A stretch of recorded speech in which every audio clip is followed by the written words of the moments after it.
are we saying that like if those niggas are getting thrown pussy by like 17-year-olds, they should accept it? Then let's logically follow that through. What if it's a 16-year-old or a 15-year-old or a 13-year-old or a 12-year-old? Let's say there happens to be some 12-year-old hoe out there who's throwing pussy at a 30-year-old man. We're saying because she threw pussy at that nigga, that like he should just accept it? No. Let me answer that. Can I answer that? Oh my God! Look how justified. Yeah, go ahead. As a Sergeant First Class in the military, I have put rifles in 17-year-old girls' hands and tell them go kill all them people over there. I have trained 17-year-old girls. You could join the army at 17-year-old. So if the nation could expect a girl to make a decision to go kill people and to go fight for her country, I think you can make a decision on who she want to have sex with. I'm just saying. I understand. Let's remember how I phrased this question. Let's put aside the girls' decisions. Let's talk about the men. Let's talk about the niggas though. Right? We're not interested in the girls. I agree with you. At 17, 15, 30, whatever age you are, we all want to put on it. Some girls are gonna want to have sex and be sexually active. I'm not talking about them. So put the girls aside for a second. Let's talk about the niggas. A nigga who's 30 to 35. You're saying that if a girl of any age throws pussy at him, he should just say yes. No, I'm not arguing that. I think we can all. I'm not arguing that pedophile. We can all agree that a pedophile is a pedophile. Okay, I don't even know why we're talking about children and kids. Exactly. But why are y'all dodging? Hold on. But why y'all dodging the fact that there are women in their 20s doing this shit? But I'm not talking about kids. I don't even know why we're. Yeah, we're not talking about the men and women who do it. Women in their 20s doing what? Women in their 16 years old and 17 years old. I'm not talking about that. I'm not talking about that. If y'all let other people speak, you will get to my point. Let me talk, sir. What are women doing in their 20s? There are women in their 20s that are chasing older men.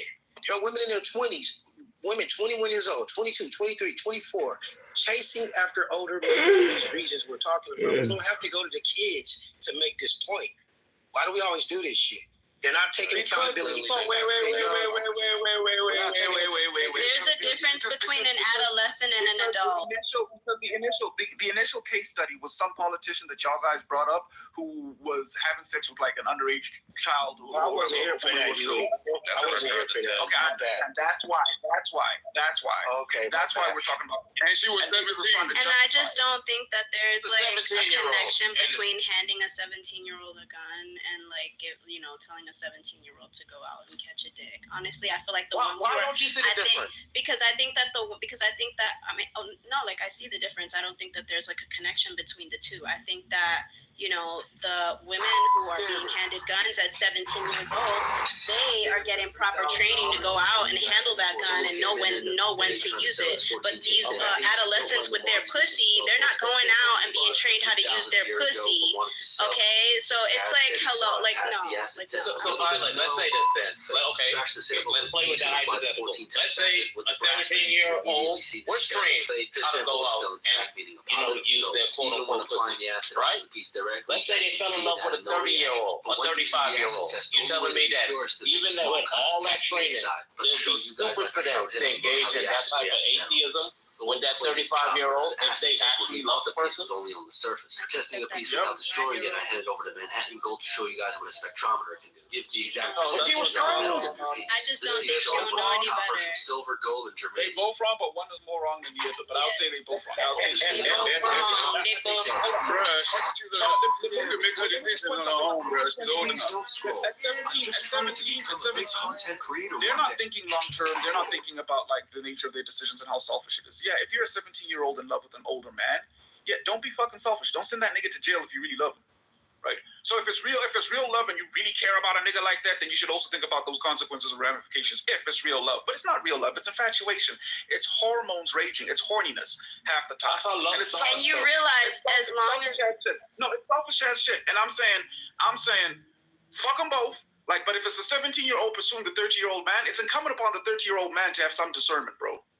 Like at some point, like the 80s was fucking ending and everything. But what are you basing it on? Listen, all relationships no matter how much they love each other, it all starts with the same thing you said, just infatuation, bro. So just to point out that it isn't love, it's infatuation, you can't make that argument because all love relationships start with infatuation. And another thing is this too, though. We're saying that this girl is quote unquote trained. She has like some understanding of consequences, right? That's what the hypothetical suggests. We're not talking about an uneducated girl who doesn't quote unquote, like how Violet said, know how to properly use a P. A 17-year-old is uneducated. No, but we said she got the training to use a P. Like a 17-year-old, using a weapon. Nathan, I'm saying even if she is educated, right? The fact that she's educated increases the moral culpability on her part because she'll also be educated on the fucking law, right? And that's some selfish ass shit. I'm saying it's wrong for a 17-year-old to love a 30-year-old man and like pursue him. She can love him from a distance and just wait till she turns to the right age or whatever, maybe coach the shit. But it's wrong for her to pursue that nigga, but it's even worse for that nigga to pursue her back. 100%. Because if you got a room full of children, y'all grew up, y'all was with y'all cousins and y'all family members. If all of y'all was roughhousing in that room, who would be the one in trouble? The oldest, right? Oldest, yeah. So I got a question then. So you're telling me that a 17-year-old, right, who knows how to use a quote unquote P, should never give it up, and she should wait until the age of 18 to use the P? Yeah. I think it would be okay. I think it would be okay if she did it with people her age. What changes? Legality. I think two 12-year-olds fucking is not a problem. I mean, yeah, they're too young to be doing it. Yeah. They're too young to be. Listen. Let me tell you something. I work in pediatrics, and I find this shit every day. Okay, we got 12-year-olds coming in for pregnancy tests every fucking day. Okay, and we screen these children up until they're 21. So my thing and my whole thing about it is that if she's young enough to go to a pediatrician, you shouldn't be fucking her, especially if you at 35. You can go to a pediatrician all up to the age of what, like 20, 21, yeah. 21? Yeah. Hold on. Let me delineate here.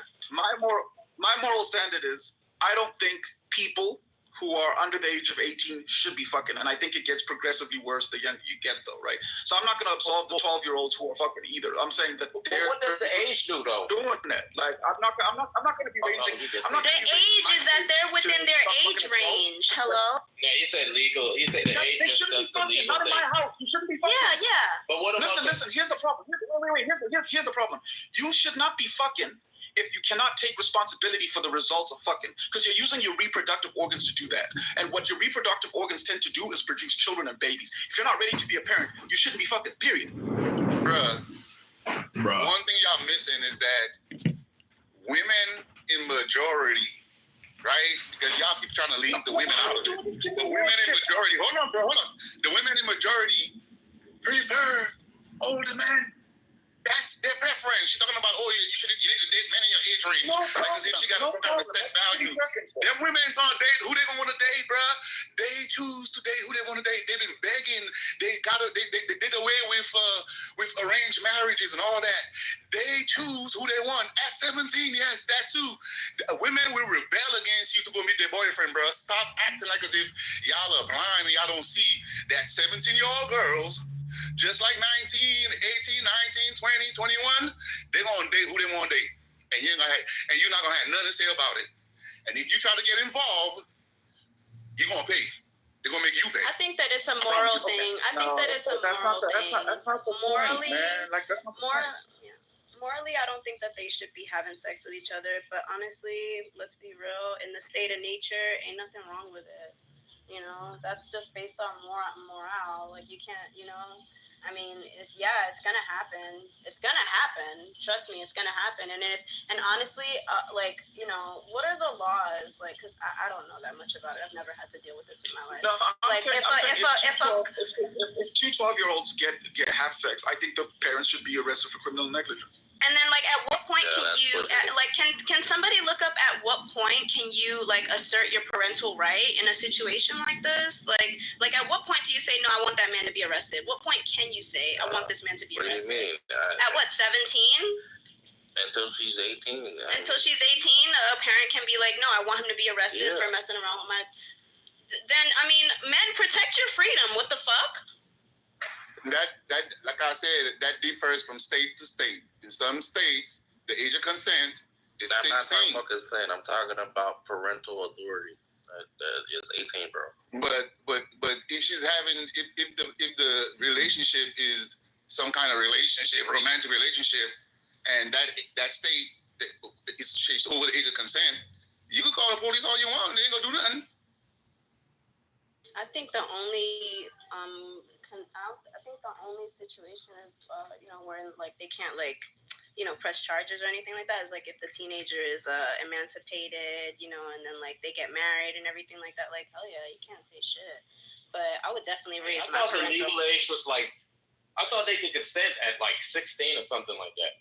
It depends on state by state. Yeah, so if you live in the backwater, you fuck your cousin state, like West Virginia or Alabama, yeah, it's probably 16. But if you live in a civilized state, it's 18. There are some states where they lower it. No, not states. Oh, well, okay, no, let me not speak on that. But I think there's one state in particular where 14. It's been lowered to 14. But that's not the point. We're running. I'm asking you though. I was about to ask you, Huey. Wait, so consent goes over parental right? Like I could sue this person, but if my child says that they consented to it, it wouldn't hold up in court, right? That's how that works. Exactly. But I don't know. Tell you the truth, I don't know. But I got a question for Huey. Huey, you said 18, does something with, it changes because it's you can legally do it. What about if legally it was 16? Would that be okay then? I mean, look, legally it would be okay. No, legally it would be okay. But then I would also then add a tax on why is 18 the appropriate sort of age legally speaking when we're talking about other laws in general. It might seem arbitrary, but it depends on the maturation of the society. It depends on what we believe people are capable of at 18. At 18, the idea is that even though your brain isn't fully developed, at least your body is fully functionally developed enough to where you can build enough muscle mass for yourself and functionally get a job and do all of these other things. It's developed enough for us to be able to send you to war. And at that point, if we can send you to war, we can also justify a whole bunch of other things. War effectively, we can also justify a whole bunch of other rights and privileges you should be entitled to at 18, irrespective of the fact that your brain hasn't fully developed. So it's not really about brain function, but it's about like how functional can a person be at what age on average for that given society. Now I get what you're going to say. You're going to say, what if we live in a society where people are 12 years old and they're fully matured and developed? Well, then I would say if their society is comparable to the society of the 18-year-olds, then I guess sure. Hypothetically sure, right? But then at that point, we're still not looking at, let's say, for example, the average age of mortality, because that matters. So if the average age of mortality in a society is 80 years old, let's say everybody on average is dying at 80 years old. That means there's a long life to lead, and that means we need to maybe segment these maturation processes at least by a fourth or a third. Sounds arbitrary, but a fourth or a third of the life should be spent at least growing or developing, or I'd say fourth, I'll grant you a fourth, growing or developing and maturing. I'm willing to do that, right? It depends. It's a multivariate problem. I understand where you're going with it though. Like your argument, Nathan, is essentially if a society says that at 12, this person is mature, should they be able to do that? If that society wants to do that, then sure. But even that society, the funny thing is, even in that society, there's a range where it's just too weird. Like that society that says the age of consent should be 12, still setting it at 12. They're not setting it at 9 or 8 or 7. And so there's a principle that everybo's still trying to follow unilaterally across the board when they set an age of consent. I think the Jews got it to like 5. No, I wasn't going to say that though, Huey. I was about to say, look, 18, like at 18, you can vote, right? But at 18, you can't drink. So you have to wait until you're 21. So there's some things that an 18-year-old still can't do, right? Now, let's say we're talking about this legal, right? We're just talking about the legal age for you to consent, not the legal age for you to vote, not the legal age for you to join the military. We're talking about consent. You say you're going to use 18 because that's what it says legally, but you're going to disagree with 16 because of all the stuff you can do at the age of 18? Yeah, because I would, okay, look, this is going to sound cold, but my rationale. Huey, 1 second. Samoa just messaged me. He said he just ran 2 miles. He's doing 400 push-ups now. Make sure you're. No problem, because he's gonna have to do a lot of work to recover from it. So, listen. So Nathan, this is gonna sound cold as shit. Okay, so bear with me. I'm more comfortable with if anything goes wrong with the pregnancy of an 18-year-old dying versus a 16-year-old dying. Right, so you could say it's arbitrary in some sense, but I'm more comfortable with older people dying in general as a result of participating in certain things than younger people. So if you're talking about drinking, for example, I would rather a 21-year-old die in a drunken driving accident versus an 18-year-old in general, right? If you could push these things up to a perfect age, for me, I think the right age for a lot of things would be 21/22, right? For me personally. But I understand that it's arbitrary because you'd have to look at the society that we're talking about, and we'd have to, it's a multivariate. We'd have to look at what's the average age of the mortality in that society, how mature or sophisticated or developed are the people of that society. But one thing is sure across the board, across all societies, is all societies try to set a limit. So we can say that the limit is subjective, but what's not subjective is that they should be one. Yeah. No, I get the limits your argument is just. The limits are not I just want to say this last. One more thing. I just want to say this last thing. I just want to say, no, I get your argument, and your argument is only based on the legality of it. You're saying that, hey, if it's illegal, then that's a no-go. But if it's legal, it's a go. I guess I was making I wanted. No. Hey, don't say it like that. Don't say it like no. No. But that's basically it's not. Basically. Let me add to that. No, you're right. But let me add to that because that sounds crazy. I'm saying if it's illegal, it's a no-go. If it's legal, it's yucky and it's a blurry gray area, and I'm still gonna judge you either way. If you're a 30-year-old nigga fucking a 16-year-old just because 16 is the age of consent, I feel like there's something wrong with you. Right, because I agree with you. I'd have to ask you. By that logic, how far would this go? Like you, the same nigga who's willing to fuck a 16-year-old just because it's legal. What about a 13-year-old if it was legal? What about a 10-year-old if it was legal? And I'll play that game same way we're doing now, right? By that rationale, that's what it amounts to. So base that argument on, right? They're not gonna say I'm doing it just because it's legal. They're saying I'm doing it because I'm in love. I'm doing it because of whatever reason. No, they're doing it. Crazy as hell. That's why they target the young women. I'm getting it up. That's obviously why, right? These older men go after these young women because they don't have enough common sense, and an older woman is going to question things that a younger woman wouldn't. When is the perfect age? Right? Because I think you're not giving a woman credit, man. Right? A woman's knowledge is based on her life experience. Like, let's say if a woman was sheltered her whole life, all the way up to 25, right? And let's just say the first guy she came in contact to is this 50-year-old man who's been in multiple relationships. Would y'all think that him dating this girl would be good for her, or y'all think that he'd be trying to take advantage of this poor innocent girl with no experience? No, I wouldn't think either of those things. I wouldn't think either of those things. To be fair, I'm not gonna assume that 50-year-old man is trying to take advantage of that 25-year-old girl. Yada yada yada. I'm gonna just assume he's a weak nigga number one. And let's keep it a buck. It's just way easier to deal with 25-year-old. Probably get no pussy number two. Yeah. So, but that's got. I'm not gonna throw a predatory jacket on that nigga. I can be empathetic and be like, man, he was probably a loser. But that's exactly what you're doing. But you don't understand. Wait. No,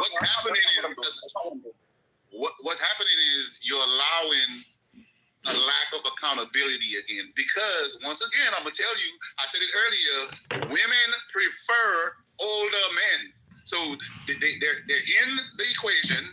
They prefer older men, and after they live their young life going after older men, and then they get old, then they start talking about, this man is predatory. They weren't predatory when you was liking them, but now that you're older, you can't get them no more. You can't get them no more, and they after younger girls. They're after younger girls who wants older men, right? Because these younger girls, they still want older men. And one of the reasons, and like I was about to say it earlier, the objective of the consent of a lot of laws that go around age and age limits has nothing to do with mental capacity.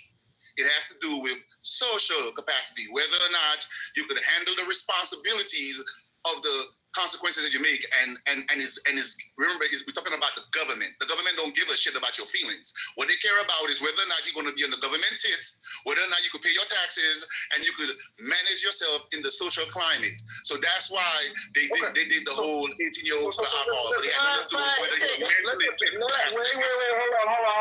Let's address something real quick. Ceteris paribus. You have a nigga who's 30 years old, has $1 million, and is relatively healthy and X, Y, and Z.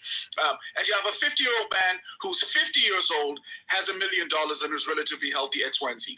Which do you think more women are likely to choose? Ceteris paribus. All things being equal except their ages. Are they more likely to pick the older man or the younger? The older man. Hell, Reason why? Are you kidding me? Going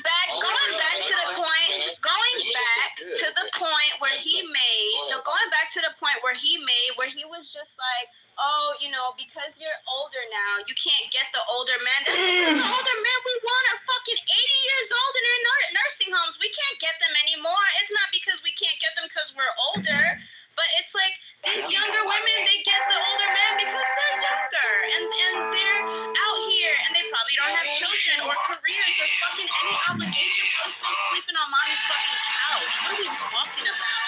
When it comes down to the fucking ages, someone once told me. you can excuse that. Whether they can get them or whether they can like that whole thing is like trash. No. Please don't scroll. I'm just trying to be older. The reason why they choose the older one because they have a higher chance of being able to get that money when this guy passes away. Please don't scroll.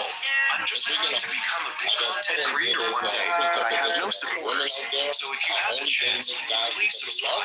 Right, and the men out there are dating these women, these younger women, because they want to take advantage.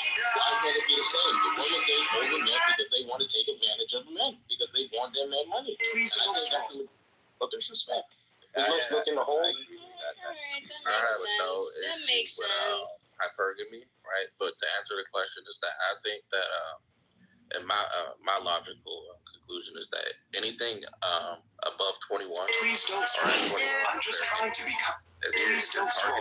I'm just trying to look at it as weird and like borderline like predator behavior, right? Because you're using your ability to manipulate these women because they don't have the cognitive ability of older people, right? There's a reason why certain car rental companies or insurance companies don't allow people under the age of 25 to get insurance. So certain cars or even rent cars, right? Because they don't have the mental capacity on decision making as older people.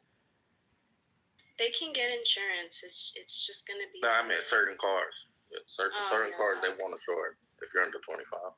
I think regardless of they're doing that because they don't want lawsuits. They don't give a shit about your mental capacity. They don't have the mental capacity to make the right decision. But I'm saying it's not made because of the mental capacity. It is, but it's made based off money and social stuff. No, if they could get away with listen to what all the people want is the money.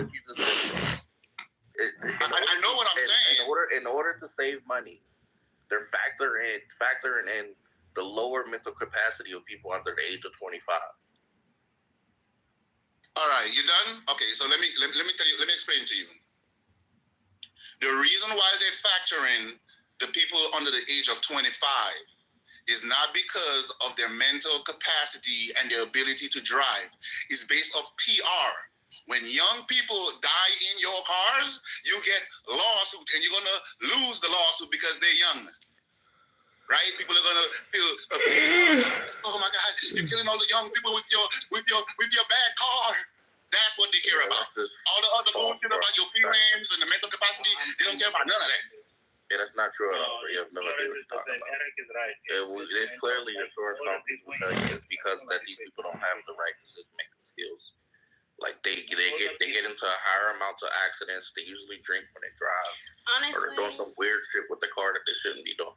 If I was an older man and I was looking, especially if I They could do that in a Prius.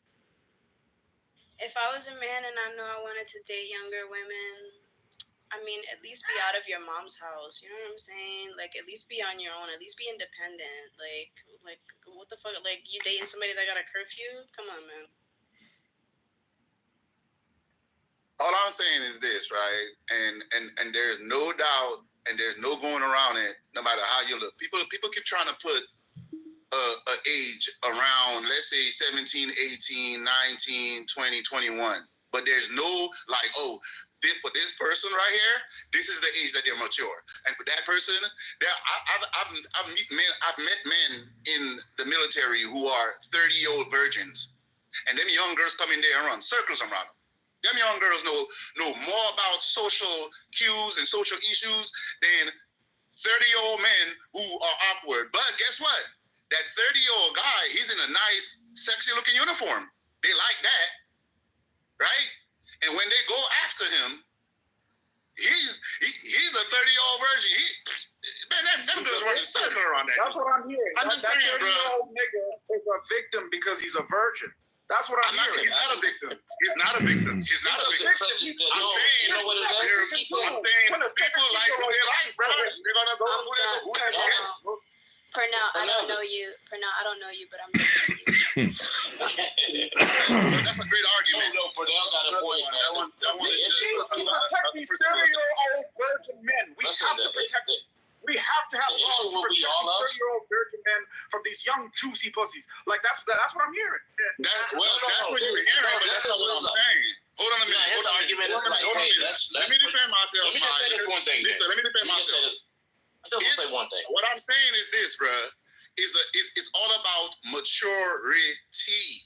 You're making an argument of maturity, but then you're trying to put an age on maturity. That's because the original issue was, hold on a minute, Mike. The original issue was that the girl was 17-year-old. The girl was 17 years old. Now, if you was talking about a 13-year-old, a 12-year-old, a 15-year-old, and maybe even a 16-year-old, I'd be like, all right, that's weird.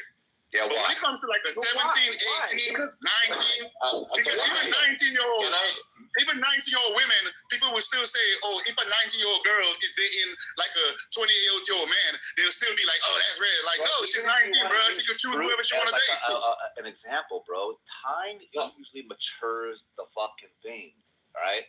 If you can point out some outliers, right? But it would still be weird. You're just gonna say that person had a quote-unquote old soul. At the end of the day, right, a usual indicator is basic brain development as well. So you were saying a minute ago, you were talking about like how it's kind of like a money thing at some point in time. But your decision-making skills... You see how I'm not coming off mic? What? Fucking black niggas. Why you such black bastards? Why? Why? Yeah, because you keep on coming off mic the whole time I was talking. Why? I did Why? not, bro. Why? That was me. I was coming off mic. But I wanted to say this, man. I think the issue with everyone I have a problem with is just this idea of destruction of the innocent, right? You guys are looking at this person like they're this innocent being, and this guy, he's going to take advantage and destroy their innocence. The same way how we look at the virgin who's like messing with these women who are already tainted, right? We're looking at them that they can destroy this guy's innocence. We need to have the innocent with the innocent.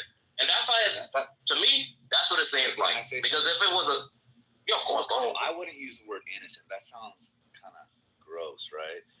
I would use the word vulnerable, right? Vulnerable has the ability where somebody has a potential capacity to like manipulate, persuade, basically at some point develop and establish a relationship where you gain like dominance by like a reliance on a person, right? So typically the more autonomous the individual is, right, you're going to have a more equal setting at some point, right? So vulnerability in this context is used to basically like communicate with the mind where you kind of have some type of like advantage in that sense. And that I'm saying usually that comes with an age gap. Somebody was talking about 20 and 50. Look, I'm gonna say something right now. Locker rooms and shit. nasty, bro. The fuck, dude. There's no fucking way in the world you're gonna fucking tell me a fucking young lady's gonna be attracted to so fat, gray hair. Hey, Mike. Shriveled How are ass you? fucking- How you doing today? Listen, Please. your presuppositions. I don't like it. No. I'm intrigued. How do the dicks look? Please describe nasty. They're like I'll tell you. Are they uncircumcised? Some of them are. I am circumcised, so there's a bias in that sense. But here, I'll tell you how they are. Stop the atheism. Hey, have you ever seen like hot dogs and eggs? Like a cut hot dog? I don't even, let me go meet up, man. I don't want to. Yeah. Them skin on franks. Anyways, my point is this: is that people tend to become more unattractive as they're older. Bro, you can say No, that Mike. That's for women. Women become more unattractive when they get older. Men, unfortunately, they don't. They become more attractive because women like power. Women are attracted to money. Men are attracted to physical features. Women are attracted to, and this is just my belief. Maybe I'm wrong. Post the literature, please. I think this. I don't think men become more attractive. I think men have a better aging timeline, meaning they don't age as bad. I think women do kind of like age worse than men in that sense. Yeah, because we're in the house and you're out. And we live in a women society, right? Women have a multifaceted way they define attractiveness. Women have a multifaceted way that they define an attractive. You right. Hold on a minute, bro. Right. Okay, all right. Go ahead, bro. Go ahead. No. I'm just agreeing. I'm gonna meet up. Oh, my bad, man. Sorry. I didn't know what you were saying. But yeah. Is that, you're agreeing with me? Hold up. Keep But going. they were saying that I was saying that women have a multifaceted way, the way that they pick men. So even if you're older, there might be other things that would make you attractive. But for men, we just like the way you look. Like that's a big thing for us. Your personality and the way you look. That's why Huey asked you, all things considered equal, if you have a 50-year-old, right? The multifaceted aspect goes out the window in that sense. You're going to want a more attractive person that has a higher probability of reproduction, right? Naturally, right? Reproduction can come in a lot of ways. First of all, it's the act of like younger biology. Second, it's the act of the ability to produce, right? That's why older women tend to like younger men because they can perform better, like intimately, more frequently, and so on. Some fucking 50-year-old man, and I'm saying this, I'm 45, you know, and so I don't know, I'm maybe shooting myself in the foot here. Can I throw a spanner in the works here? Go ahead. No, Huey, go ahead. I'll go after I'm gonna throw a spanner in the works here. So this idea that women like resources and all of that, I think is too simplistic. I think at the base of all of women's values is security, and at the base of all of men's values is significance. So one of the issues that happens with why women pick or select for older men in the first place is because older men are less risk prone because they have more to lose because they've amassed more resources. Exactly. Younger men typically are more risk prone because they have nothing to lose and they're in the journey to acquiring or amassing resources. But if you take that off the table altogether, and a younger man can provide security for a woman, he will outcompete an older man every single time, without a doubt. Virility is way more valuable across the board, right? In other words, like I understand what Nathan is saying, but that applies to like a small subset of women who are gold diggers and who have that as a tact. At that point, they're not like even those women aren't dating like the 50-year-olds; they're dating the 80-year-olds. Right? Like who are just like at death's door so that they can live life, right? They're not going to wait out from 50 to possibly, this nigga could possibly why not apply that same standard to the men? Why already judge the men? I just want to say this. Why automatically judge the men and say that the men only want this woman for one reason? Then why can't you do the same thing and say that, you know, the majority of men, they want the same thing. They want love. They want a woman, blah, blah, blah, this. Why do it have to be like, this man wants to take advantage of this woman? Okay. And you're right. Maybe there's a bit of a blind spot, double standard here, but I will point this out. The older men get, from my experience, from talking to lots of older men, the more jaded they become. The belief that, for me to believe that a nigga past a certain age is capable of love after having been burned by hundreds of thousands of women, it's very unlikely to me. Very, very unlikely. And if that's the case, why go for a younger woman if he's really interested in love as a proposition? Why not just go for all women across the board and say, well, I'm not specifically targeting or selecting for younger women. Why not deal with love? Older women or even a woman who's older. The older So like like the idea. Exactly. So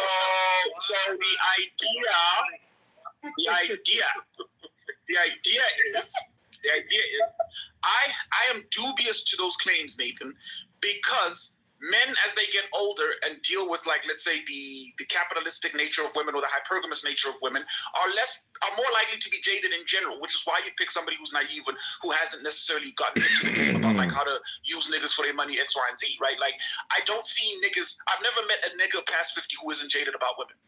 Period. Okay, I would say something after Violet. Thank you. Can we take the money out of it and just like put the sex on top of this whole thing? Atheism? Yes, let's put the sex on top of it. I just feel like these 80-year-olds, they'll look for younger women, but the younger women won't really want them because I don't feel like they can get it up as good as somebody in their 30s. I think that's why we sort of level out, when it comes down to, or the amount of women that turn into cougars because men their age can't get it up. That's also very interesting as well. That's also very interesting as well, because, think about it. And that's why, I don't think it's necessarily the fact that, like, these women, when they get older, they can't get the older men that they want because, these men can't keep up, but a younger man can. And then, but within the proper age range, though, like, don't even. And they look fresh. Imagine. And they look fresher. Yeah, like, think about that. I don't want that's why when it comes down to it, you can sit here and think, yeah, I want an older man.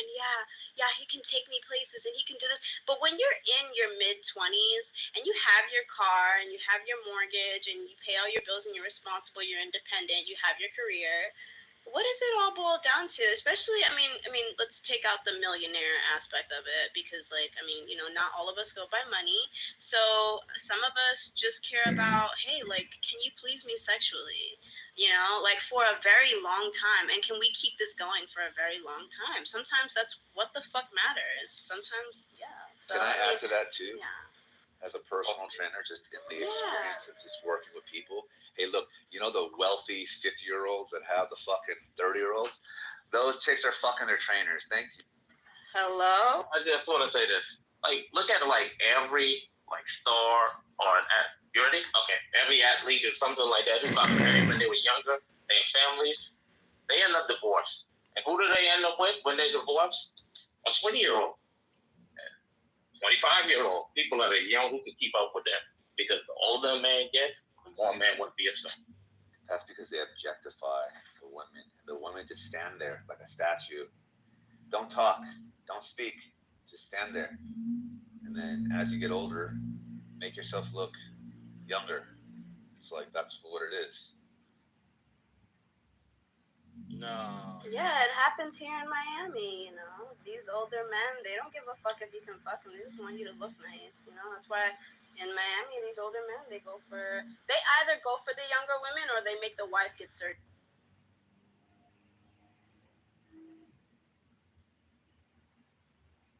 And they'll pay out of pocket for that shit. I think as well as the most leverage uses the other side.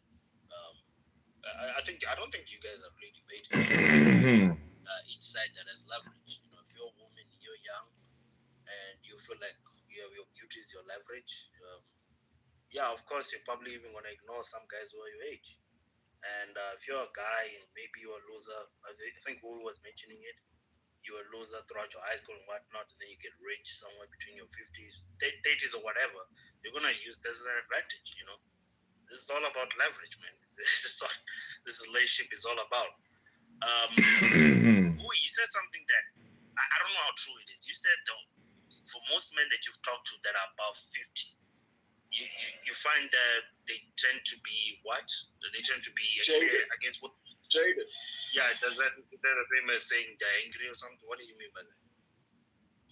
That the biases that men, I guess, the biases and I guess what you'd say, quote unquote, misogynistic sort of opinions of women set in even harder the older men get. So in other words, there's no point in which I'm seeing a 50-year-old treat a younger woman as an equal, primary, and now they've got age to justify the lack of equal treatment in terms of intellectually, spiritually, emotionally, X, Y, and Z.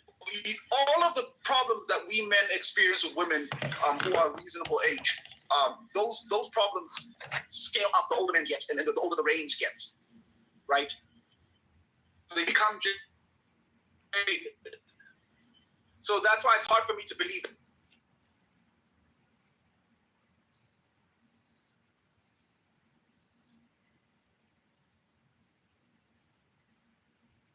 Yo, my Wi-Fi is acting up. Can you guys hear me? Oh, okay. Oh, okay. Yeah. I don't know if I could agree with that per se. Because the way you make it sound is like the woman is a victim over here. And I mean, we never looked at it as in maybe the woman. I think when people use the word attraction, because people kept using that word, instead of looking at it as a lot of human beings are just forecasters, you know? They can just, maybe they're just looking at the region where they live and they realize, listen, if I'm with a guy maybe who doesn't have a certain job or does certain what, I'm probably wasting a lot of my youth for most times. I mean, because the way you function is almost like you make it sound like this is always a bad situation for the woman, and the woman has no say or does not actually aim to be in that situation. I think a lot of women. No. That's not how I'm saying it. No. I'm not saying it's a bad situation. I'm not here to talk about whether it's beneficial for the woman or not. Like, if it's very clearly the case that it clearly must be beneficial for a lot of women if they're doing this particular thing. I'm not interested in the stupid women, the predatory women, or any of that to be fair. I'm interested in the type of nigga that would actually do that, the character of that type of nigga. That's what my focus is on. Right? What is the character of that type of nigga? And I'm gonna say this more brutally now. I've been trying to be nice with some of these old niggas, but I feel like old niggas need to know their place. The reality is, if you're 50 years old still having ambitions and dreams of dating 20-year-olds, it's because you have arrested development. It's because in your 20s you weren't able to really maximize your full potential at that particular point, right? Or at some point there's something that happened in your developmental process that locked you into that perpetual state, right? So it could be trauma. I don't care. Wake it up. up. It's clearly arrested development. Because I'm gonna keep it a buck with you. If you're 60 years old, 55 or whatever, your job in society now is to pass on wisdom, is to play with children, is to tell funny jokes. Your job is not to be dating.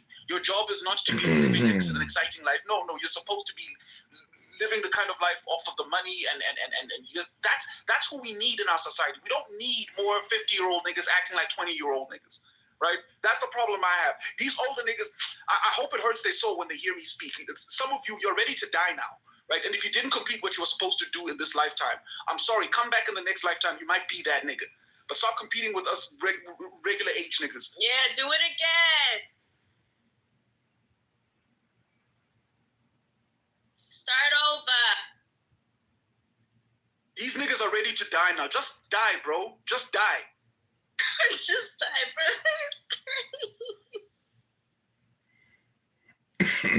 Hey, you let me hear that again? I just came in. Peace and blessings. That's good. That's good. So how you doing? Yeah, I want to hear that again. No. I want to hear this. That was an amazing.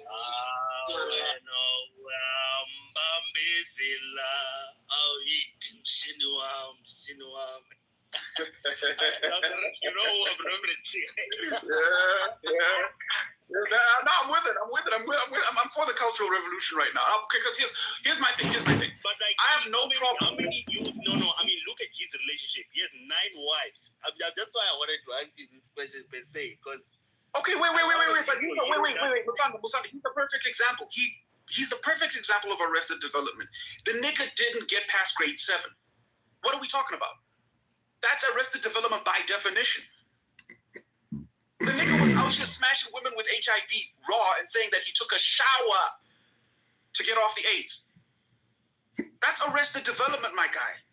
He's the perfect example of arrested development. And that's because of the apartheid system. I understand. I can sympathize. Apartheid fucked our people up, bro.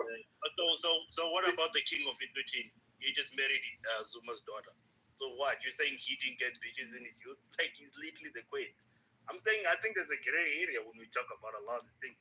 Maybe I'm not saying Parnell was completely right, but even within your country or the neighboring country. Like I said, East Timor also has the same thing. Arrested Development. Yeah, Please don't scroll. I'm just trying to become a big content creator. Wait, just because, okay. So I think maybe you're misunderstanding. I would even say that even Please don't scroll.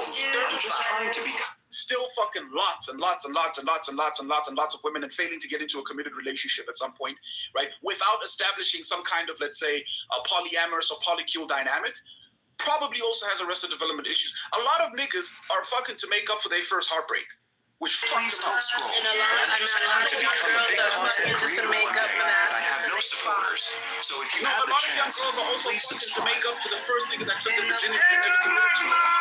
That's arrested development, right? Yeah, like the first nigga that took your virginity, that showed you weren't shit by not sticking it out with you, right? And now you're fucking and out of here, and you're out here in the streets as a result. That nigga locked you into that age. That nigga locked you into that age where you're now constantly seeking the shit. It's arrested development.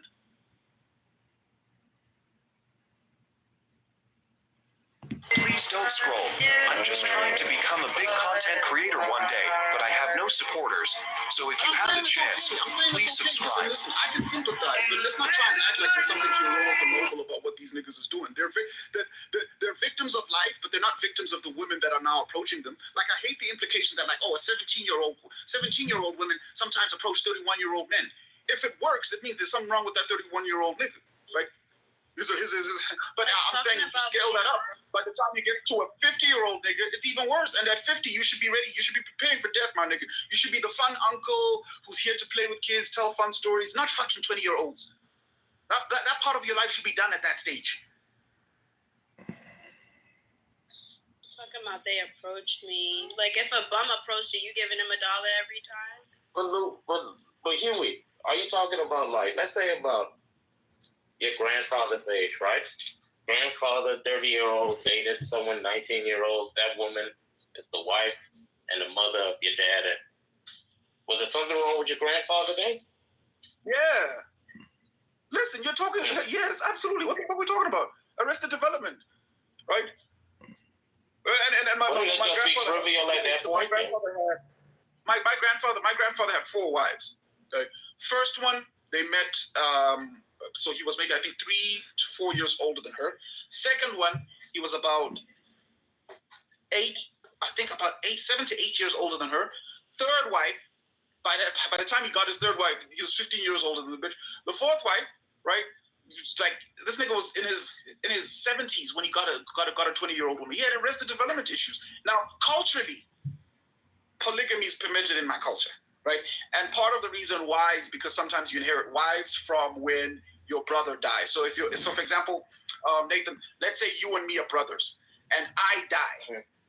You inherit my wife as a part of that, and you're supposed to take responsibility to that degree. So the family and everything.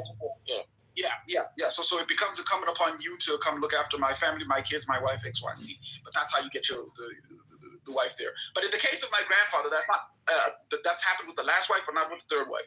My point is there was clearly some arrested development issues. But also, bear in mind, niggas in the rural areas, like, marriage is a tool of upward social mobility to some degree.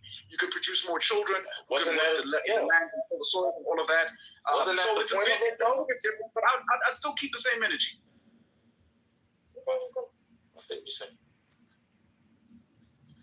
It's arrested development. This nigga was illiterate. He couldn't read, right? I love the nigga, but, like, he couldn't read, right? For the most part, he had a very, like, immature worldview on a lot of things, and But luckily for him, you know, he had a big family, produced a lot of success stories as a function. I'm not saying it's like 100% bad, but I'm just saying let's analyze the character of these things, man. 100%. And I would have said the same thing to my grandfather, like, at some point, if he kept trying to date, like, 20-year-old girls, like, nigga, you should just die. But he's already dead, so, you know, we took care of that.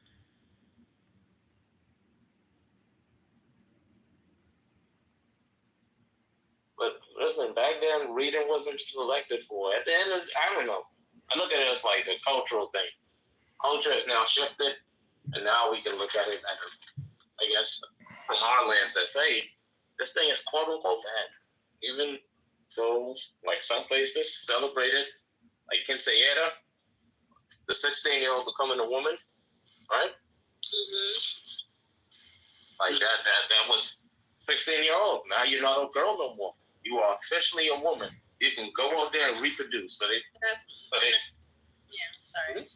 No. Go ahead. No, I was gonna say like speak to the point of like that somebody made. I think they just popped in and said it, but that like the Jewish people like lowered it to like the age of 5. No, once you bleed for the first time, that's when you're able to like legit go off and get married. The Bengalis do it the same way, you know, but some of them are a little bit graceful for their children.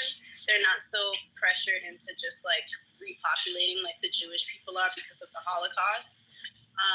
But yeah, like that whole thing. I mean, honestly, like after being in New York for like 9 months, I was really exposed to like a lot of Bengalis, and like, you know, these women would disappear for about maybe a month and then come back to work.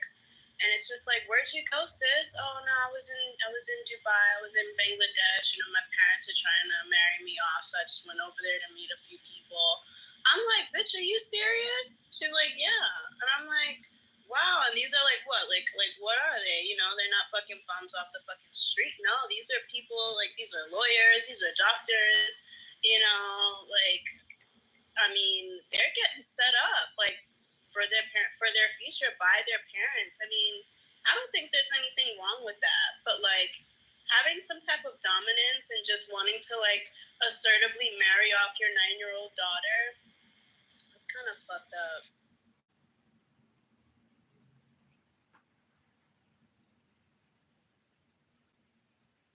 I don't know.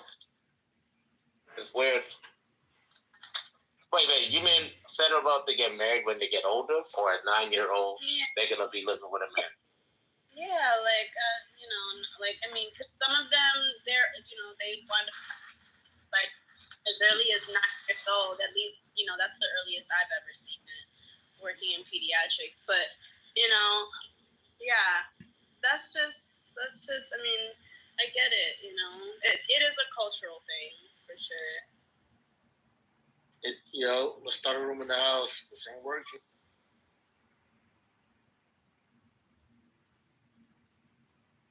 Knowledge. Can you hear me? No. Oh, bro, you gotta start. I'm banned, bro. I'm not a leader in chillism. It's up to you, my brother. Oh, you're not that to join the house? No.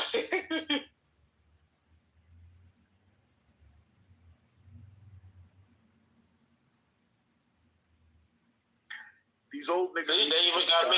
I'm off the account, bro. I think they banned me for good. Who is they? Talking about chess this whole, like being. Not an atheist. Let me see something. Yeah, I can't even find my account. Nathan on 23. So is that what we're saying was? Are we saying he's a predator? With a child on it? I don't want to have a comment about it, but I don't know. What was it? Was it South Sudan? But yeah, just in before general. you read ChatGPT, there's a I'm lot not of. going to wait for you. Hold on. So the Syrian conflict, which began in 2011, has evolved into a complex and multifaceted civil war involving various domestic and international actors. I guess that this is what you guys were talking about the different actors, right, on both sides. It has the key players. You have the Syrian government on one side, which is led by the president, and the regime that has retained control over significant portions of the country, primarily in the west and south. And it has received substantial military and political support from allies such as Russia and Iran. So that is the west and south. Now the opposition groups, you have different factions.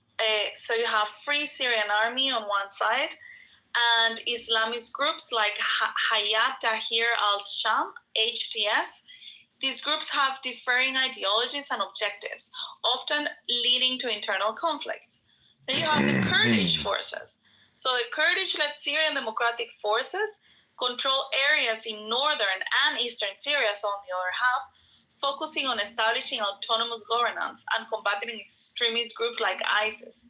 And then you have the international actors, who are multiple countries that have been involved directly or indirectly through proxies like Russia and Iran that support the Assad regime, while Turkey has backed certain rebel groups and conducted operations against Kurdish forces. The United States also has primarily supported Kurdish forces in the fight against ISIS. So it's a mess. The Syrian conflict is really a mess. Now, in terms of Israel, it has not really been a direct participant in Syrian civil war. It has been deeply affected, though, by the conflict due to the Syria's proximity and the strategic threats that are posed to some of the players involved. Like, for example, the Golan Heights and the spillover effects, like rebels that have occasionally spilled over into the Golan Heights and prompting Israeli military responses. But anyway, you guys can go. I just wanted to kind of like explain a little bit the entanglement. Good explanation. Bravo. Yeah, the players.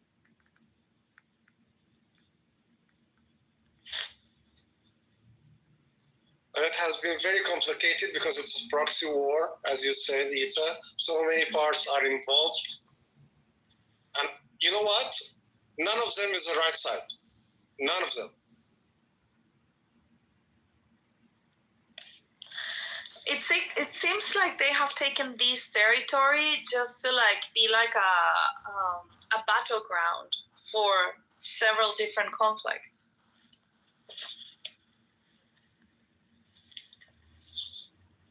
Poor Syrians.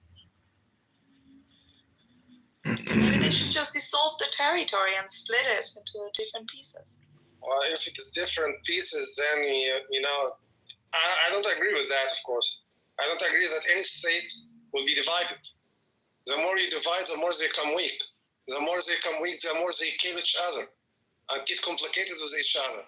So one state is the best because it has always been one state. So just one state, and you divide it into parts. It's not really interesting. It's not really good. Yeah, that's true. What about splitting it based on ethnicities or on nationalities? You think it's a bad idea? I'm sorry, are you asking me? Yeah. You said one country is better. You like look at, for example, even Russian Federation right now. You have many nations living under one regime. It will probably fall apart at some time because of the tensions and because of the enforcement apparatus will not be able to handle those tensions. But they will be more stable than the one big state.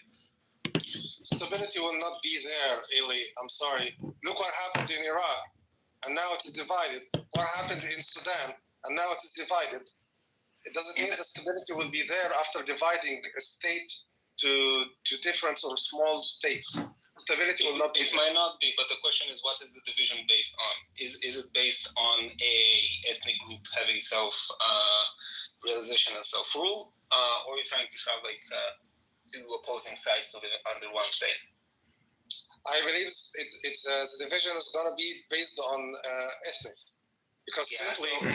Do you, like, I'm actually not aware. Do you have a good example of one ethnic group under its own rule being less stable than it was like under some shared entity? Sudan. India. Sudan. Maybe India. I don't know much about it. We can explore that. Sudan. What are the two forces now that are unstable in Sudan? Well, Sudan was just one state, and now they are divided to Sudan and South Sudan, and maybe soon. And it's about to become three. Yes, it's going to be three. Darfur is going to be the third, maybe. I think there should be more states in the world. One second. Are they mixed though, or like each Sudan state now has like their own population that's like one cohesive ethnic group? No, they're all. Well, no, Sudan only. It is not North Sudan. It's called Sudan. Sudan now, the majority of them are Muslims. South Sudan, the majority of them are Christians, and maybe Darfur is another part. The most of them are Muslims, but extremist Muslim or Muslim Brotherhood, Muslim, whatever you call them. This is a bad example because you have like two very competing and still a mix of very competing religions. So you have no cohesion. Because the division is based on ethnics. So wait, so I'm asking, like, is there a good example for one ethnic, like purely ethnic group that is unstable amongst themselves? Are you talking about Israel? We actually have a bunch of Arabs here, like a third of the population. Okay, maybe it's We're not talking about Israel. We're talking about Syria for 2 hours. Yeah, no, it was a quick detour. He asked, I answered. It's not a quick detour. We've been trying to talk about fucking Syria for 2 hours. must be punished. You can go back to Syria if you want. Thank you for your permission.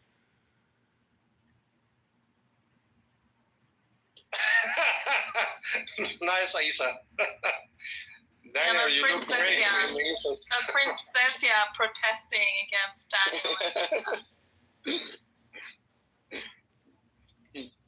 But I think she's not wearing a hat. Who is the kid in your PTR, Princessa?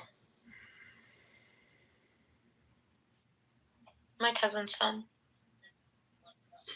And why is he wearing remember that they're all cousins, right? I mean, it's all the inbreeding stuff, so yeah. And why is he wearing a terrorist kafir? Because he's a little terrorist. That's sad. Do you think Issa is appropriate to call a child a terrorist? I asked, why are you dressing it up with a terrorist kafir? It's a tiny little terrorist. Issa, do you think it's appropriate to call a child a terrorist? I don't know. Is it appropriate to make fun of homosexuals? Is it appropriate? I didn't say anything about gays in this room. I don't know. Is it appropriate to do what you do? Well, I don't know. Issa, you just called a child Are you going to be the appropriate police? Are you going to be the appropriate police? Are you going to try to police my language? I don't care. Is it appropriate to be anti-Semite? I don't know, but I allow you. I mean, like, I don't care what you do. So yeah, maybe it's inappropriate, but so what? I don't give a shit. I don't care about what you say, Princessia. Right. Issa, it's this kind of language that makes you all not care when these children are dead because to you they're just terrorists. Right. Why do you dress him up like this? Yeah, don't make him a little terrorist. Don't make him a target. Don't make him a target. In our rooms have said like it's good that these kids are dying. Like I don't think anybody's ever said that. No, when she calls a child is it appropriate to use children to put them as human shields? Is it that appropriate, Princessia? It's the IDF that's using Palestinians as human shields. They literally. No, is it appropriate to use your own kids to put in charge of the army? This is the problem with the Palestinians. Every time you tell them something, they cannot handle it. And the thing is, Princessa, at the end, the people that are dying are your own people. So the longer that you ignore it, it will continue happening. It will not stop happening. And then you all begin to call them a terrorist. Is it appropriate to dress a little kid as a Nazi? I don't know. Ask the parents. This hostile dystophobia is not what you're saying it is. What is it, and why is it like? It this way. So tell me what it is, because I know what it is, and I know why you're using it also. Because it's not a. Listen, I saw pictures of Palestinians from like back then. None of them was wearing this kafia. Okay, this kafia. So if you have the chance, show me with this black and white kafia. Show me. Blur his face. Blur his face. What's the problem? I don't know. Because I will tell you, Masri. Because it was a legitimate thing, and it's been weaponized. If you will see, and like the people that are using, usually a kafia is worn by men on their heads. Do you agree, Masri? We call it a hatta. A hatta, Masri. Where does the kafia go? On the head or on the face? Big content creator. Where on the head? I'm asking Masri. To be honest with you, and He's Egyptian. Honestly, I know he's Egyptian. Thank you. It literally is in his name and he's speaking out.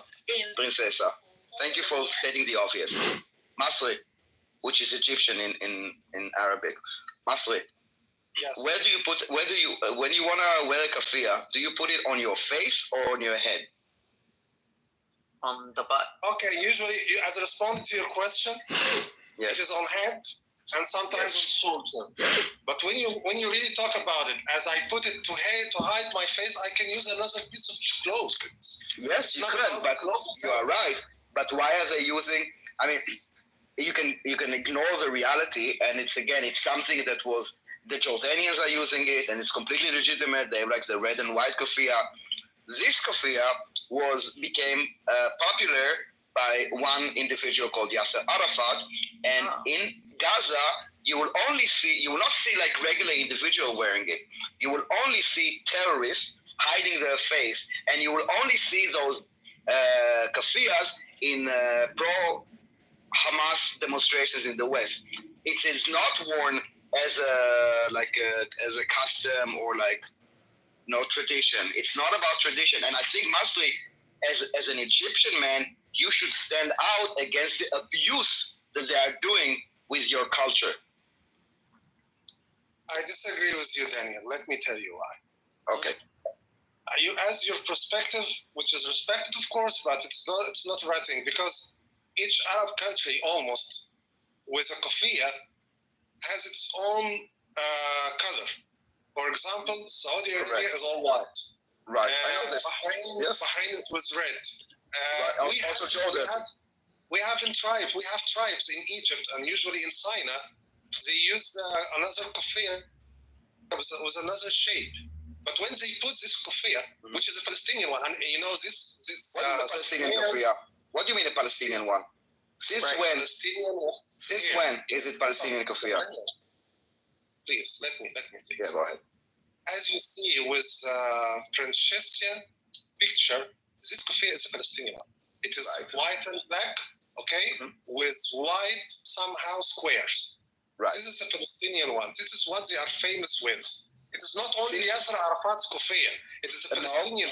Hold on. Okay. Since when is it a so-called Palestinian kafia? Since what year? What's the difference in what's the point in that? I will show you the point. Was it like, let's say, in 1948? Were the Palestinians wearing it? I'm not sure exactly which year, but what's the point? Still, what's the point? I will tell you exactly what the point. When did it become a so-called Palestinian kafia? When and why? Do you know? If you know the answer, please provide me. No, because you called it a Palestinian kafia. Because I know this shape is a Palestinian one. Since when? I don't know since when. I will help you. Since Yasser Arafat. So? And the people that wore it are not regular Palestinians on the streets, or the people that were part of his terror group. I will show you now photo. You know what? I will show you videos from Gaza, okay? Right now. And from the streets in Gaza, I have videos from the market in Gaza. How many people do you think are wearing it? The Palestinian kafia. How many Palestinians are wearing Palestinian kafia that you call Palestinian kafia? My question is, why are the only people that the Palestinians are not wearing it, and the only people that are wearing it are people that are, let's call them, anti-Zionists? No, that's far from the truth. So show me. Daniel, if something is traditional, it doesn't mean that they are all trying to do this traditional thing. I understand. When you say traditional, since when is it traditional? Well, I don't know why you wanted to comment. To link between this and terrorism. Because you're saying it's a tradition, okay? When did this tradition start? I understand. When did this tradition start? I don't know, but I still don't see any connection between the kafia and terrorism. He's trying to explain to you that the acts of terrorism that were committed the terrorists were wearing. Maybe some terrorists wore it. Maybe some terrorists, Simon. Now, if you're willing to wear this keffiyeh, it means that you're sanctioning the attire that literal terrorists wear to commit acts of terrorism. That's what Daniel is saying. I'm sorry, guys. No. Let me tell me if it's. But Masri, I'm really interested. If it's a traditional Palestinian keffiyeh, why aren't the Palestinians wearing it? Daniel, let me please tell you something. Yes. Seeing this keffiyeh with some people you think they are terrorists, it doesn't mean. No, I'm not saying that. I didn't say that. No, I didn't say that the people that are wearing it are terrorists. I said that it's a terrorist keffiyeh, meaning that if you wear it, you are supporting or you are like giving some support to the people that are wearing it. Because the Palestinians themselves, maybe sanction is the word, I don't know. The Palestinians themselves are not wearing it. The people that are wearing it are the Palestinian terrorists. So you can even say, and I'm thinking that we are saying the same thing. It's a traditional Palestinian terrorist keffiyeh. It's not true. It is not. So show me. Please, Daniel, again, please, just let me. Please. Here I'm telling you, if I put this keffiyeh, it doesn't mean that I'm pro terrorists. I'm pro-Palestine because it's symbol of Palestine. Some people, if they use it during an attack or something, it doesn't mean that the symbol itself is a terrorist thing. Got it. Why is it? I got it. Why is it? No, I want to understand. I want to understand what you're saying. Why is it a symbol of Palestine? Because the Palestinians themselves are not wearing it. Each group of people can take the signs that they want. Whatever. I understand. But so let me tell you, if I let my beer, like Osama bin Laden, doesn't mean that I'm pro Osama bin Laden. No, but beer is not. No, sweetie. There are people with beers all over the world, and you specifically said this is a Palestinian keffiyeh, and you said it's a tradition. And I'm asking you, when does this tradition started, and why, when I look on the streets of Palestine, for example, Gaza, I don't see the Palestinians wearing it. I do see people in the West, mostly in demonstrations, holding signs of from the river to the sea. They're holding it. Masri, let's concretize this. If you see a person wearing a swastika, what do you think? What is swastika? I don't know. A swastika is the Nazi symbol. Swastika is the Nazi symbol. What do you think of that person? I don't know. Again, please. What is that? The swastika is the Nazi symbol, Masri. Is the cross, the Nazi cross. The swastika is the Nazi cross. Do you know? No, I don't know. To be honest. Come on, dude. Put Nazi symbol on Google. How can you not know? It's like an L. It's like an L that you put it like 90 degrees, 90 degrees, 90 degrees, 90 degrees. I'm sorry. In order to give you the right answer, Simon, would you please write the word in the chatting room so I can check the spelling? You know the Nazi symbol? You don't know the Nazi symbol? Yeah, there you go. There is a spelling. It's apparently not very well taught in Egyptian schools.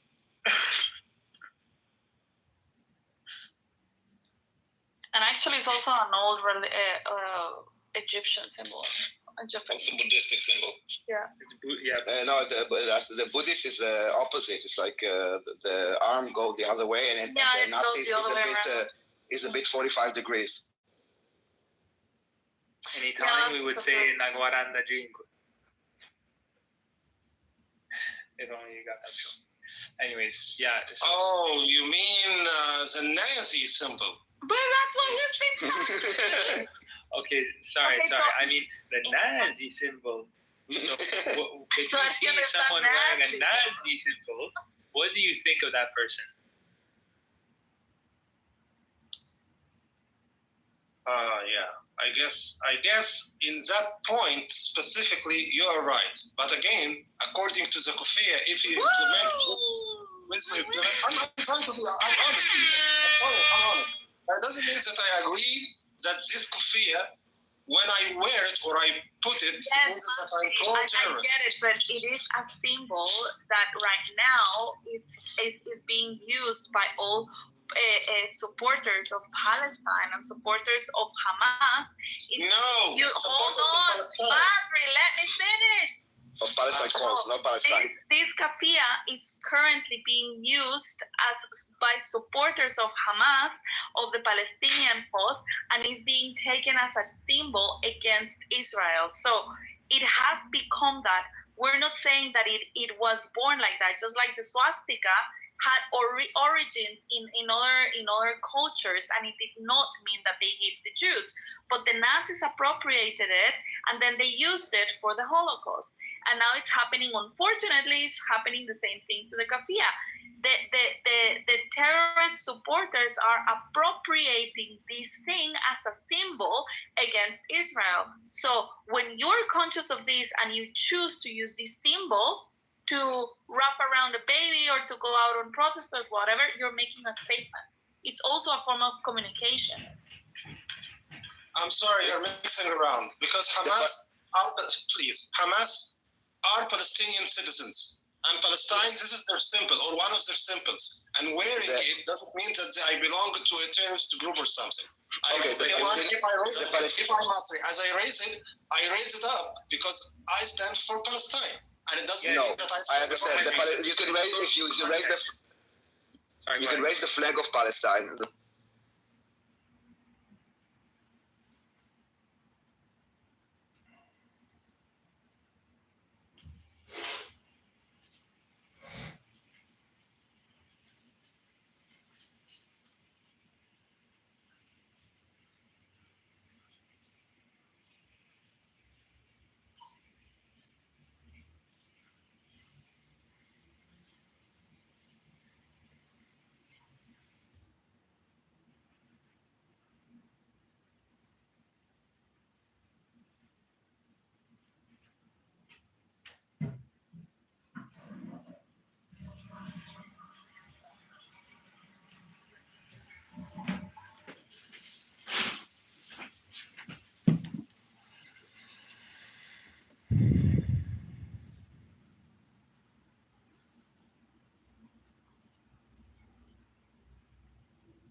Yeah, I mean, I really appreciate it. It definitely took him a couple hours.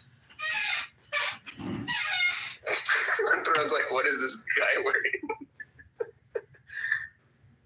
Dude, you gotta buy the items, Espresso. They're not that expensive. No, I'm not. I have no. The problem's not with the money. It's just like I'm not gonna wear this shit sometimes. Wear it not all the time, but when you go to a party, when you go to a bar, when you go to a get together, don't wear it. All right, of course. Namaste.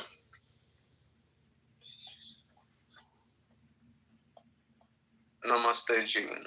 How are you? Well, I'm okay. I have a question for the mega guys. Maybe Morale is there, I don't know. It's Morale. He's busy. What's up, Gene?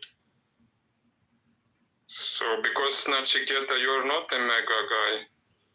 I'm a mild MAGA guy. Morel is a real MAGA guy. Well, okay.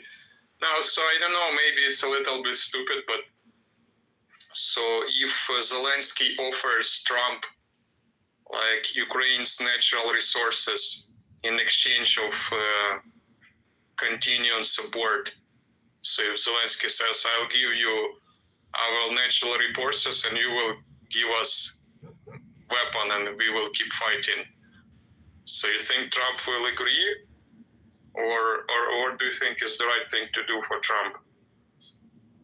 Yeah, I have no insight on this, Gene. You're so much more knowledgeable on the costs of what's going on. But for the Trump-loving base, we just want everything to get shut off immediately on the payments. Immediate ceasefire and deal to be made. Probably to give up all of that land, like Zelensky has said he will do. And then, they need to negotiate a settlement. It'll look like Donbass and Crimea will be kept by them, by Russia. And then some 20-year period of assistance from other countries without calling it NATO. But if Zelensky bribed Trump by giving Ukraine's natural resources, there's no bribe. There's no bribe. All the people who were bribed already are the other side guys. no, I mean like official bribe, like it's not real, but I mean like you will get. BlackRock already bought all of that.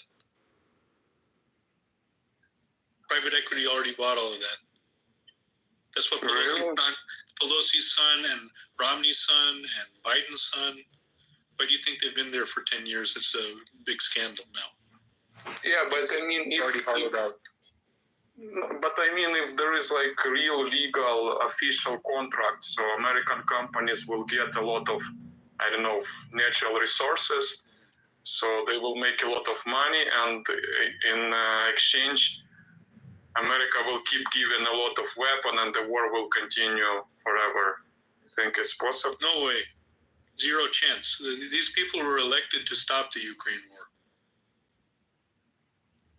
Well, I hope so, but I was afraid. No, the pledge is the war will end before the inauguration. That's what he pledged. He's been on the phone with everybody already multiple times, right? Yeah, so that was just my fear that like even MAGA guy will support this. Oh, hell no. No one wants a dollar cent anymore. We don't even care about either side. No, but the point is exactly, but if you start making money, so this is the problem. So you will not be losing money, you will be making money by getting like cheap Ukrainian resources almost for free. So, what, do you understand? You are saying you are worrying that MAGA in fact doesn't care about the war. Will continue to fund Ukraine, doing a deal for some natural resource deal, and prolong the war inevitably. Is that the statement you're making? Yeah, exactly. Yeah, I think there's zero chance. There's zero chance of this. Now, them escalating it prior to Jan 20th. This is the problem. You're sitting in the soup now. If anything's going to happen, it's going to happen right now in the next 2 months. As you're seeing every week is a story of the ATACMS missiles or the landmines, right? But this is pre-negotiation. It could just be smart pre-negotiation. They're setting Zelensky up with some weapons before the full negotiation. It clearly appears that way to me. It's not an escalation. This is a posturing prior to going to the deal. Well, I think, yes, I think that the West, I don't know if you know much about British newspaper. So my theory that Republicans, they prepare the public for the ceasefire, and how they do it. Because there have been news articles in The Economist and The Telegraph. The first article was that Ukrainian losses are very high. So, and the second article was that a lot of men are afraid to go to war and they need to force, like, really brutally. So maybe it's my conspiracy theory, but maybe just, I don't know, if they can up for a deal. That's correct. Even Zelensky himself came out to say now he will trade land. That happened yesterday. So he's now bending down and saying he's ready to do a deal. Yeah, you got very clear setting up for the deal. Well, but he's being really like, he a little bit torn down his position, but still he wants to wiggle out of the deal. Like now he says, okay, if you accept us in NATO without some territories. It's a non-starter. No one's going to allow him to be in NATO. But he's calling it a 20-year agreement, not NATO, but like a support agreement. Kind of a multinational support of Ukraine. Give away and I'm willing to give away the territories the first time he said it. Of course. Well, he says a little bit notice. He says we can accept the idea that we will be part of NATO, but partially, without all territories. So that's what he said. But still, he wants, he still wants NATO. So, so I don't know. And also, he said. That'll be Putin's first thing. You'll never join NATO. That'll be one of his first and only conditions. And also, it'll keep happening forever. Why the fuck would he want? You're signing a check for a world war to put the Ukraine into NATO. It's crazy.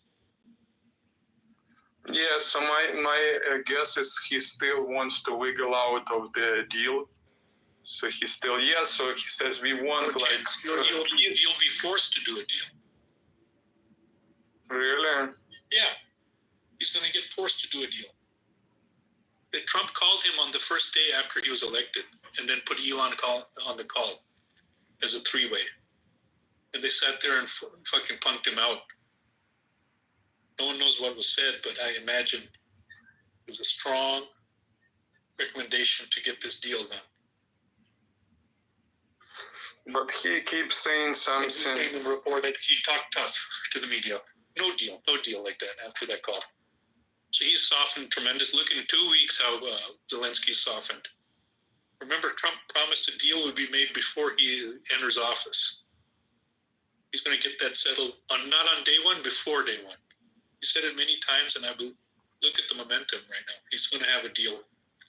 We're either going to have a deal or some sort of goddamn problem before the inauguration. But he still keeps saying something, which I think. Who wants to go into winter fighting fully? You can just make a deal now. Eventually, you're going to make a deal. There's no reason to just much more bloodshed. But what he said also that, let me quote you. So Zelensky said, Putin can attack Ukraine again in 3 or 5 years if we freeze the conflict without strong Ukraine.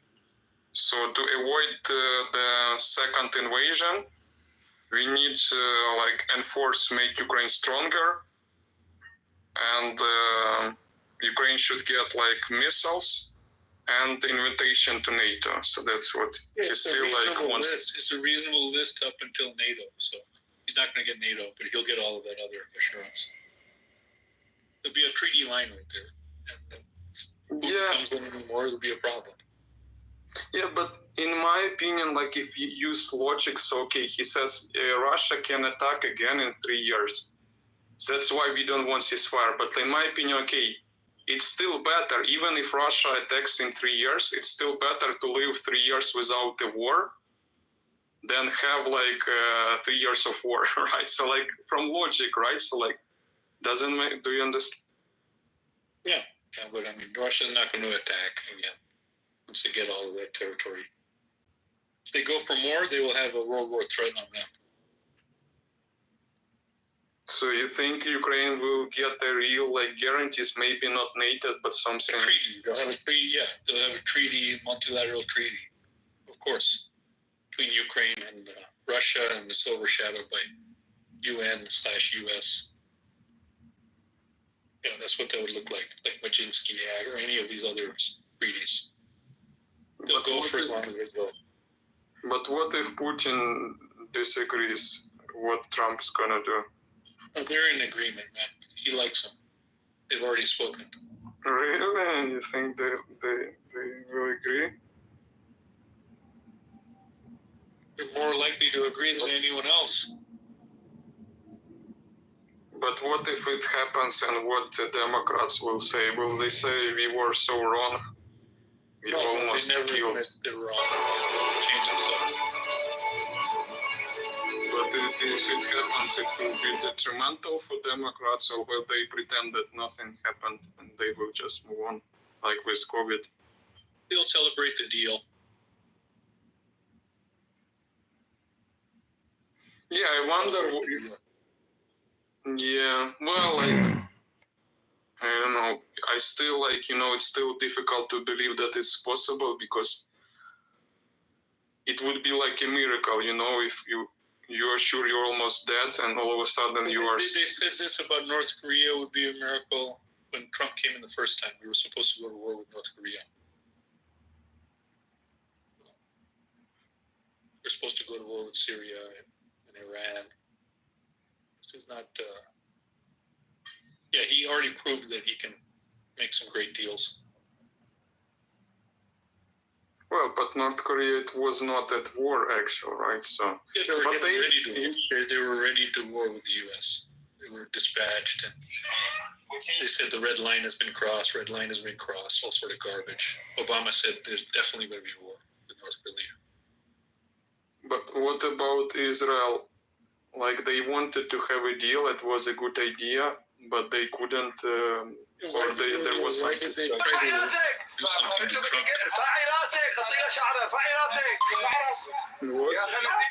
Why did Israel try to do something to President Trump?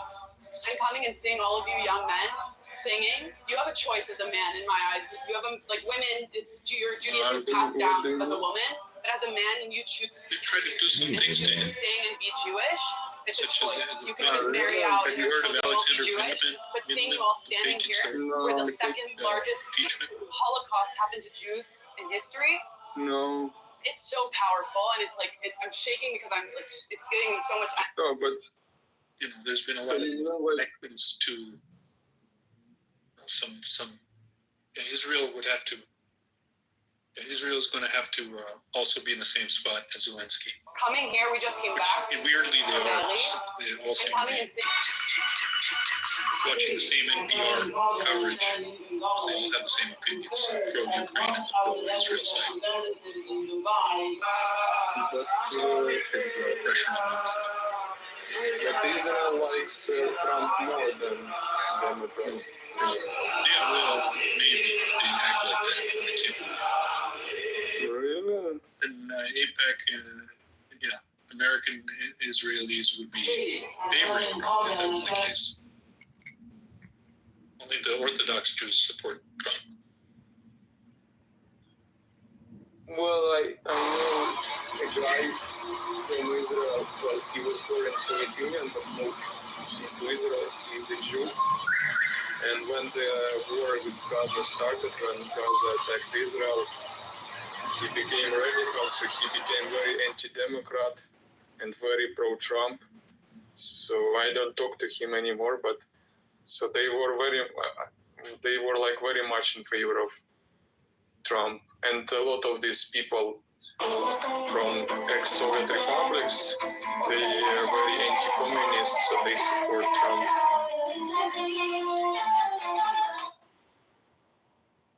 Let me ask you a question. Do you think Jews love Christians? Jews love Christians? You heard Jews? Yes, and Israelis. You can answer. It's a good question. One for each. You can answer for each. Israelis and then Jews. Well, I think Jews would prefer Christians over Muslims, I think. So maybe, I don't know, like... What do they think for Christians to atheists? Do they prefer atheists or Christians? Probably Christians. No, but you need to understand that, like, Jews are really split. So, I don't know. Split 80-20. Split like black people are split. So it's not split. It's the least split. But you talk about... Right or Democrats. Yeah, but you talk about the American Jews, not Israel Jews, right? How are the Israel Jews are pro-evangelical to come and do a bus tour. I do branded dropshipping. See the birthplace of Jesus. Dropshipping. Last year, our brand Do did they actually about love the 1.5 Christians? million with about 20% profit. Feels like it's, How many years experience do you have? 6 years now. And what is exactly that you do? Break it down. At this So, time. unlike most people, we do branded dropshipping. So, The a lot MAGA of the party is products a party of are being sold Christianity. online. So I think on our there is like website, some so we don't actually fundamental own any of the products. So we go to AliExpress, find a product for issue here. $10. We'll list it for $40 on our own I website. can't understand why We do Jews would vote Facebook, 80-20 TikTok for the ads, Democrats who are against them. You finished your therapy, we go to settle your case. They offer $21,000. We say, they offer $31,000. We file a lawsuit. They say, You can also see the influencers of what do you know? They offer $82,000. Case settled, let's go. really not many American Jews speaking up for President Trump being good.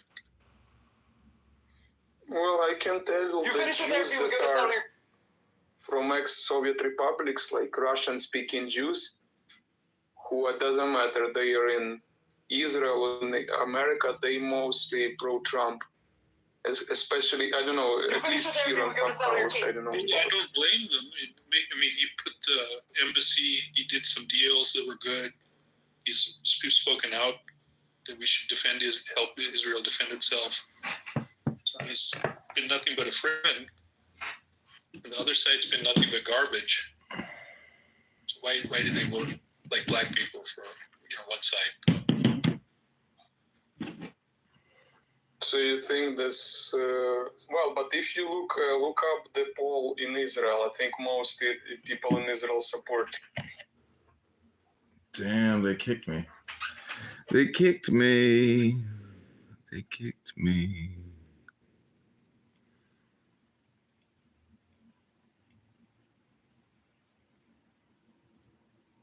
With some influence.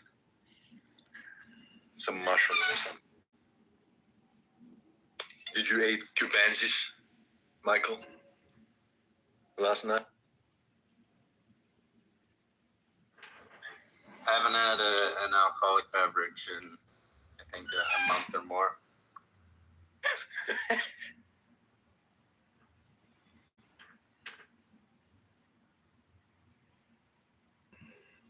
Yeah, that's why just like farms, or whatever, ranches, property, it's hard to divide into 3. Bitcoin is very easy to divide into 3 or any other number. Thank you, Michael. I never knew. A lot of times it's not about learning a new thing, but reminding yourself of what you already knew. Like some of the reminders I was given. How does Bitcoin handle the 9th decimal place when it comes to division? Well, you can just round up or down if you have to on the sets.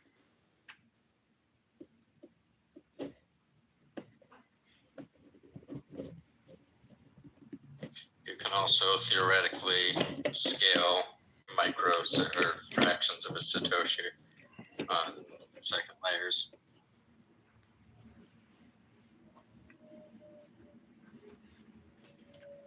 Yeah, I was thinking about. Most people are fucking losers. True. And it's because they're delusional. That's the reason why they're losers. Oh fuck, I'm delusional. Yeah, you are. But the reason why people are delusional, or why delusion being a loser go hand in hand, is because the reality, baseline reality, is that all human beings on Earth have extremely high agency. Okay, they're able to change their circumstances. They're able to do things. When you're a loser, you're a person who does not believe that you have agency over your own life. So you're stuck in this delusion where you think, I'm poor or I'm fat or I'm stupid because of some circumstance outside my control. When in reality, you're poor and fat and stupid because you're poor and fat and stupid. Can I ask you for a bit of context or clarity? Yes, hit me. Would you say someone who tries to raise funding and can't raise funding and believes it's other people's fault is that delusion? Yes. Thank you. That's in general. The thing is, there's levels to reality. Right, and so you have your fiat reality. The base level is the operative reality. Michael, we're gonna trigger the other personality to come out here in 5 minutes. By the way, I'm not talking about Michael. But yeah, being delusional is the core of being a loser. Because the truth is you have extremely high agency over your own circumstances, and you're just choosing to believe you don't. Because you're weak and pathetic. And there's no other way to say it, And people need to hear it. Like, if you're in this room and you think these thoughts, you're a fucking loser. Pretty simple. Fix your shit. Stop thinking that way. The end. There's nothing else. It's not any more complicated than that. Wake up from your delusion. Realize that you have the power to change your shit today. Oh, I'm fat because people in my family are fat. You're fat because you eat too much, fatty. Oh, I'm dumb because people in my family are dumb. Nobody in your family reads books, dummy. Oh, I'm poor because people in my family are poor. You're all poor because you're all fucking losers. No, nobody saves money in your family. You all spend it the minute you get it. None of you have ever read a fucking book about finance. You don't know anything about anything.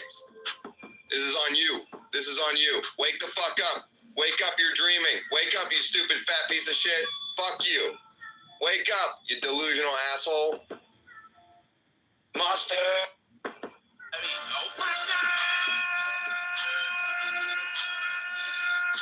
It's a second bag, but somebody gotta do it. Got my foot up on the gas, but somebody gotta do it.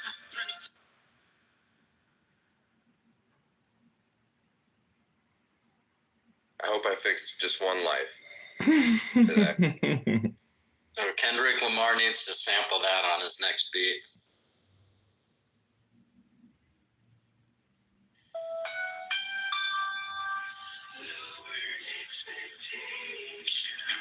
Someone should cut that and put it on Twitter. Good one, JC. SNL.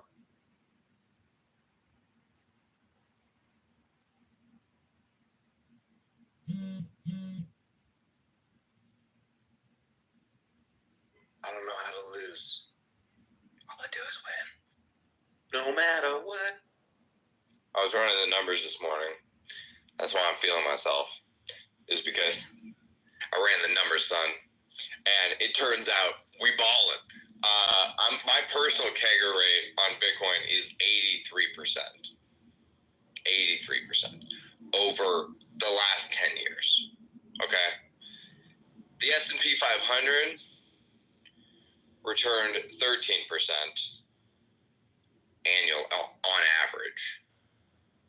Really, the annualized CAGR is 11.8% or whatever. But let's just go with 13.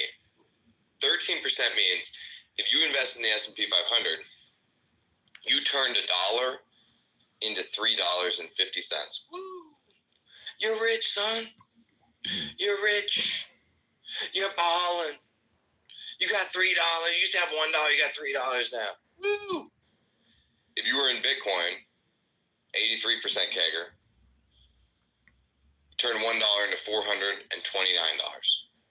Okay? Hit me with it. And I had to sit here and listen to you stupid fuckers tell me that I was wrong, that I was dumb, that I was going to lose all my money.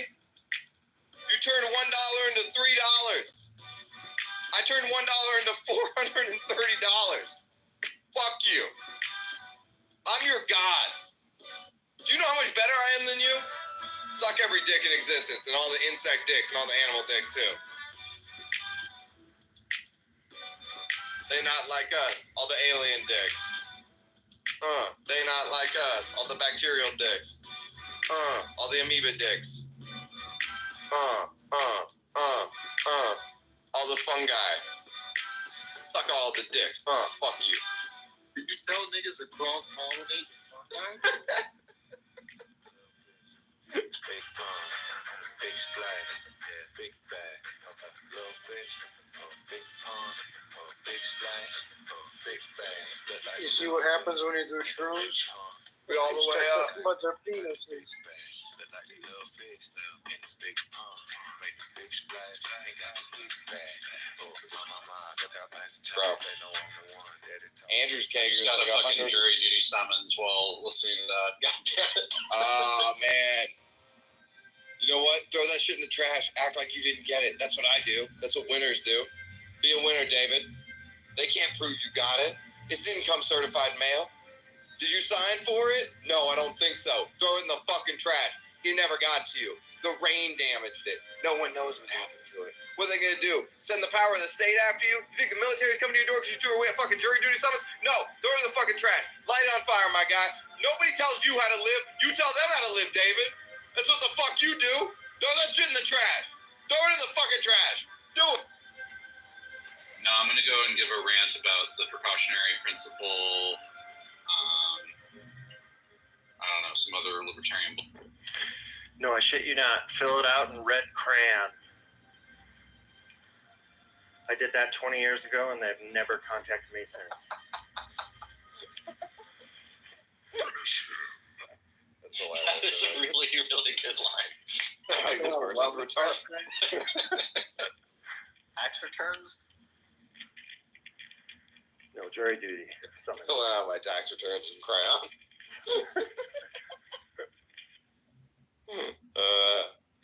My name is American Hoddle. This year I owe many monies. Here they are, sirs. To the sirs it must concern.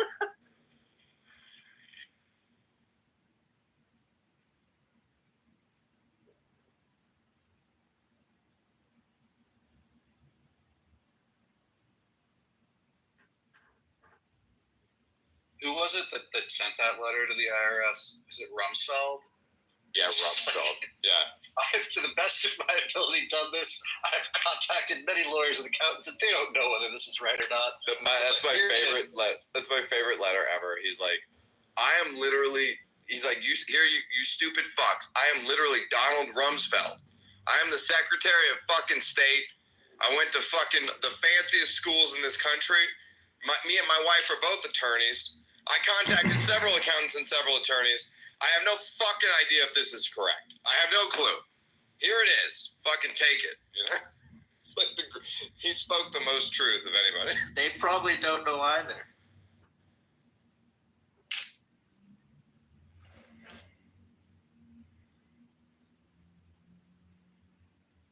I literally think that is the process of filing taxes. So, like, they receive your tax returns and they're like, I guess it seems legit.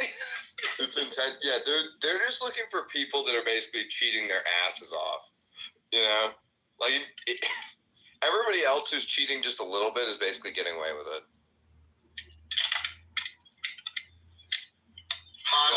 Jones, I have a strong belief that your wife has a perfect diaper bag. Ooh, do you know? Did she tell you about the diaper bag? No, I just assume based on things that I think you would have that she would have been good at getting. You want me to ask her what we use? I want to ask her if she loves it, and if she says yes, then tell me. Okay. We let me go see. I'll go see what the diaper bag is. It's this blue thing, and it has hella fucking diapers in it. Let me see. It's called the fuck is the name of the brand? You'll like this because I think it's cheap. What's it called? I've learned about your wife that she's a Mexican at heart. Yes, and also very well. She thinks about these purchases very well. But also, you know why getting recommendations from my wife is the best is because she's gotten 4 kids. Four kids. But also, it's the best because we do buy all the fancy white people shit. Correct. And then you buy the cheap shit when it's better than fancy shit. And then we end up reselling the fancy white people shit so that we can buy the cheap shit. Because the cheap shit is better. Awesome. Dude, the other thing with I'll ask her what she recommends, what she's using. The other thing with kids is you find out when you have kids that like shit wears out. So it's a lot better to just buy the cheap one and let it wear out and break and get dirty and whatever, and then just throw it away. You know, like, oh, dude, do you have a need for a high chair yet? Your baby's not old enough to sit in a high chair yet, right? Are you gonna recommend the IKEA one? The IKEA one. That's the one. Yes, that's what I got. It was sold out forever. I was checking it every day, and then it came on. $20. Buy. Yep. Nope. That's the one. I'll have my wife hook you up with, or you can just look them up yourself. But there are these little footrest things that go for the IKEA chair, and that's the only way you can improve on it. Other than that, it's perfect. Okay. You add this little footrest to it, and then the babies don't swing their legs wildly. It helps them focus and eat better. I was looking at chairs, and everything I was seeing was like the best one I've ever used is the IKEA chair for like $15.99. You know why the IKEA one's great is because it's made of just pure plastic, so you can take it out and just hose it off when it's fucking disgusting. Yeah. So literally that's what we do. I don't like waste because the babies get it so messy. I just take it in the backyard and I fucking hose the shit down, and that's it. I just dip it in my pool. Yeah. Just take the hose to it, call it a day. Do you know what's funny about the pool? The pools gross women out in hilarious ways. How so? Well, like if I tell Mokwa I'm gonna put the dog in the pool, she's like, "Oh my God, it's gonna pee in it." And I'm like, "Yeah, it's a 15,000 gallon pool. Like, so what?" It's okay. Who gives a shit? People do get real weird about peeing in the pool, but everyone pees in the pool. It's normal. Everyone pees in the pool. And then I was like, it's a 15,000. I was like, I did the math for her. I was like, I could pee in the pool every pee that I have, and it would replace every pee that I have, and it would. I did the math. It was like 800 pees before before it changes something like 1%. It was some absurd amount of. Yeah. If we were as intent upon our... And you're not going to pee in it 800 times, obviously. Just like, Who knows? 200, 300. Normal amount. I was like, I could use the pool as my personal urinal. Have you swam naked in your own pool yet? All the time. Yeah, that was one of the first things I did when I got a pool. Yeah, my wife was like, "Why don't you put pants on?" I was like, "Why would I do that? It's my pool." Why would I? Who else is out here but you? And then the neighbor woke me in, and I was in the pool naked, and I was like, "Fuck!" I had to get like real close to the side so that he wouldn't see my pee-pee. Dude, which it's hard to conceal my pee-pee, as Jimmy understands. That's the African heritage. Yeah. Yeah. Nah, he's too smart. Too white. Okay. You're right. You're right. The fat has grown around my pee-pee. It's not as big as it used to be. Should have supported Kamala. You didn't support Kamala. You small penis nigga.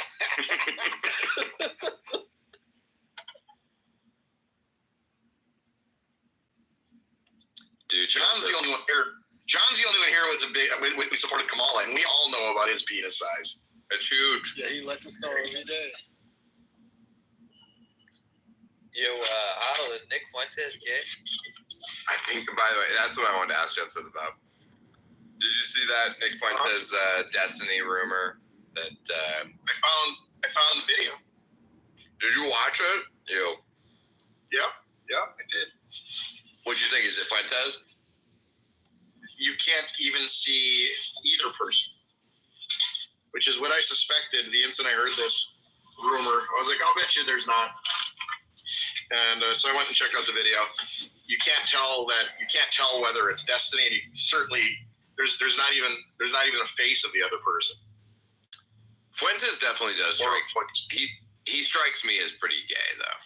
Like he strikes everyone as gay because it's the easiest trope in the world. He says naughty things about gay people. He's gay. Like, oh, okay, like that's that's not why I think he's gay. I think he's gay because of the way he sits. He has all the mannerisms. And moves his body. Yeah. He has the mannerisms. You don't have good gaydar, Joseph. No, you don't have good private school dar. That's what you don't have. What? Are you talking to me, nigga? Yeah. There's two types of gay after Nigga, my radar for private schools is so good. I know what your grandfather did if I met you. No, friend. Jimmy, you understand Ivy Leagues, and that's not the same thing.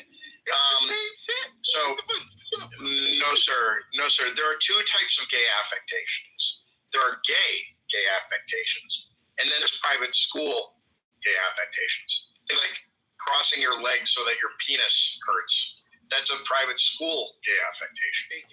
And so Nick Fuentes has private school gay affectations, but he doesn't appear to me to have gay affectations. I don't know about all that. First of all, nobody. If I know. Of private He's also a private school gay affection daughter. You know. I went to private school, motherfucker.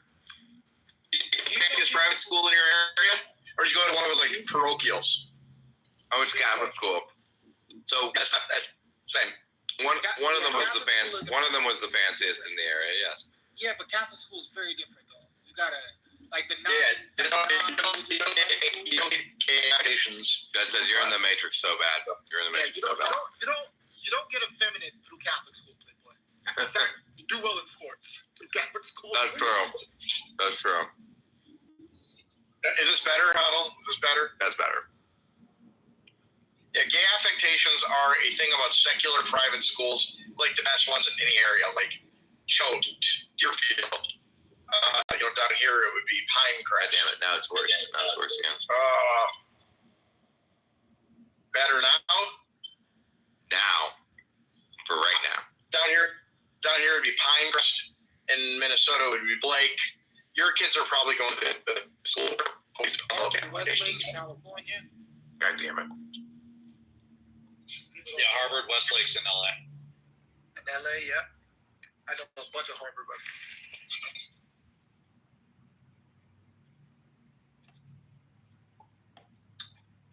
Doesn't Fuentes not sleep with women though? Yeah, because he's Catholic. He's tried conservative, but he's how old is he? How old is he?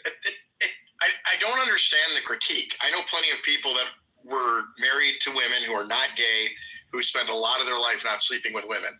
A majority of it, even. They're booty bandits too, bro.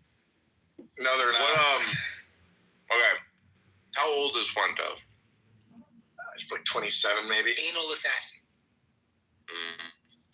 He needs to get married in the next few years here, otherwise he's gay as fuck. 100%. Yeah, I would agree. Probably doesn't need to get married in the next years. I don't think that makes him gay. Does he have any pets? I'm not saying he's not gay. He may be very gay. I'm just saying, like, it would surprise me. Does he have any pets? Jimmy, you are killing me right now. Didn't he have a bet with Milo Yiannopoulos or whatever about who could father a child before 2027? What a gay bet. Well, I mean, if you know Milo, then yep. Yeah. I'm just trying to figure out if he's a dog. Milo found Catholicism. He's not gay anymore either. That's why he wants to bet Nick Fuentes to race to have a child. I know. The Milo example is really funny in the context of census. What a way to announce that you're going to rape women.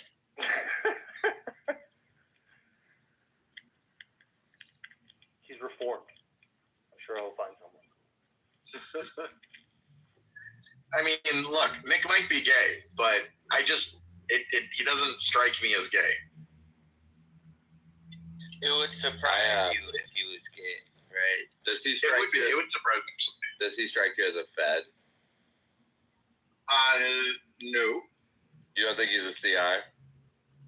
No. Well, he may be a CI, but that's a low bar. Because, like, what if they ask him to do one thing, like about one person, he's a CI. But like, that doesn't mean he's a CI all the time, right? What's up with him? His whole thing of not supporting Trump, though. Most recently, dude, that was really super weird. I think it flows from Kanye and his fallout with Milo, but it could be that he was instructed to do that. I don't know. It was based on apps. He suddenly became one of these leftists that read the media the same way all the lefties do. It was really, really weird to watch. Yeah. By the way, you told me the whole thing that was going on with the Groypers, and I had some sympathy for them or whatever. And I've been watching their behavior online the last few months. I hate these motherfuckers. These are shit garbage people. I've never liked them. They're kids. They're kids. Well, my entire point is they're leftists. That's why I don't like them. I don't give a fuck about if they're kids. They're leftists. Like spiritually, they're leftists. They could go around running their. They become leftists because Nick has become a leftist. The thing is, Nick is a spiritual leader. They'll go wherever he tells them to, right? So if he becomes a crazy left winger, they too will become left wingers that same week. It's a little sad, but my point is the difference between me and I don't want to say John, but it'll be the difference between me and John is that my critique of Fuentes will be exactly the same whether he's a left curver or a right curver, right? It doesn't matter. He's still a kid. He didn't have to end up this way. And it will be it's not I would rather his energies have been focused in a good way because he actually is going to probably be a dangerous person in the future. By the way, I was thinking he was going to be a dangerous person, and now I'm thinking not so much. Because I just think the more you look into it, like the fact that he's a half Mexican white supremacist, it's so, and he's effeminate and gay. The whole thing is cringe, you know. But he's not a white supremacist. Okay, he's definitely an anti-Semite of sorts. He's a white nationalist, is he not? No. What is he then? Well, it's hard. Like define. Like he rides the line of white nationalist, but yeah, like he's not like a KKK member. You know what I mean? Like, listen, I don't really have a problem with white nationalism. Like, I was going to say he's kind of like a white nationalist the way that you're a white nationalist. Like, you know, again, I don't have a problem with that if you believe that like white people should be free to have their own societies. Like, that's an obvious belief, right? But his thing is, I don't think that's what he thinks. I think what, like, I would say his belief is that black people commit more crime and black people behave X, Y, and Z way, and denying that black people behave that way is retarded. And I'm on exactly the same. So you think he's in the zone of like race realism is what that's how you would describe him? Yeah, I would say that. And I would say that like in the same way that like saying true things about women makes you a misogynist, saying true things about the way black people act, like not all, but a large number of them compared to white people makes you a racist. Here's why I don't like Fuentes, like more than anything, is that he muddies the waters and he gives ammo to the opposition often. And it's like, there needs to be a clear delineation with right wingers. Like, Fuentes is not on our side. He's his own thing out there in the wilderness somewhere. I'm totally with you. Because I think you see that thing on TikTok where, you know, he did that thing where he's like, "Hey, bitch, we control your bodies," and blah blah blah, and like, he's mobilizing the left at a time when they should be fully demoralized, and it's like, why is he out there doing that if it's not federal in some way? Well, to which, I don't think that anyone could have ever thought that the left would have actually like reacted the way that they did by his fucking joke. It's clearly a joke. Yeah, but I can say that I would have seen that ahead of time. I think he should have seen that ahead of time as well, and I think he did see it ahead of time, and he did it on purpose because he knows he wants the attention. He's a little attention whore. Like all, you know, that's what I'm saying. He's spiritually a leftist. He loves attention. I don't also agree with it. He wants it all to be about flamboyant gay Nick Fuentes. All of your critiques are legitimate. Yeah. And also, I don't like that the white nationalists are half Mexican. Like, be an actual white nationalist. Please don't scroll. I'm just trying to become... What the fuck is this? Why we got half Mexican white nationalists? Why you front like the Spaniards ain't based? Fuck the Spaniards.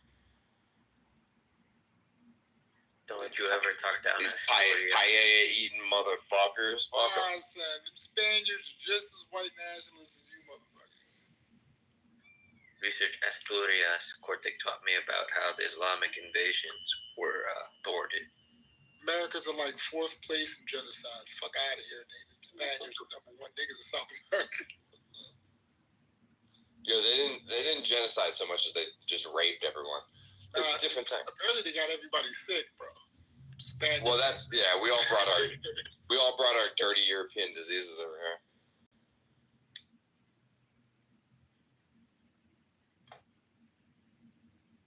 I do think it's funny that like the left is characterized coming to a place and bringing diseases that you have in your home country as a genocide. Yeah. Like, what did we do? Well, you arrived. It was your presence that genocided them. Well, it does get. I mean, you know who Lord Jeff is, right? Yeah, the guy who suggested we try using smallpox blankets, for which there is zero evidence that we did. Well, anyway, he definitely wanted to try. He wanted to do that. Yeah, but like, there's plenty. Like, that's. Have you ever watched like the House of Lords? Like, there's plenty of retards there. Listen, back to the Groypers. They need to be fixed. Something is wrong with them. I know. You know, They can't be. I've sat with them numerous times. who are they? Yeah, who are they as people? Like in person? Like who are they? I don't understand. They're disaffected. Shut up. They're disaffected young men who feel completely inept when alone. That's the best description I can give. Oh, so they're beta males, basically. Yeah, but That's why they have to put on group up. That's why they have to group up like high school mean girls. Kind of, yeah. They're all followers. So like if you watch them when they're in groups, they literally walk like they're transgenders in a sense, but of alpha males. They're alpha trannies.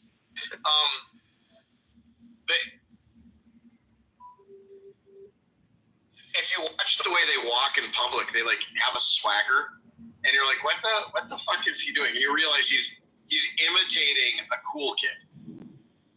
Oh, that's what it is. Yeah, that's what they're doing. What is it about Nick that they all gravitate towards? Well, this is all.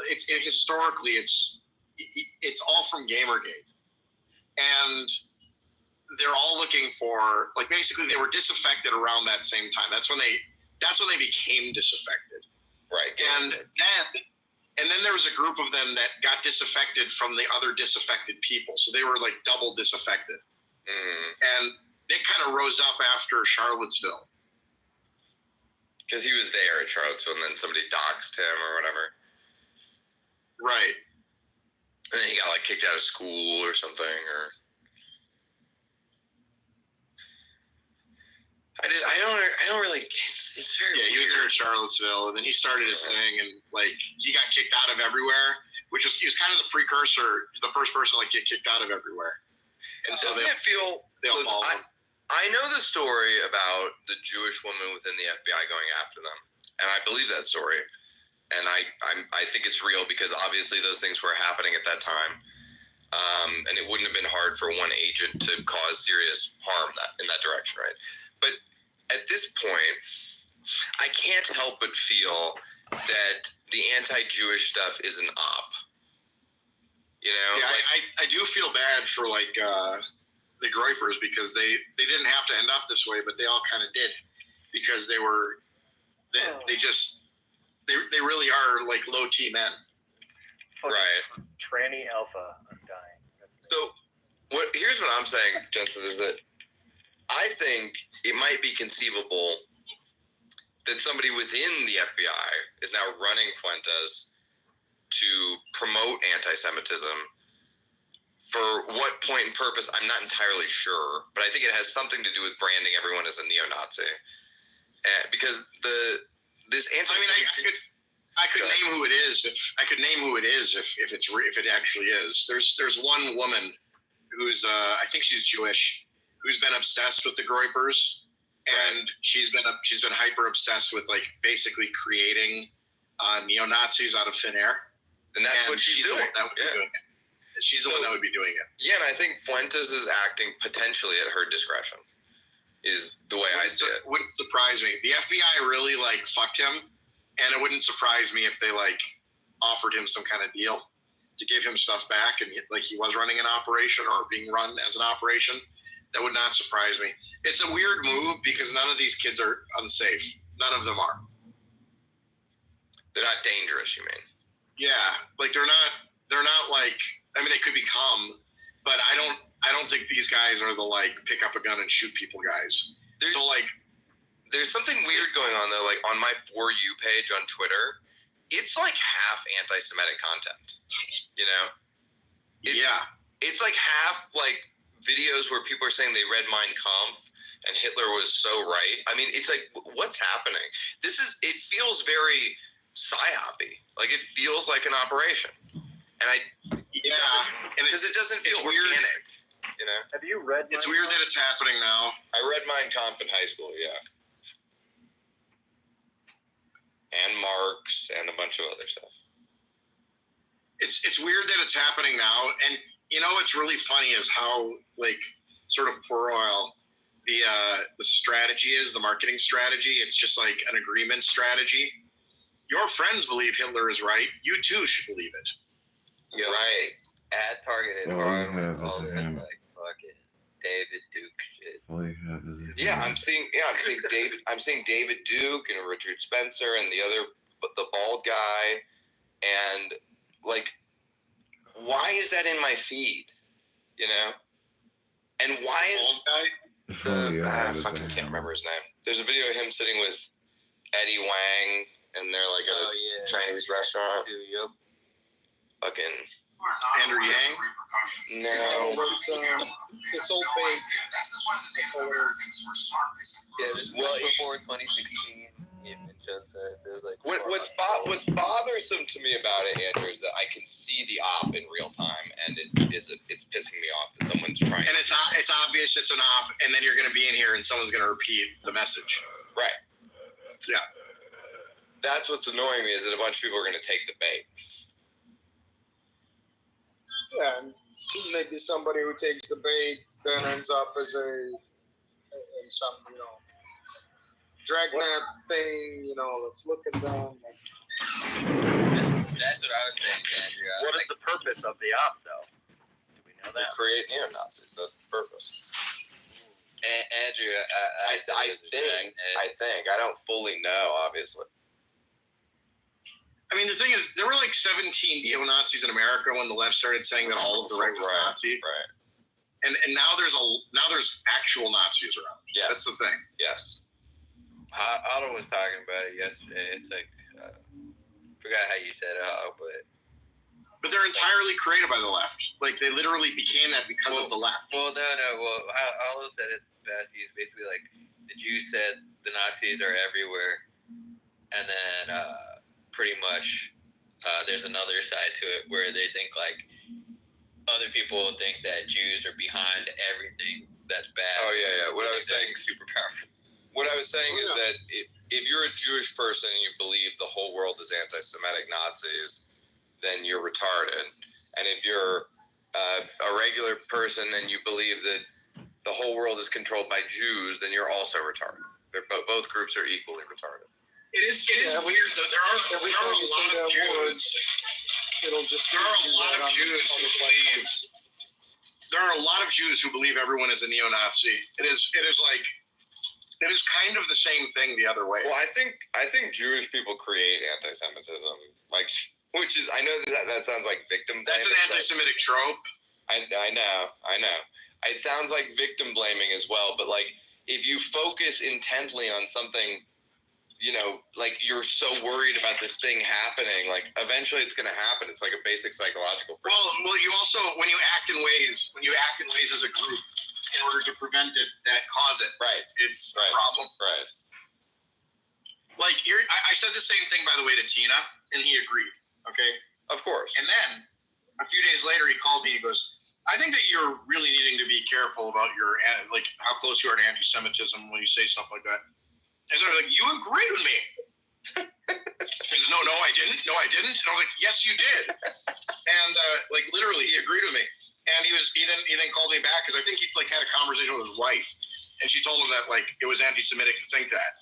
And so he just switched on a gear and told me that it was anti-Semitic to think that. Look, think about it. Like, let's take it.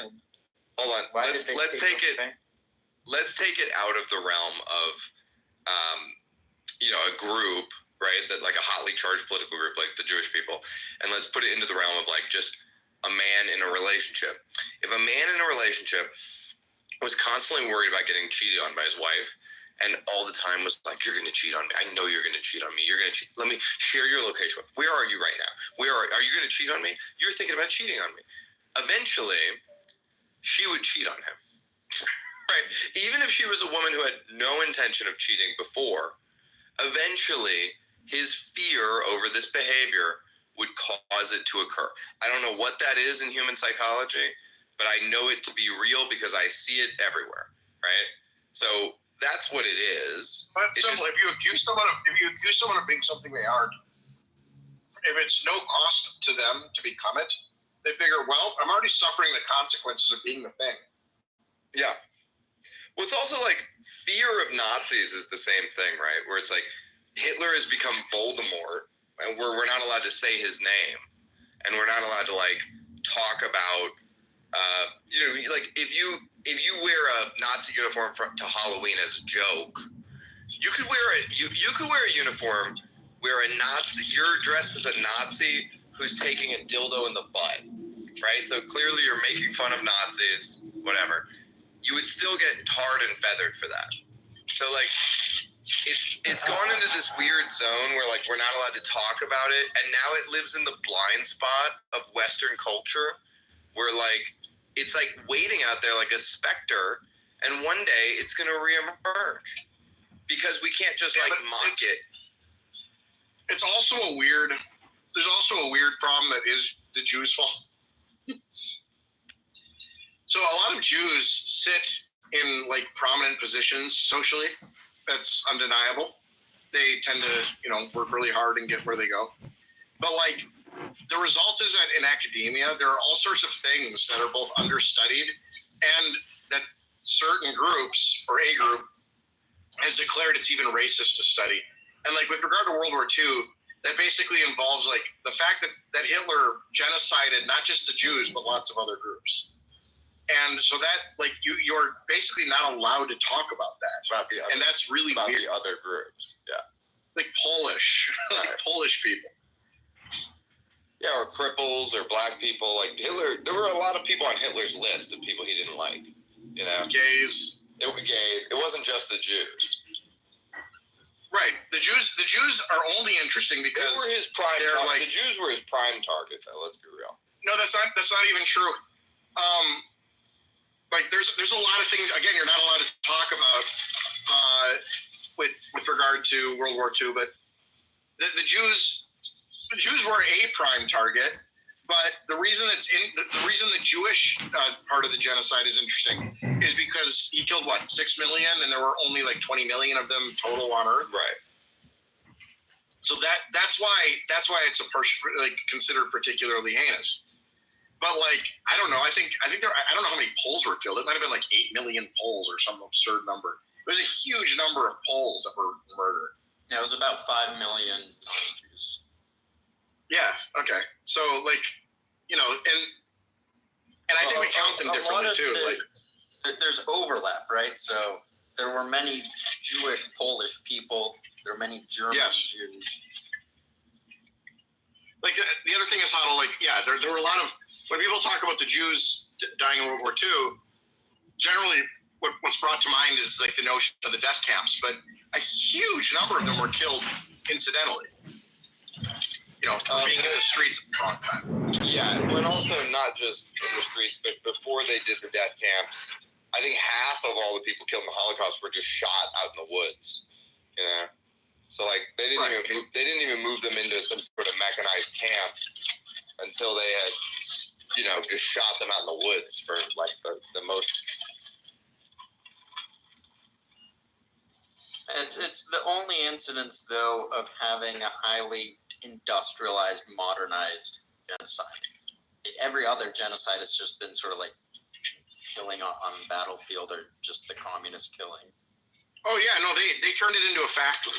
Absolutely.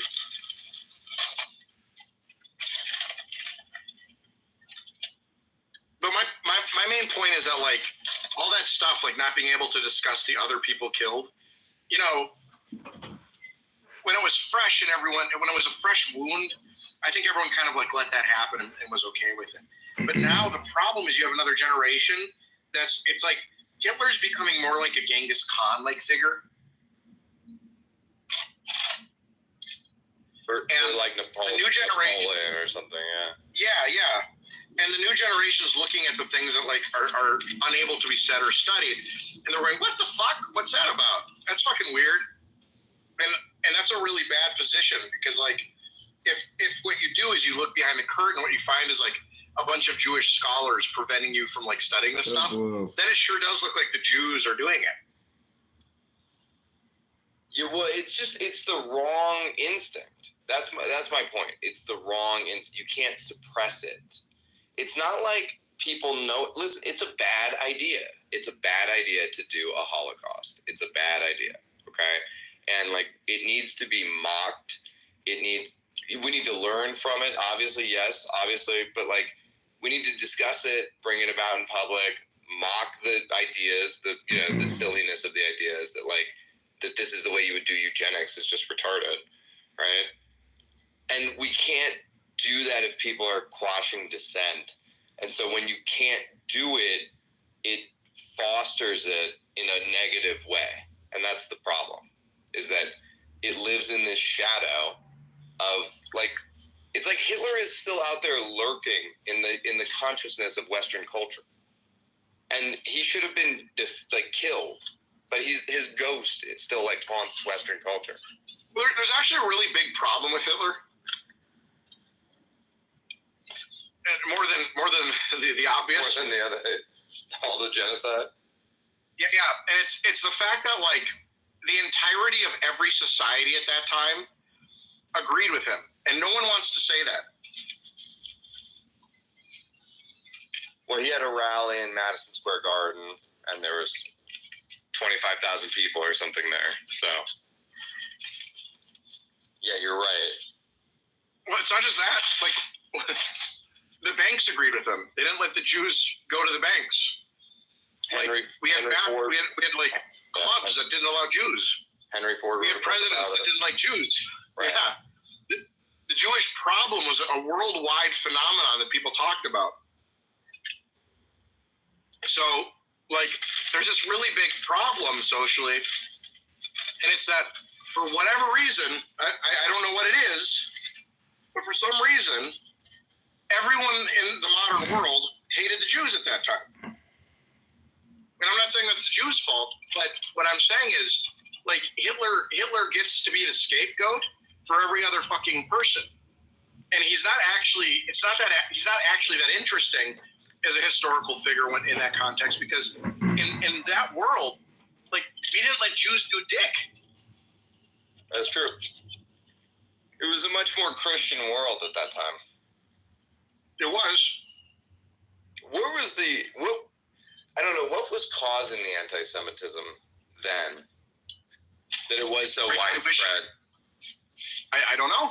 You're probably not allowed to answer that question, because I have a feeling that there's something about Jewish culture that causes that is like, number one, in America there's a lot of people coming from other places, but like the question needs to be, if you're actually going to explore it, like, which part were the Jews responsible for? And that's probably a forbidden question.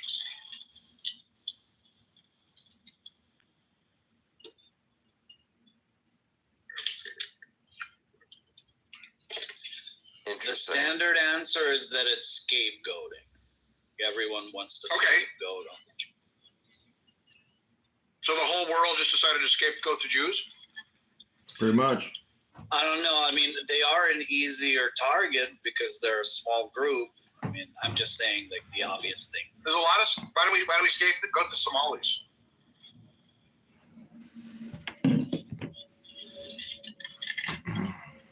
Yeah, I mean, we don't envy them. West.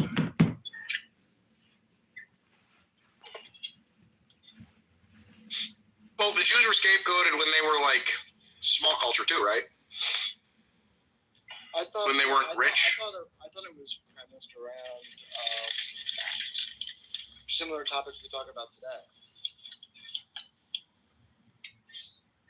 like cornering markets. I mean, I don't know. You're right. Like, nobody's able to answer this question in modern times. Like, what was it? It's a forbidden question. Universal. Yeah. From my understanding. And again, I'm not saying it's the Jews' fault. I'm just saying, like, it's kind of an important question to answer, and I think it's important insofar as, like, Hitler being like this historical figure who we like basically heap all of the blame on for Jew hate. When the reality is that, like, tons of people hated the Jews all over the world. Yeah, one thing worth pointing out is that it's the only culture on Earth where their nationality is not their identity. Like, we're like, as far as like, they don't you know, we talk about, you know, in America, we want people to assimilate if they immigrate. We don't want them to like stay in little pockets and little echo chambers. So we want them to become Americans. And my thoughts were always that you know, that the Jewish people always kind of just stuck together and cared for themselves and didn't never really, you know, they were Jewish before anything. It's a little more complicated because, for example, in Germany, it was claimed the opposite, that they're hated because they try to, you know, be part of inside of the society. So it's kind of both. Interesting. I didn't know that. I mean, it could be as simple as like the reason it happened in America is because we had tons of German immigrants or something like that, so they brought it with them, or you know, like Catholics were there's plenty of explanations that don't involve like the Jews did it, but it's interesting to me that it's like a forbidden question. And all of the world's ills at that time get like scapegoated onto Hitler, and the result is you don't get to actually look at like the sins of the society as a whole. Yeah, it's a problem. Hitler was not like I think your point is that Hitler was not uniquely evil. He just was a manifestation. He's literally a product of the time. Yeah. Mm-hmm. And Hitler could have been literally a full city president.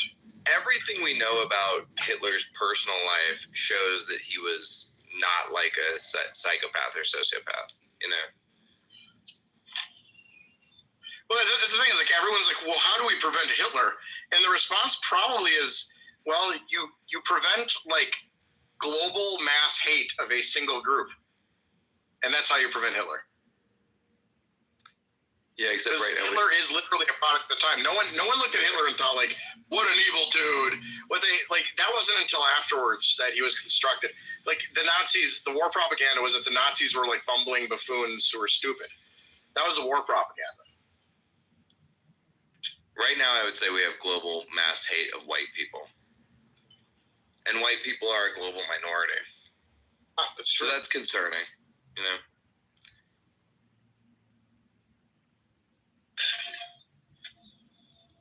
Isn't that interesting though? That like it's if you think about the fact that like everybody hated one group,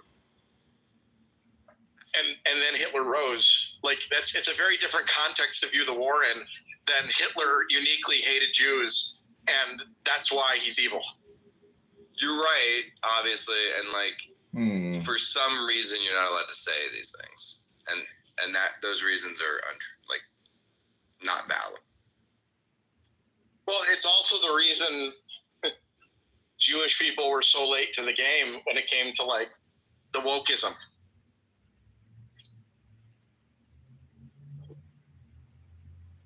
Well, let's be real, and some of them inculcated the wokeism. So yeah, they did. I don't understand why. Personally, it makes no sense to me why Jewish people vote left. That makes no sense. I don't understand it at all. Jews are communists. So many of them are capitalists. You know what I mean? Like, are they communists just amongst their tribe, or? No, dude, they're just a fuck ton of communist Jews. Is it because of like kibbutzes and stuff like that, or like? Well, those are often communists also.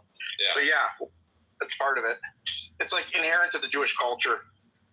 Like, go look at the rate that they made up of the Italian, like, fascists and stuff, and like, or the Polish Communist Party. It was like the Polish Communist Party was like, you know, no, that's fine, that's fine. Yeah, it's like was like huge percentage Jews. Yeah, one problem that I see from the outside looking in about the Jewish religion is that they seem to have explicit operating guidelines between working with Jews and then working with Gentiles. So they basically have different rule sets for how they interact with in-group versus out-group. And I agree. That causes bad outcomes.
Yeah, Huddle. I see this with my neighbors when they come and ask me to like do things for them on Shabbat.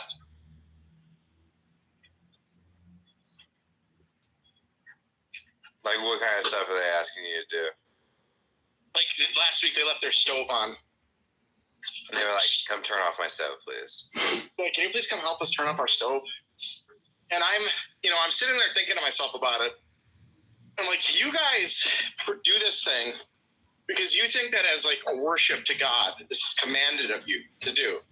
And therefore, like, anyone who does it is like defiling God, but you're okay with that because you think that you're chosen and that no one else has access to God anyway.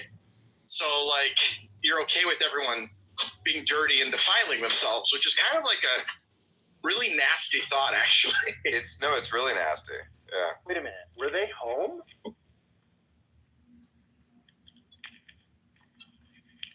Did you have to go over to their house and turn off their stove while they were home?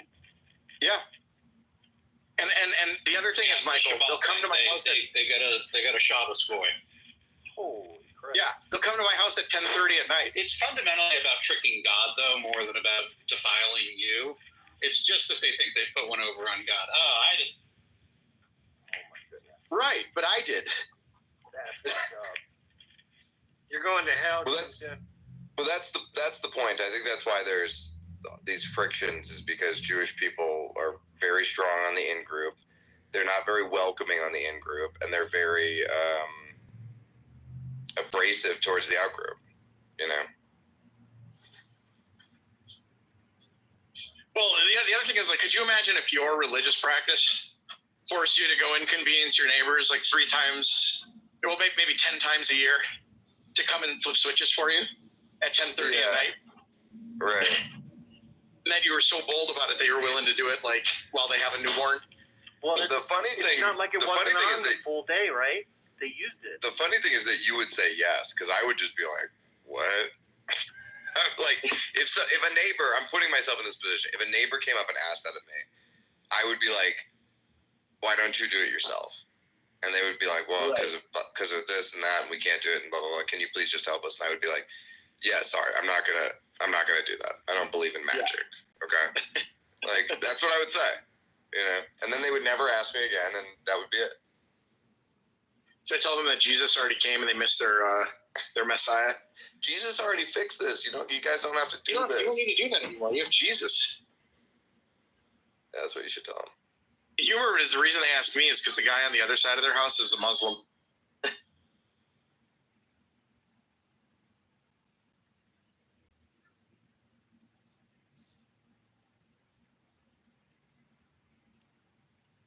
My wife said to me, "Why do they have to ask you?" And I go, "Because the other guy's a Muslim." Yeah, right. The Muslim's not going to do it for them. Exactly. Well, they don't know how to operate light switches. If you have, I would say in general, if there's a big difference between how you operate with your in-group and how you operate with the out-group, you're kind of a shit person, you know? In terms of, like, you treat the out-group with just no respect. Like, you know what I mean? Like, obviously everybody has strong preferences for, like, their family. Like, I'm going to treat my children a lot differently than, I treat other people. But it's like, if you asked me to watch your kids, I wouldn't be like, hey, we got this old food, feed it to their kid, You know what I'm saying? I'm not saying that Jewish people do this. I'm just saying this as, like, a ghoulish example of, like, if you were that type of person, if that is how you act, then other people are going to have friction with it. I feel like gun legislation for the left is like what Jews do on Sunday to God, or on Saturday to God. Right. With the dude, I bought a new stock, and now I have to go through the tax stamp process to SBR this fucking pistol, and it's like it makes no sense. The stock is nearly identical to the other one, but one of them is a felony and one of them is not. And I gotta go, and it's like, what the fuck does the brace on the gun have to do with the gun? It means nothing. It's like this random weird accessory. Yep. It's so stupid. And because of the weird law, they had to sell me the gun without the good brace on it. Then I had to go buy the good brace, and now I can't even keep the brace in the same room as the gun because that implies construction. Just in case there was ever somebody came into my home or whatever.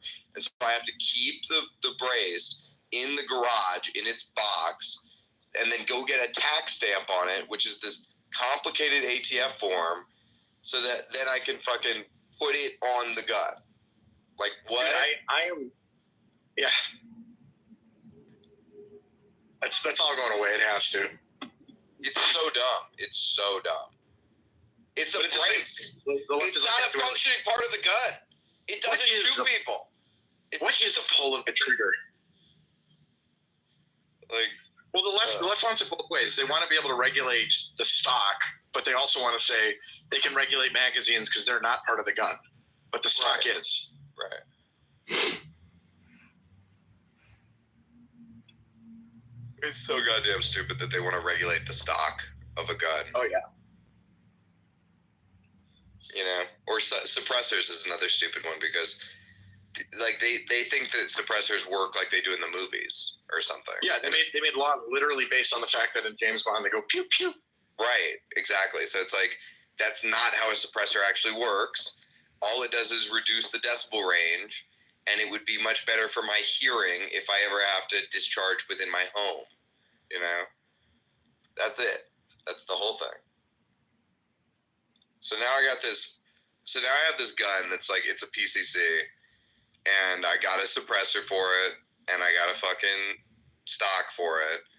But now I have to get 2 tax stamps, okay? And I have to pay the government a total of $500 and go through these long waiting periods.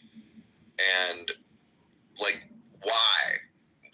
Why? Is none of it going to be able to change that at all?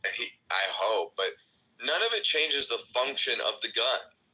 The gun still is going to shoot the same amount of rounds at the same pace. All it does is it gives me a little extra better, rigidity when I'm holding the gun, the stock. And then the suppressor makes it so that the gun isn't quite as loud, although it's still very fucking loud. So goddamn stupid.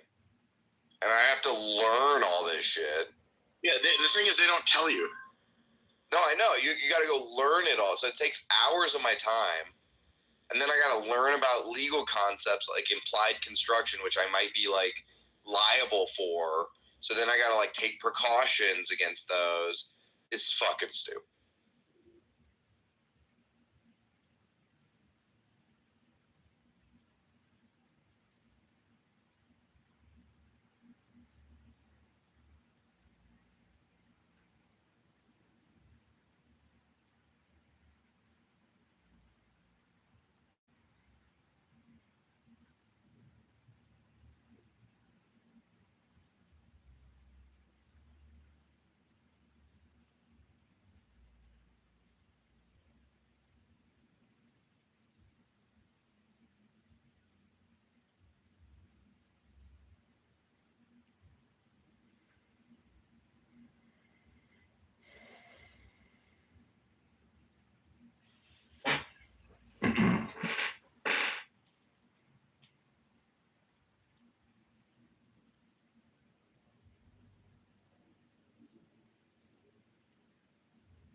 Can't hear you, Dave. Your mic is no. Is it bad? Is it okay to take expired Pepto-Bismol? Should be fine. Anyone else other than Richard? I mean, how expired is it, Chris? Is that better? Yep. Yeah.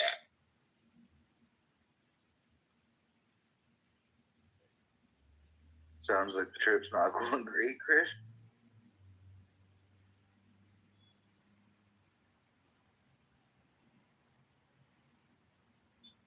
Is Pepto-Bismol supposed to be refrigerated after it's opened, or am I thinking of something?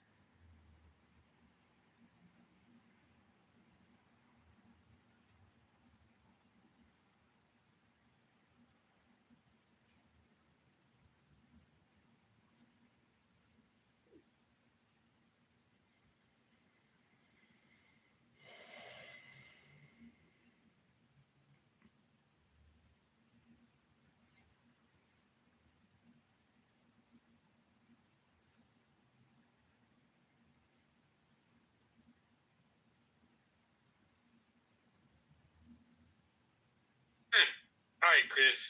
Chat NSA said you'll be good. I don't know who this chat NSA guy is, other than, you know. Well, how expired is it, Chris? January of this year. January? Yeah, you should be all right.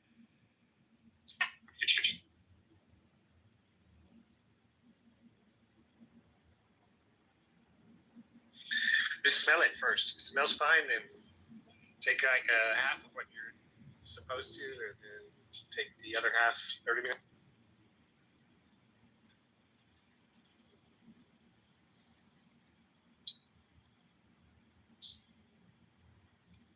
Are we talking about scripts? Pepto-Bismol. Okay.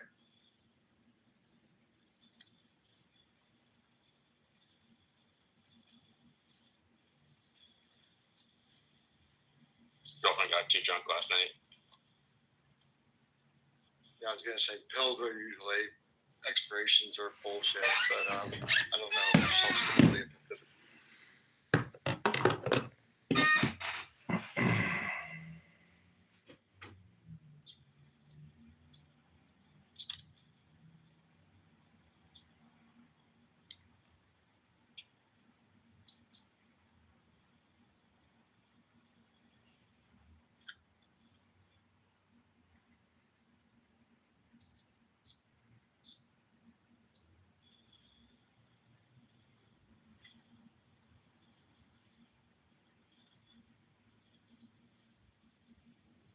Everyone have a good day. Everyone have a good Thanksgiving.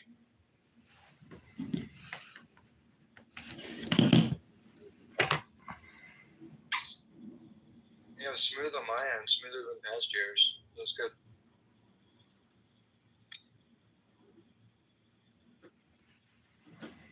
But smooth. I guess that's good, yeah. Everything went off without a hitch. Yeah, it's like I don't know if you've ever we started hosting. I guess it's our third year, and you just start to iron out like little details that, like having if you have your house clean with if you have help with cleaning your house, scheduling that a day or two before, little shit like that. So you're not trying to prep and clean. That's a good point. I've never thought about getting help. But yeah, make it a lot better. One less thing to do. As with most things, it's about managing the stress level of your wife or significant other. More so than myself. Women are fucking crazy, dude. When it comes to that kind of stuff.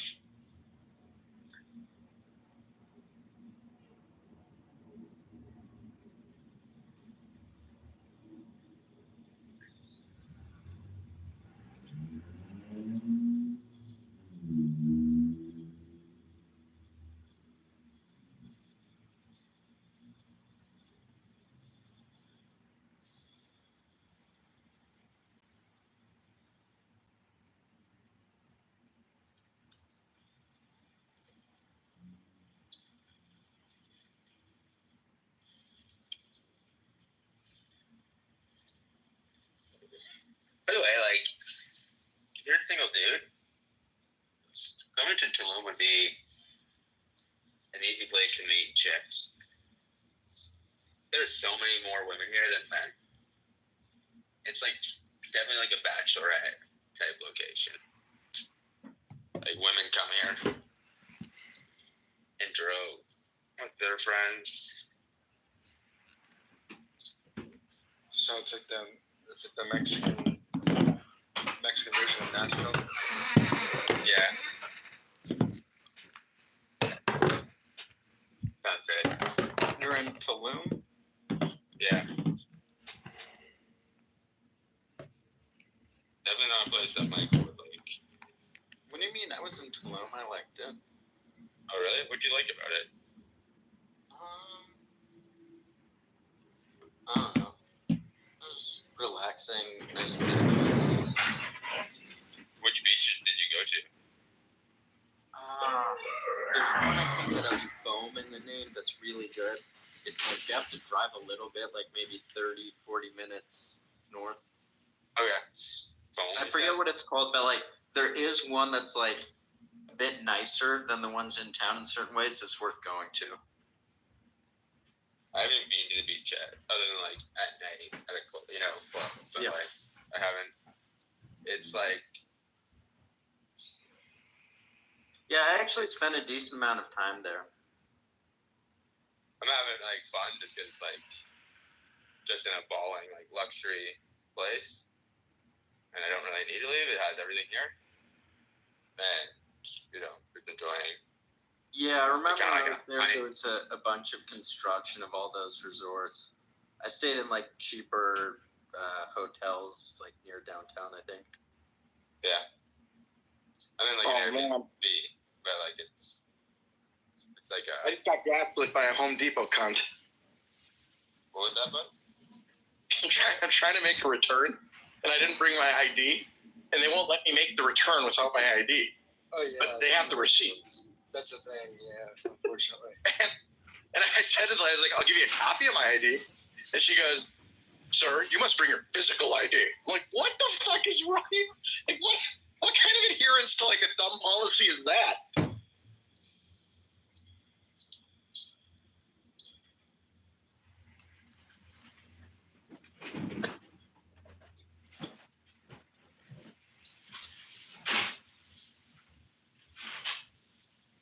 It's annoying. It's so annoying. It's like I don't carry my ID on me most days. But then she did that female bitch thing where she sat there and told me I was interrupting her when I interrupted her one time while she interrupted me the whole time. It was crazy. So you're using a lot of words. Like, no, you're using a lot of words. What are you talking about? Were you using big words or were you using like profanity? Neither. Small words. Small words. Hey, Gene said you gotta answer Christian's Pepto-Bismol question. Pepto-Bismol questions? Yeah, it's expired by a few months. Who cares? That shit is just chalk. Exactly. No, I think it's the best. At least that was my assumption. Yeah. Still just made of chalk.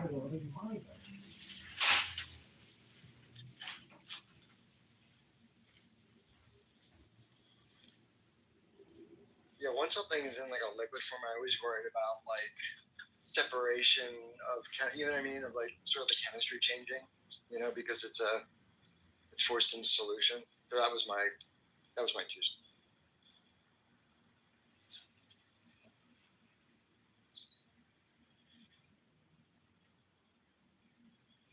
Hey, oh,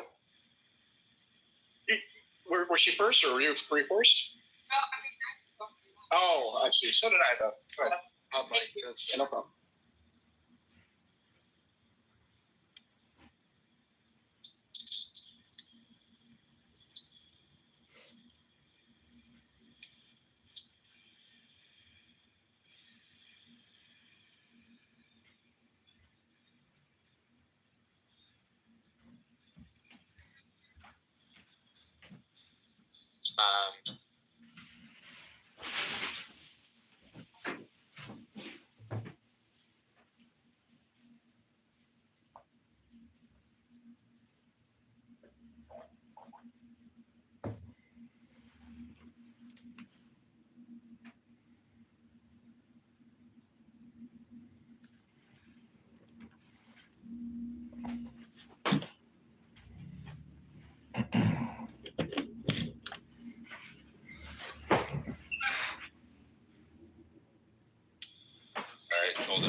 MSTR do.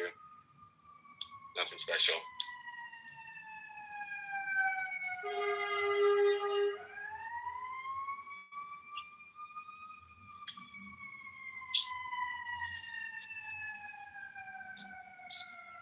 Is the Grace and Dave thing done with now, or is that still ongoing? If I'm like, if no one wants to talk about it, I'm fine with not talking about it. The what? I'm sorry. The Grace and Dave speak. Oh, I wasn't aware. Don't worry about it. I got nothing to say. Yeah. Very good.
And when I came into Mexico, they made me pay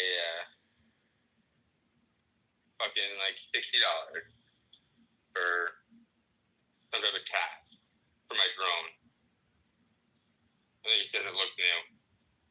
So I had it for 2 months. Fucking crooks.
Okay.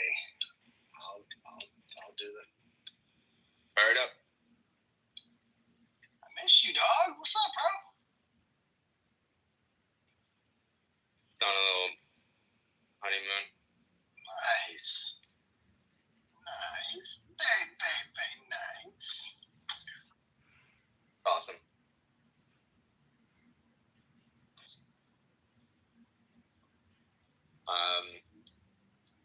Have you been to Tulum before? A couple of times. I don't really get it why people like this spot. I think I like it because I'm in. Well, because you don't like drugs as much as other people. Me too, I agree. I went to a club. There's like a beach party club thing. Yeah.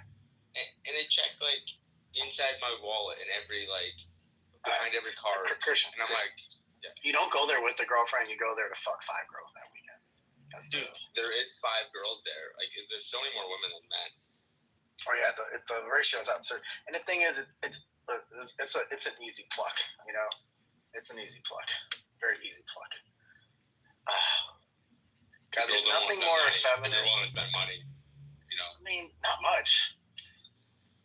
mean, dude, if you're Not like, dude, much. if you're a good, I don't know, if you're like a decent looking dude, you're a fit, decent looking dude, and like you're at a nice place, like I don't know. I mean, I don't know what much is, but I'm not spending much more than I would have. I don't know, man. But yeah, that's the allure to it. Going with a girl is not the ideal. You'd rather go to Hawaii with a girl. What's that? Like $30 or $40 for a drink. I mean, sure. Like that's where that's how it is in Chicago too. I mean, I was at the Aviary last night, and that's what drinks cost. For good. Well, I mean, I will say this: the place I went to, Aviary, is like a really great cocktail. So I don't know what the cocktails were. And Tulum, but certainly shit's overpriced. And yeah, I wouldn't like be like, yo, go to Tulum, it's dope as fuck. Like it's fine. It's okay. It's close. It's also easy to get to, so it's like a 3-hour flight for like a quick weekend. So I think that's the other thing. That's really the appeal, at least for me. Like Cancun, Puerto Vallarta, like all those like that little strip between Cancun and Tulum, Riviera Maya, whatever. It's like all. Like a 3-4 hour flight from Chicago, direct flight, in and out, you know, very easy. Beach, sun, rejuvenation, go home.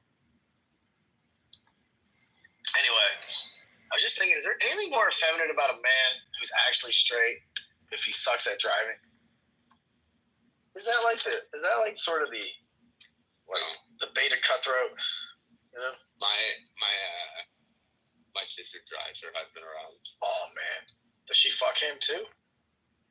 Probably. Yeah. Oh man, that's terrible. You don't have any respect for that guy. Not really. Yeah. Like, no, I just am like. There's like drinking out of a straw when you don't need to. That's really gay. That's really effeminate. Fear of flip-flops. Fear of pests. That's a. Oh yeah, if you're fucking scared of a fucking spider, like just have your wife drive you around, or your husband, whichever one you have.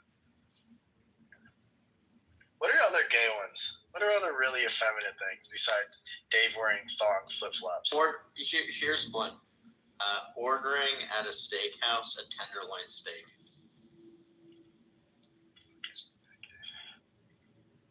Rather than a ribeye. Look, it's like if you want to enjoy the comfort of your own home, do that. But it's You're gonna ruin this. You're gonna ruin this bit, Michael. You're gonna ruin this bit. Listen. I came in here. It was silent. You gave me. You gave me the fucking stage. You said entertain me, and then I get the fucking entertainment working, and all of a sudden you want to like knock me off stage and do the fucking thing. And I'm here trying to, clout. I'm getting other people involved. Issa, this is something you can contribute to. Oh. What are really feminine behaviors? Like, what are some of the most effeminate behaviors that straight men can do? And like a couple just to give you, get you rolling. It's like being a bad driver, or having your girl drive you, or like, being scared of pests. Like if you can't kill a fucking spider or escort the spider out the house to not piss off your I daughter. don't want to defend my boyfriend from insects. John, what are some others? With the bad driving is forgetting where you parked. Michael, you're all for 2 right now. No, that's not a bad one, but it's like not having a sense of direction. Yeah, sense of direction in general, which is it's related to the driving thing. But yeah, my wife literally is wrong like significantly more than half the time. She has an anti-sense of direction. It's impressive. But it's because we are not. Yeah, it's a woman thing, I think. No, but like it should, if she just guesses, it should be 50-50 or whatever. But no, she's wrong like 85% of the time. All right, I get think lost all I the have a time. better one. All right, I'm gonna get 1 for 3. At a restaurant, ordering a salad. There we go. So I'd say also having a bad sense of time, not being able to like forecast time and being late. And What about? Hey, I got one. That's a woman behavior. It's like never knowing how long something's gonna take to get, not doing the math. Being bad at math, also females. Oh, taking like 3 hours to pack. That's feminine. Oh no. Well, depends. But yeah. Hold on, I got one. Hold on, Chris. What do you think about this one? Sending a lightning invoice to the girl you're taking out. Fuck you, John. Sorry, Michael. That was because you were 0 for 2, and then you were about to go 0 for 3. Splitting the check in general, actually. Yeah. Well, I needed to do the lightning invoice because I needed Michael to know that I was making a punch. But I was going to say splitting the check, not taking care of the check. That wasn't a fucking like real date. Like I went on a couple dates with this girl. The first dinner was like $200. Next dinner was like $300. And she tried to split it both times, and I just laughed at her. I completely believe that story, Michael.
Sorry, Christian, got a little distracted there.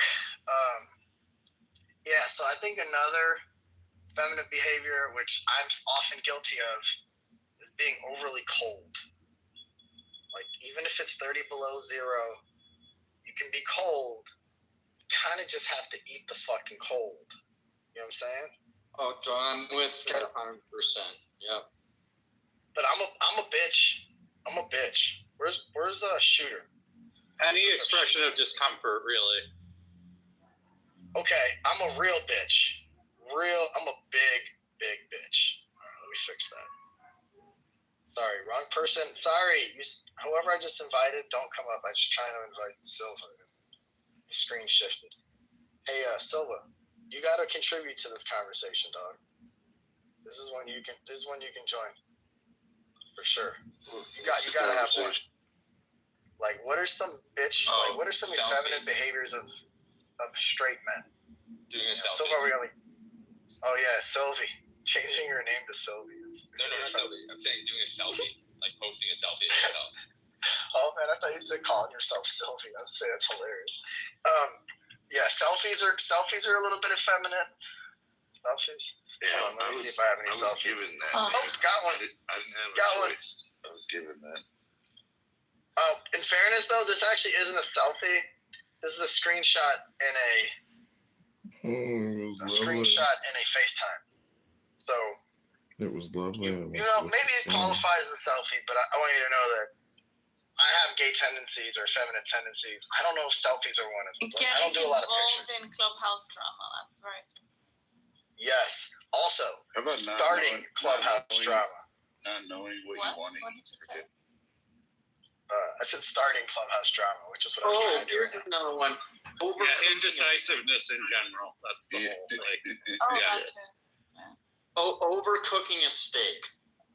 Oh, 100%. But that's not. See, I thought of that earlier, but there actually are a bunch of like old crusty dudes that just like still like. All right, I also want to make sure, Michael, no more fucking steak. No more steak examples. Look, the only one cooking the steak in my house is me.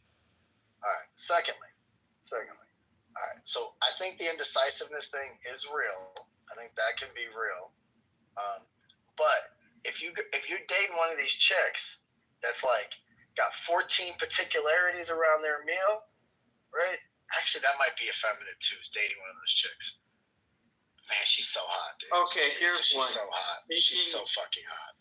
Taking So, two. I don't know. Michael, stop interrupting me when I'm doing the thing. I shut up. No one talks. Then I start talking and people interrupt me. I literally stopped for 3 minutes to send this girl who sent me a naked picture a fucking reply. That's how I know. I said, excuse me. I'm sorry, I got distracted. It got silent again. I talk again and you're like, all of a sudden you're inspired to fucking kick me off stage. Issa. The exception to that indecisiveness rule is if she's sexy enough and has enough particularities. Because if she's not sexy enough and she has those particularities, then it's effeminate to date her. But if she's sexy enough, she makes the exception, then you kind of like the indecisiveness around dinner can be a real thing. I've experienced this. But here's my move though, Issa. When I go out, No, not all of that, but you. Did I at least get to yell at Michael? Did that go through? No, you were fine. I think We're talking about indecisiveness and how sexy, and then you were going to All right. give the example, and that's. So when I go to dinner, when I take a girl out, I order dinner, right? I just take care of everything I order. And I was like, if there's something I miss, just order whatever you want, but I'll take care of it. And so I generally think that's the move, right? Like just order and let her order whatever else she wants. So that's generally a move. But if you start doing I don't eat this, and then I have to start to deconstruct everything on a menu to know if it's in that's a lot of work that I'm not prepared to do on the first date. Now, if you get a second date, then you are bad enough for me to want to fucking figure that out, right? So I think there's a couple of exceptions in that need to be considered. But otherwise, I agree, David. Indecisiveness. Yeah, but for example, is effeminate. I expect a guy to tell me, okay, get ready, we're going to go out for dinner. I'm going to take you to this place. Yeah. But when I am being asked, okay, so what do you want to do? Where do you want to go? Yeah, that's what I'm talking about. Don't That ask piece of it is me, gay. Just Tell me. Get cute. I got the rest of it. All right. So, David, I agree with 99. There's a very rare exception to that, but I say yes. I'm in. Becca, you want to join this party? No, I don't. I'm working. Hey, if it made you feel better when you weren't going to reply, which I appreciate you replying, I was going to say, of course she doesn't want to join this ridiculous conversation. Okay. Anyway, but I came in here, it was boring, and then they said, hey, can you do the thing? I said, okay, I'll be collaborative and do the thing. All right. So I do think the top of that list, though, is being a bad driver.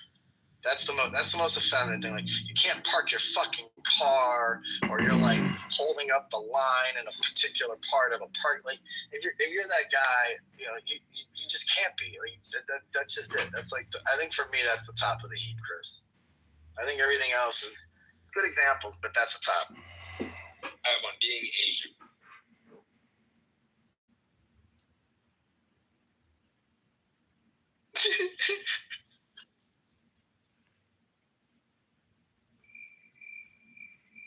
Oh, that was so good. That was so good. What? Hold on. Do you think this is unhinged? Oh, man. She's new here. Or he's new here. Or it's new here. Whatever. I just accidentally invited you up. I was just trying to, your face and Silva's face switch spots on my screen. That's all. Anyway. Yo, what up, John? What's up, man? Man, just left the gym on my way to the store, but I was in a Spaces a minute ago, and fucking crypto bros are back doing Spaces about just buy $10 worth of pick a shit coin. So honestly, they're probably right. To be honest with you, we are now in Kim Kardashian. You got shitcoin president, dude. The XRP bros are back. That's for sure. Dude, XRP is ripping. Zach was right. XRP is $2 right now. I know, only Last 100 5 X to days, go, it's up. baby. We'll be back to all time. Honestly, man, dude, listen, I'm not telling you to buy XRP, and I'm not saying that it's not retarded, but I'm not going to be shocked when it's $12 either.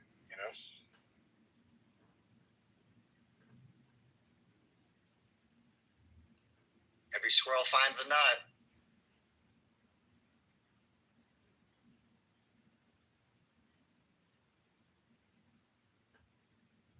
wonder how rich H is.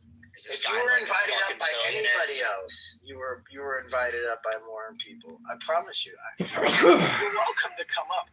I just didn't want you to think it was like a solicitation of any sort. That's all. I literally was like, oh, it said Sadie instead of Silva. I was like, oh, my bad. Anyway, dude. So topic du jour. I know. Sadie's unhinged. I'm sorry. I didn't mean to. Please accept Silva's apology. The topic du jour is feminine behaviors of straight men. And some of them is like being bad drivers, you know, indecisive. Oh, I got one. Having anything, like you go to Starbucks and you order anything besides like if it's more than 2 or 3 words, then it's too much, man. And I love sweet cream cold brew. That's a good one. That's a good one. Like the longer your order is, the higher you're going to, like the more you're scaling the feminine scale, for sure. I can't believe crypto hasn't come up with a single one right now. That makes me. I can't believe you get to make the scale, John. Like, don't you get manicures like weekly? You're deciding. Dude, this is why. Hold on, I want to make sure it's clear. This is why I made. First of all, I've also came up with one for myself, complaining about the cold, even if it's fucking freezing. Bro, that's me all. I know. I'm a bitch. I'm totally a bitch.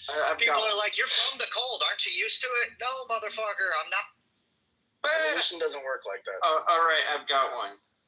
Having something broken around the house and having to hire a contractor to fix it when you could just watch a YouTube video if you don't know how. Fuck that. That's smart. No, that's smart. That's not gay. That's smart. Fuck that. You know, like, what do you want me to spend 4 hours building something that someone else can build in 28 minutes? It depends what it is. Yeah, it's like, value your time. And so if it's like a really if you can fix it quickly, you can fix it in 5 minutes. But here's a good example. That you're garbage disposal. People will pay $400 to have somebody come in and put a I've never had to have that one, but I would just say this: if I can do it quickly, I'm down to do it. If I can't do it quickly, and/or I have to go to the store to purchase, extraneous materials that I'm going to use this one time, I'm just like, nah, dog. I'm hitting up Thumbtack, I'm paying the guy $150, and I'm not thinking about it.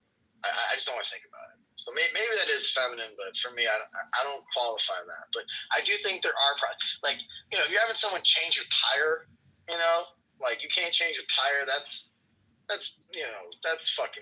pretty feminine.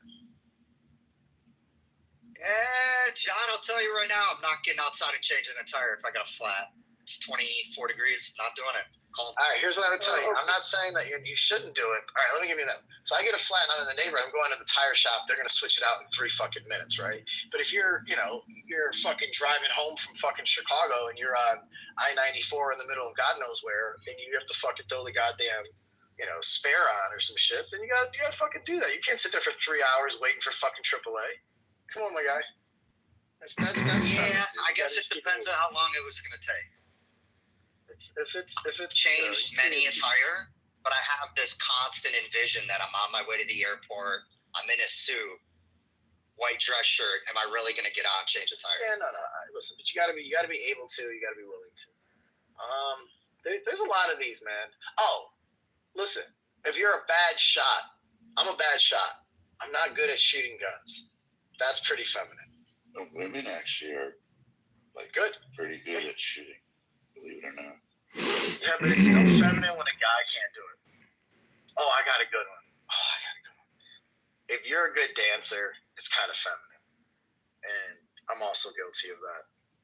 I'm pretty fucking feminine when it comes to that shit. What about dudes that are like skinny fat? Sedentary dudes. Yeah. The team, like gynecomastia, whatever it is. I can never say the word when we say it here all the time. You know all the words to a Taylor Swift song. That's great. And everybody here is guilty of at least that one song. Negative. I don't know any words to it. I thought I didn't know any words to a Billie Eilish song either. And then I went to a concert and I was like, fuck, apparently I know like 8 of these motherfuckers. You never know. But do I know all the words to it? Probably not. That's also a stretch. That's probably not true.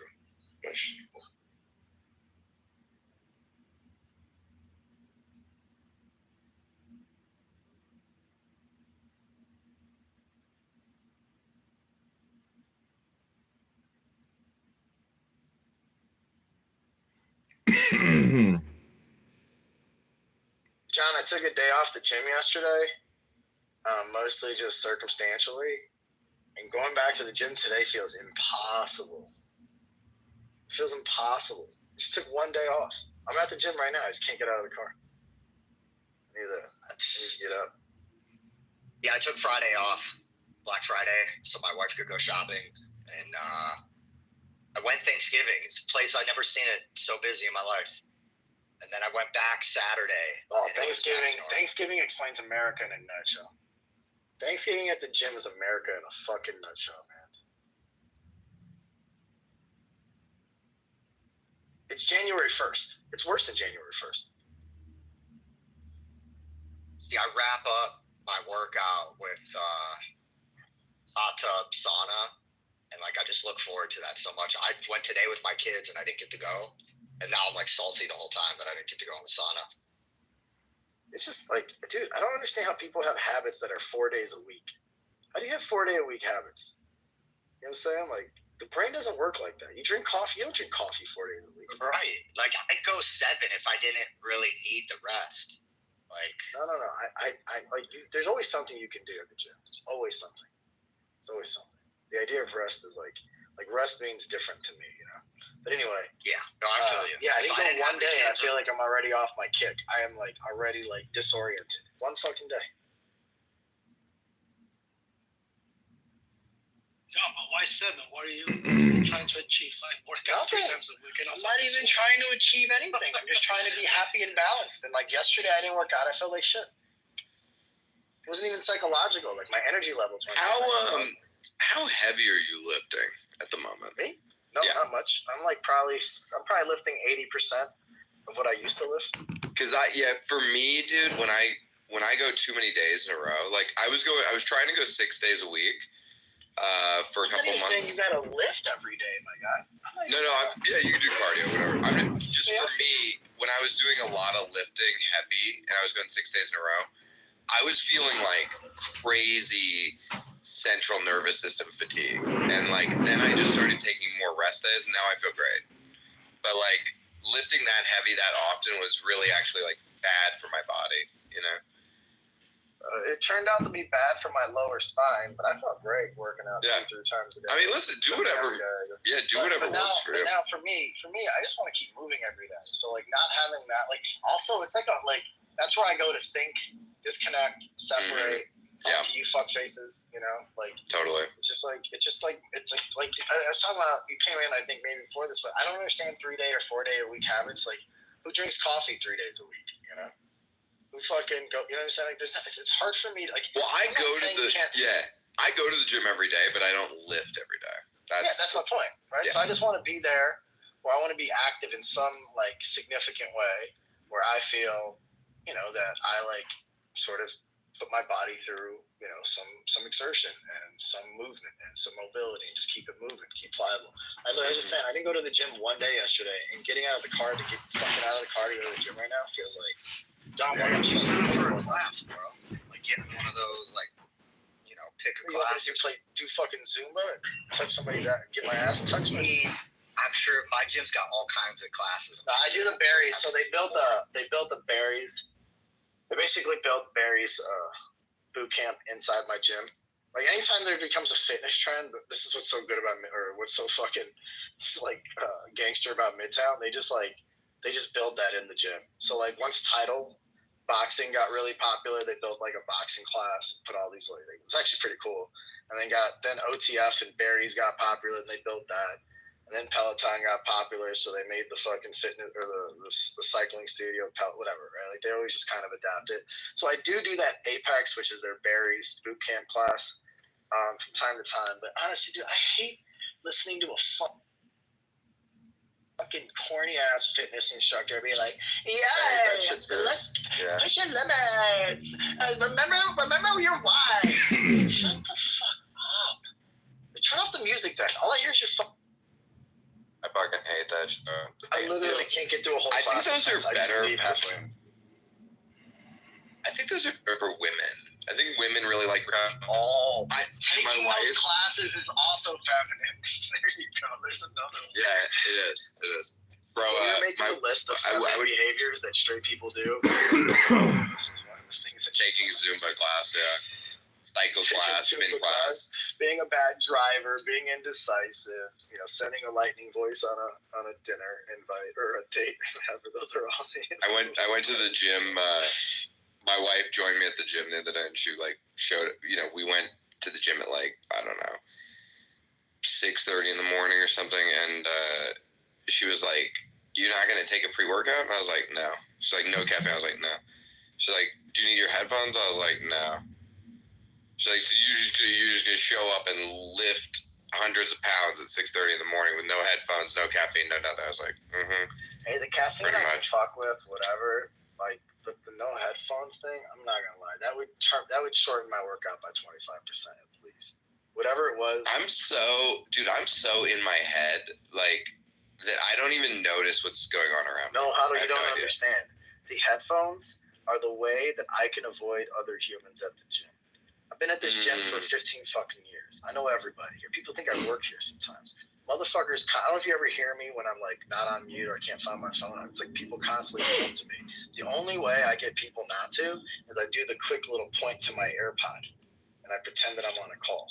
That's my way out. Mm-hmm. I'd be in constant conversation.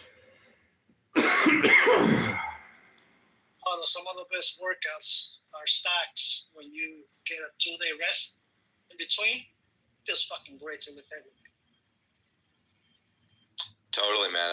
I love to go heavy, and then take 2 rest days, and then go heavy.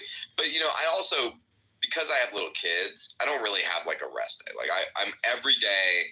I'm doing 12,000 steps, and I'm running around with the kids, and I'm lifting the kids up, throwing them around. That's every day, all the time. So there's no day where I just am not active, But yeah, having some time off between heavy lifting is key.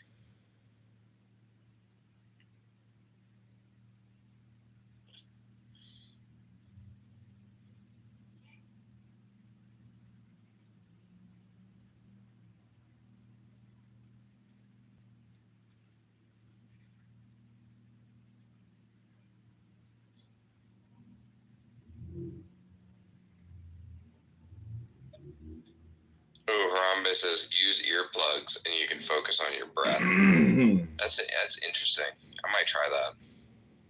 I might just wear my gun headphones or something and just focus on my breath the whole time. You can feel your heartbeat more. When I run, I don't wear that's the interesting. headphones, but I can feel my heartbeat and my pace. It makes total sense. Makes total sense.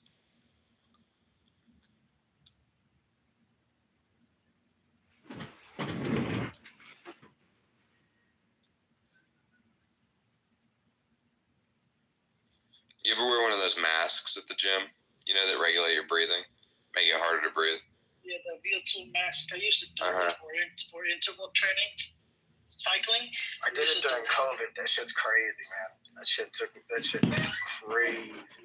It's good, but it's not that healthy for you because it works your heart. And a lot of cyclists, they have heart problems. Well, also one of the other things I heard is it raises your cortisol levels. Your body's in constant stress, so you really have to It's one of the things I'm reading about the cold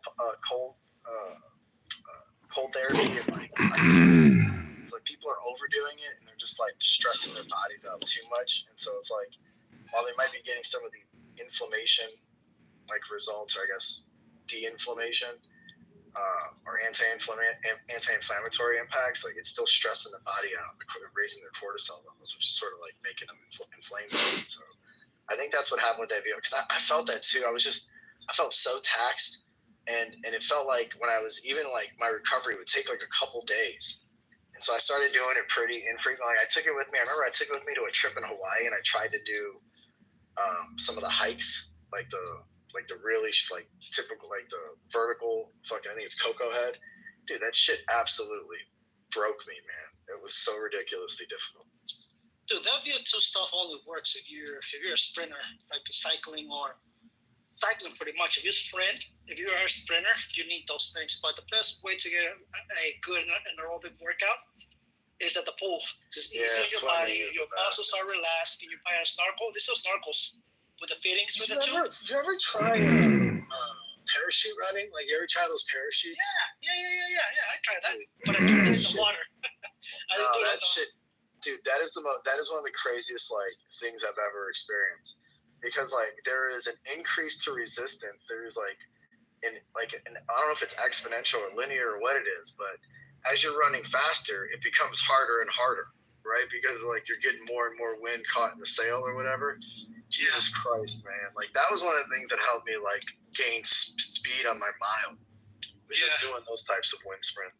So the best feeling we've had, or I had, it was because when we used to swim, like butterfly, we have this raw bungee cords that they wrap around our waist, and then they'll hook them up to the side of the pool. So you kind of just swim, but you swim in place, right? You won't go anywhere. So you swim in place, you swim, and or you grab the paddles and you breaststroke and work with your pecs and your arms, shoulders.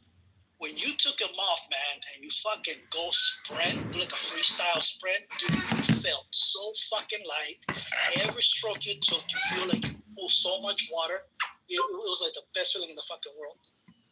I'm sure it's the same thing for running. You feel like extra fast. Man, I wish I was a better swimmer. I gotta bounce, man. I'll be back.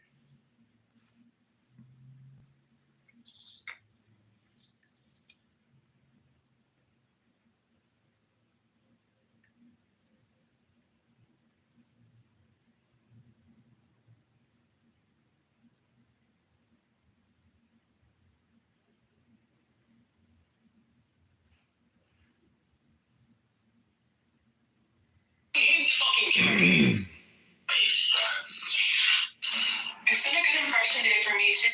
Also, to me, nobody's here. It's finished, sort of. It's shit. Please don't scroll. Please don't scroll.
up, guys?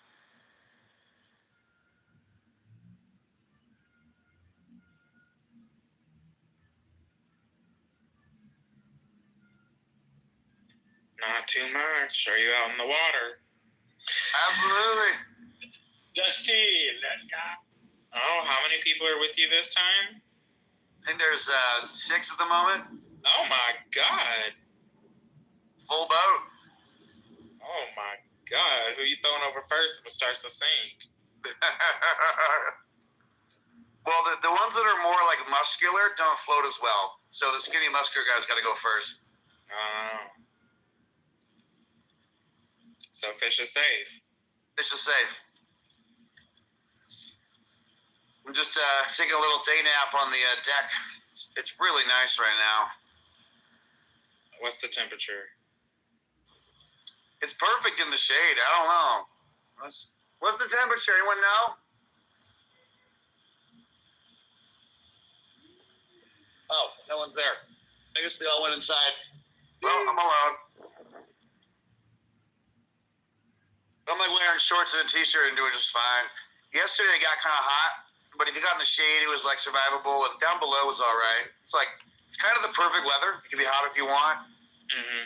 You can cool down if you want. Well, it is 31 degrees here.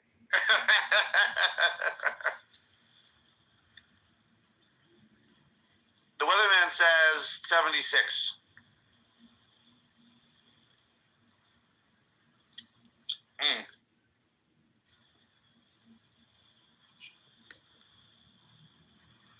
And it puts their location as the North Pacific Ocean. So a little vague.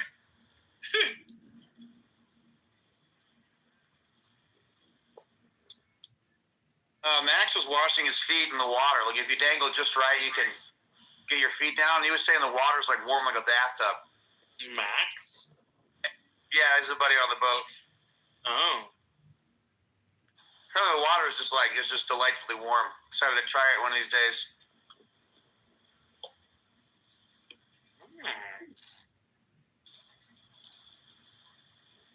Yeah, one of these days we're probably gonna just like drop the sails in the middle of the ocean and just like go swimming on a nice calm day.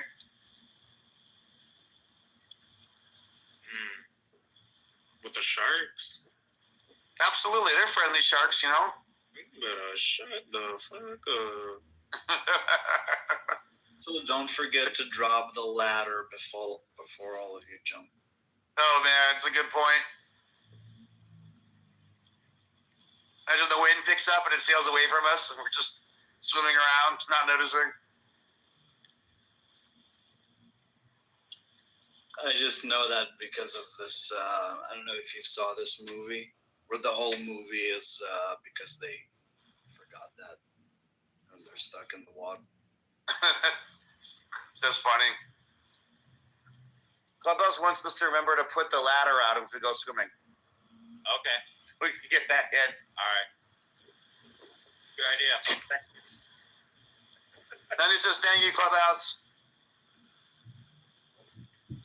Now, he's the most like chill crew member. He just like solves things and is nice. You give me far too much credit. It's amazing. His fishing skills, though, I haven't really seen those come out yet. Is there a law or rule that somebody has to stay on the boat? Oh, it's the law of the sea. The law of the sea is do whatever the fuck you want. Is anybody throwing up yet? No, it's all been pretty good. The first day people were getting a little seasick, but today they're starting to all get their sea legs, looks like.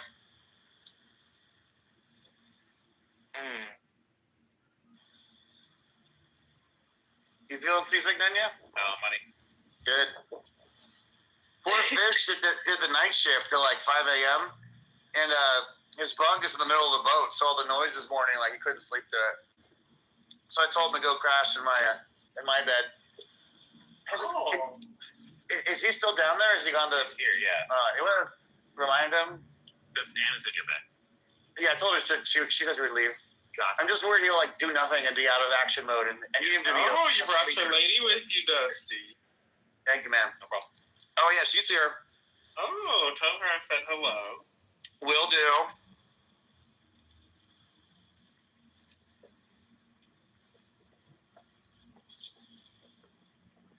take a little beauty nap.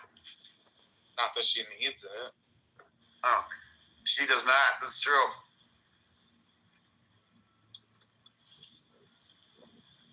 I got a hot girlfriend. Let's go. With very nice hair.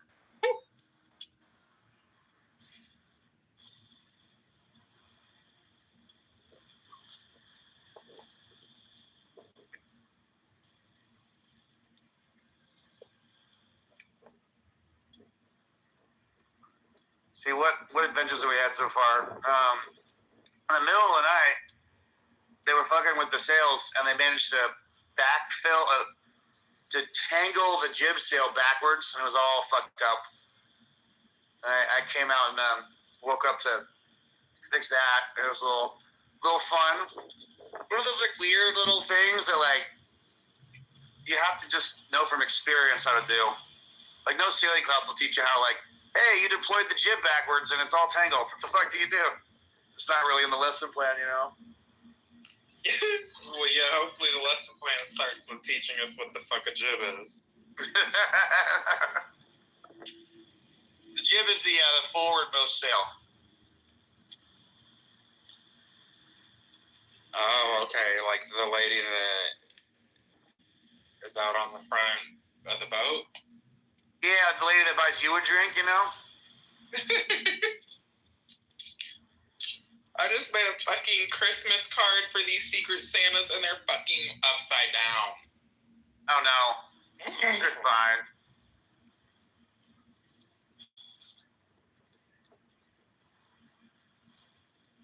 I think we had something else go wrong. I forget what. Did anything else go wrong?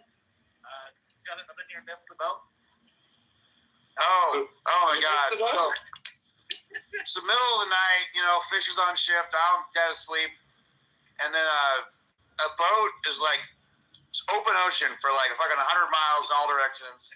And there's one boat out there, and it's on a direct collision course with us. Of all the fucking chances, you know? It's like two turtles. So fish like turns the boat, and it turns it up into the wind. And then the direction causes the boat to heel over a ton and speed up a bunch. Everything just gets all dramatic and choppy. Everything fell on the floor. We had like 24 eggs that used to be in their shells and now are on the floor. And I get out of bed and I'm like, what's going on, fish? What are you doing? He's like, there's a boat. I was trying not to hit it. I was like, why? And then once we'll go then, I was like, all right, actually, no, you did the right thing. Don't hit the boat. I just was sleeping. Did it even wake you up? Absolutely, yeah. Oh, okay. What's the angle at which you start waking up? Well, I think what it is you get used to a certain like sea rhythm when you're sleeping. Yeah. Especially me, because I'm like tuned to my boat and I'm like paying attention to it, even in my sleep, you know. And if it changes, it like wakes me up. But it was a pretty dramatic change, even if you didn't know that. It woke everyone up, you know. Not all the eggs fall. Yeah, I think if it were me steering, I would have just cut it closer, like less of a turn, try to see if they'll move. But fish did the right thing. Like it's risky to do that. Why risk it? Yeah. Yeah. You don't want to sink for 24 eggs. That's why. That's gotta save the eggs. Yeah. And Nadia was delightful. We just immediately like started cleaning them out. Oh. Oh, nice. And I think beyond that, it's been like smooth sailing. Everything's gone great. Is it like tighter now that like it was 2 the first time and 6 the second time? Oh, like the quarters? Yeah. There's pretty good space for everybody. It's more just like the noise. Like fish just gotta sleep during the day, and he's having a hard time with that. What do you think? Is it crowded? No, I mean we have front 2, or you 2 in the front. Yeah. Then here, me back here, your dad back here, or yeah. And I slept out here last night for some of it while your dad was on shift. So when we're running 24/7, we're fine. If everybody needs to sleep at once, somebody's sleeping outside. Yeah. So like 6 is probably the limit where it's still comfortable. Okay. It's Your dad with you, Dusty? Yeah, he is. Oh, that's fun. Yeah, it's a pretty big boat. It's like deceptively big.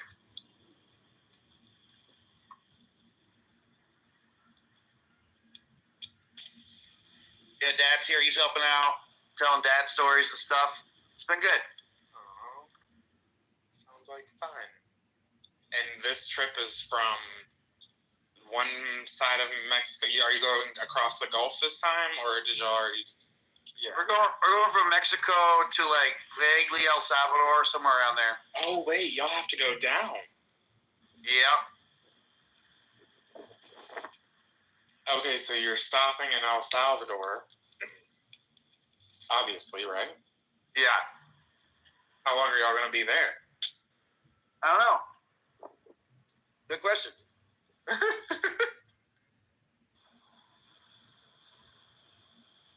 No, sailing's funny. People are always asking, like, when are you going to be here? When are you going to be there? And it's like, I don't know. Whenever the wind gets us there.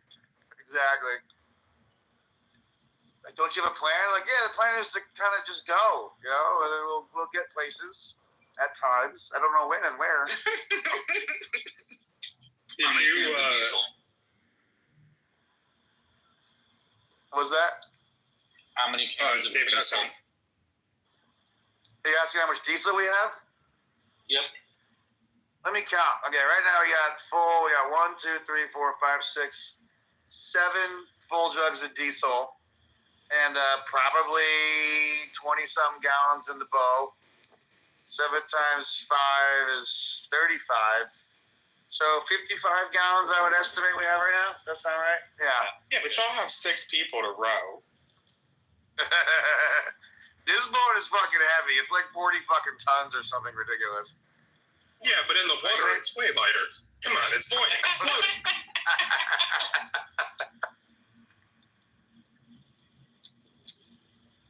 The dynamics are weird. Like, just the wind hitting the bow and, like, the waves are going to have a stronger effect than, like, our arms could ever do with little paddles.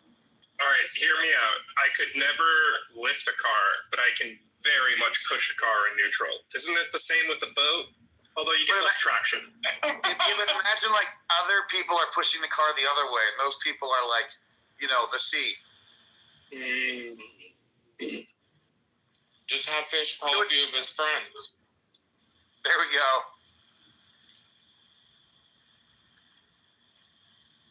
The ocean is full of, like, tons of power. The wind, the waves, all this, like, energy just everywhere. If it were a totally flat ocean, it'd be like pushing a car in neutral, right? But it's not. Dude, don't push your religious bullshit about the Earth being round on Clubhouse, okay? Do you know nothing about density? Obviously, it's because of density, okay? Viscosity finds its level, all right? Everyone knows this.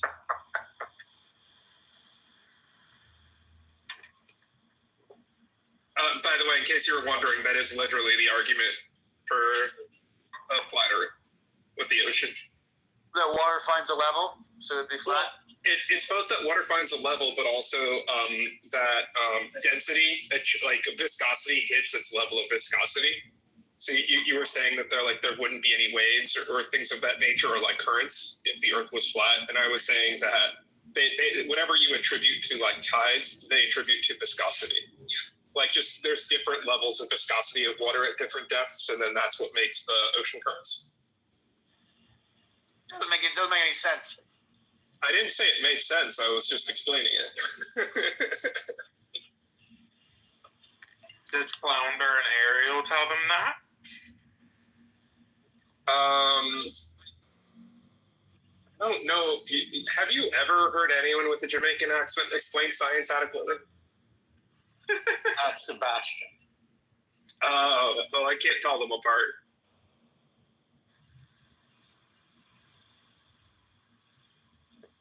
Honestly, I just really want there to be some like island boy Jamaican who becomes a theoretical physicist on TV, just because I want the cognitive dissonance of someone with a very thick Jamaican accent explaining quantum mechanics to me. Oh, I mean,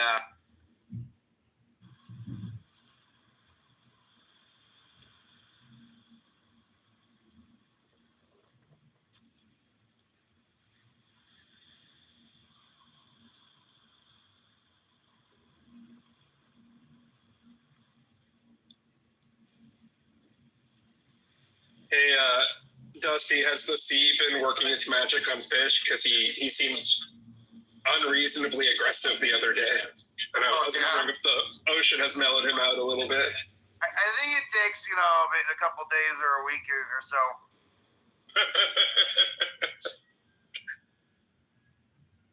We've only been out here for 30 hours or so. 30 hours, probably longer. No. I was on a cruise. That may be the longest I've ever been in the ocean, because I think each day we were in a different island. So I think 30 hours is the longest I've probably ever been in the ocean. But I don't even really consider a cruise ship the ocean at that point. You have catered meals, it's not real. And good gambling. We all brought a woman and gambling. You should too. That's true. There has been a bit of that. We only got it for a couple days, but they've been great so far.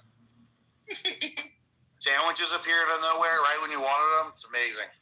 When you say appeared, is that because you're learning about the magic of having a woman on board? Absolutely.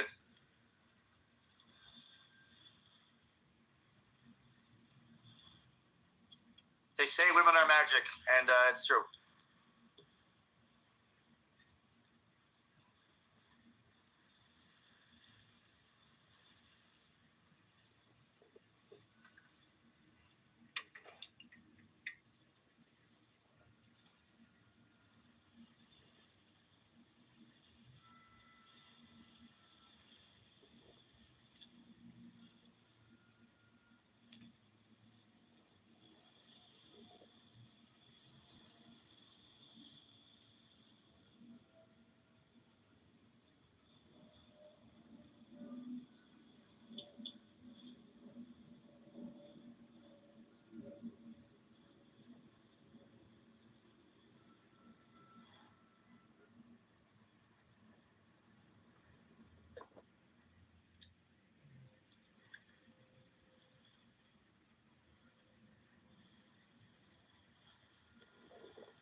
So, Dusty, I got low-key scammed by ScanDisk the other day. Oh, yeah? What happened? So Western Digital and ScanDisk have broken off. They're the same company, but Western Digital is now the brand that's going to be used for all hard drives, and ScanDisk is going to be used for all of the flash media. So I bought my $800 hard drive I was telling you about. Yeah. And I bought it directly from the manufacturer. And on the website, they said, hey, you're dropping $800. We'd like to give you this free $13 thumb drive as a gift for spending $800 fucking dollars on a hard drive with us. And I said, okay, cool. Sure. And they went, oh, by the way, the hard drive is back ordered, so it's going to take us like 2 to 3 weeks for it to no longer be back ordered to give it to you. And I was like, okay, that's fine. And then I get an email yesterday that says, hey, we've shipped out your $13 free thumb drive, but it's still going to take us 3 weeks to get you your $800 hard drive. But because they shipped out the $13 thumb drive, I can no longer cancel my order because according to them, my order has been delivered. So this $13 thumb drive is a scam to get people to not be able to request a refund. It's an Anchor output. Yeah. What these things are. So now if I was like, oh, you know what, I don't want to spend the $800, I literally would have to wait for the device to be delivered and then return it and then pay the restocking fee for returning it.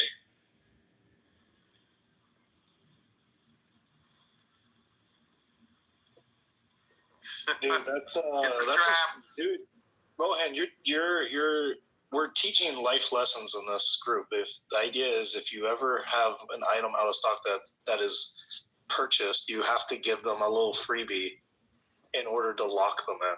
Well, it's crazy too because I just assumed the freebie would be shipped with the obvious purchase, but they ship it immediately before so they can lock you in. I was like, wow, you guys played me. And if I was actually not going to buy this thing, I'd be really angry right now because it's totally a scam. But it is a very like nefarious practice.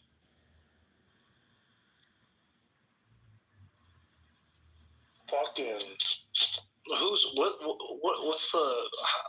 can we blame for this? Is it capitalism? Is it fascism? How can we blame someone for this? Look, I think you're asking the wrong questions about economics when you should be asking the question about what type of hats they wear. How small are their hats? Is what you're saying? Listen, I'm just asking about general hat attire, okay? They might wear big hats. You don't know. They might be cowboys.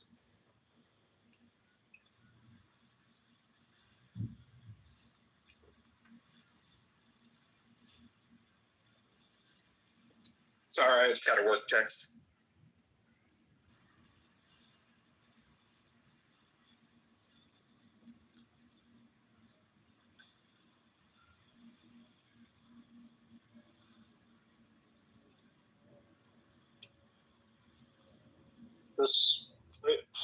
But the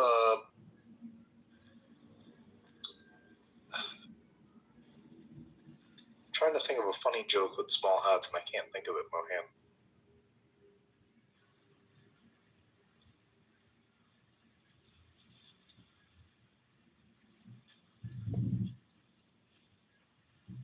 Small Oh, Mohan, FYI, there's a couple events at PUBG on Tuesday night. I'm going to be traveling, so I won't be there. But Gloria Zhao is doing a HRF thing, and then some of the ETF guys, James Seyfert and whatnot, are there after that. Cool. I'll go. Thank you for the heads up.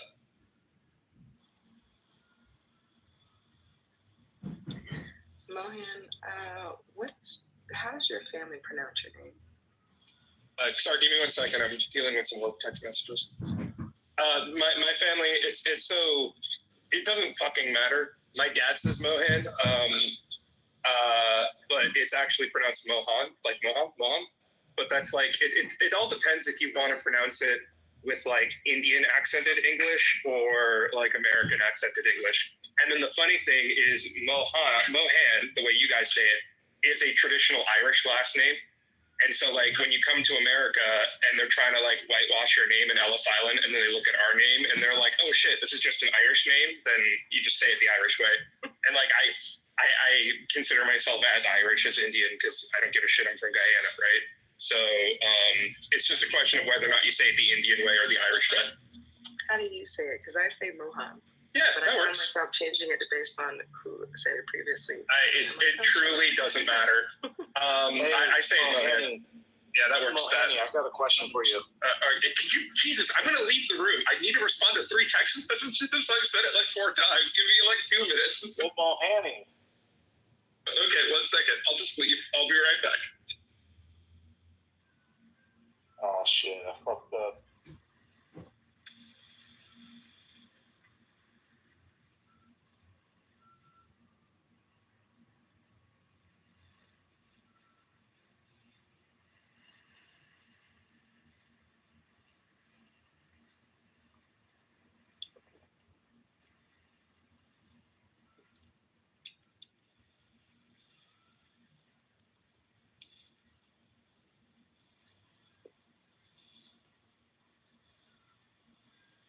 Courtney, were all 4 of them there? You know, I went too late in the day. Their hours are usually, 5. So I missed all of them. But I will keep you posted once I make it during their time. Oh, good. Gotta make sure they're all living. I know I said this before, but I will legitimately be sad if they're all not. Yeah. At this point, me too.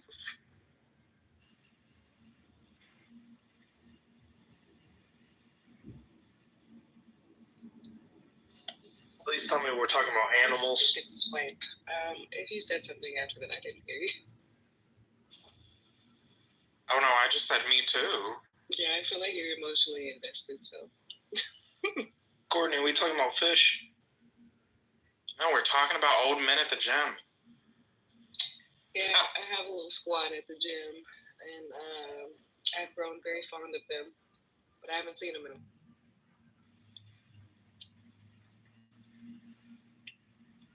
And you think they died? No, I hope that they did not die. What? But there is reasons for putting. I mean, they're old. They're really old. How But they're the old are we sweetest little talking? men. Like 100, 105, 95, I'd say 85? 80s. Like they're in their 80s. So as old as our presidents, last two presidents? Damn, I guess perspective, yeah. Who are you talking about? My little old man at the gym. My little squad of old men. My little ponies. Are you Dude, Courtney, are you a if personal you're trainer? I am, but not in this particular instance. if you're 80 and hitting the gym, that's fucking epic, man. I mean, hitting the gym is relative. Like, they go and congregate machine to machine, have like their coffee and talk. It's like their meeting place. So my dad's dad, my grandfather, he was a farmer his whole life, and then when he came to America, he would always like that farming mentality he kept. So he was always doing home repairs around the house. And I will never forget this. We recorded it, but somehow the recording got lost, which is like one of my like top 100 life regrets. But we recorded him for his 80th birthday. He did 10 nose to the ground push-ups. Oh, that's awesome. That's pretty cool. And it blew all of our mind because he said he could do it, and we were all like, "I don't think so, Papa. You're 80." And then he it was like imagine like you're watching a bunch of Latinos watch the World Cup. Like every single like push-up he did, we just got crazier and crazier. Like someone scored a goal. That's really sweet. And impressive. Mohani, how many push-ups can you do right now? I don't know. A very poor amount, I would say, probably.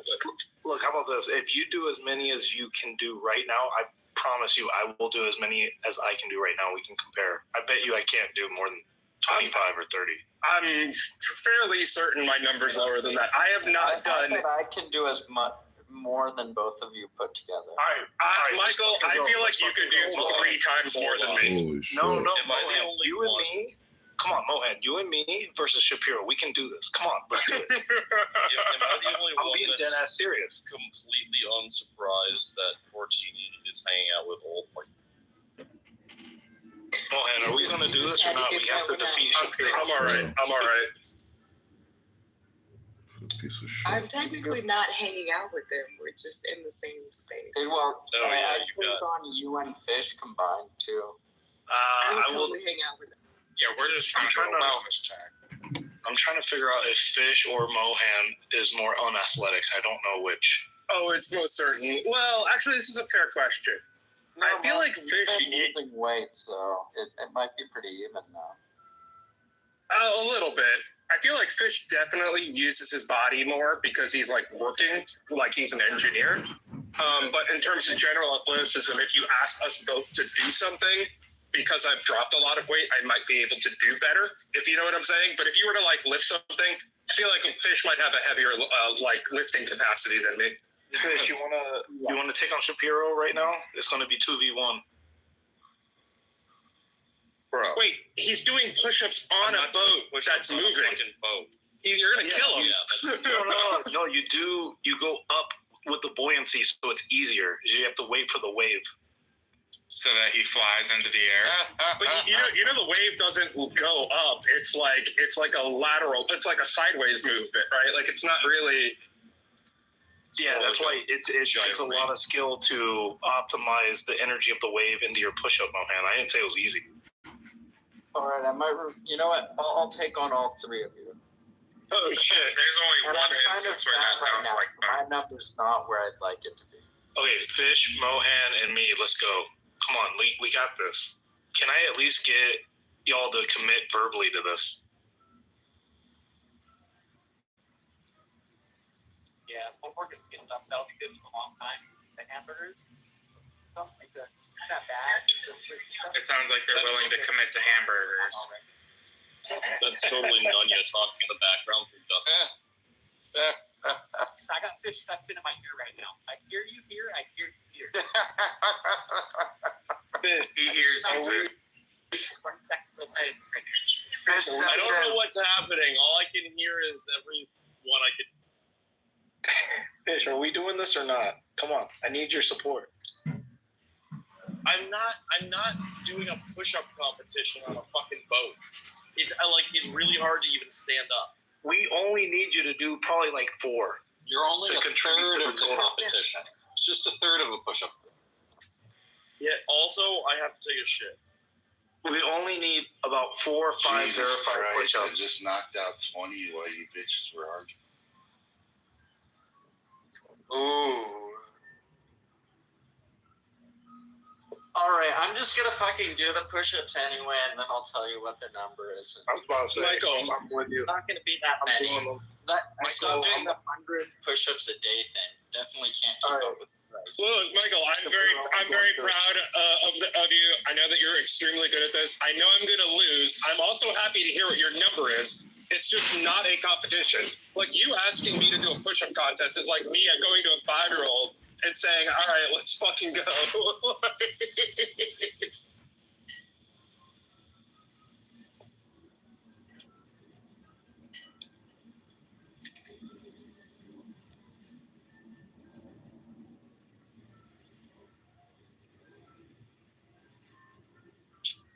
Yo, listen to this.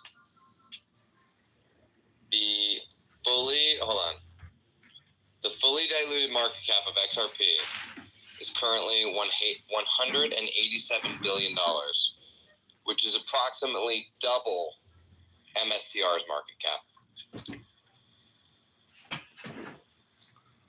We are going so much higher, bro. Wait, are you talking about XRP is going to go much higher? Let's go. To be fair, XRP has a lot of fucking holders that are not moving their shit. Bro, XRP doesn't do anything. Doesn't do anything. They marketed for a decade. There's not a single bank on earth that's using XRP. What are you talking about? They sued the SEC, Paul. Have you not seen the Twitter bots, bro? They've been doing a ton. The XRP army is doing a good job. Alright, XRP Jay, company. how many do you think I did? 41. 80. XRP stands for You fucking wait, good ones? They weren't like fucking slow and like necessarily like all like I wasn't touching my face on the ground. They weren't bad. Michael, it sounded like you were going to cry there for a second when you said good ones. How many push-ups did you do, Michael? I did 35 and I'm tired. I did good ones though. I did like chest all the way down. But goddamn, dude, I used to be able to do 100 or whatever, no problem. Michael, how many did you do in a row? Like I'll take a video next time if you want to talk about like where they weren't perfect or like slow or anything. 80's good. A video would be nice. I think I can only rip 50 at a time. You can rip 50 good ones? Yeah. Mike, Tidwell, you can't keep sounding so pussy when people give you answers.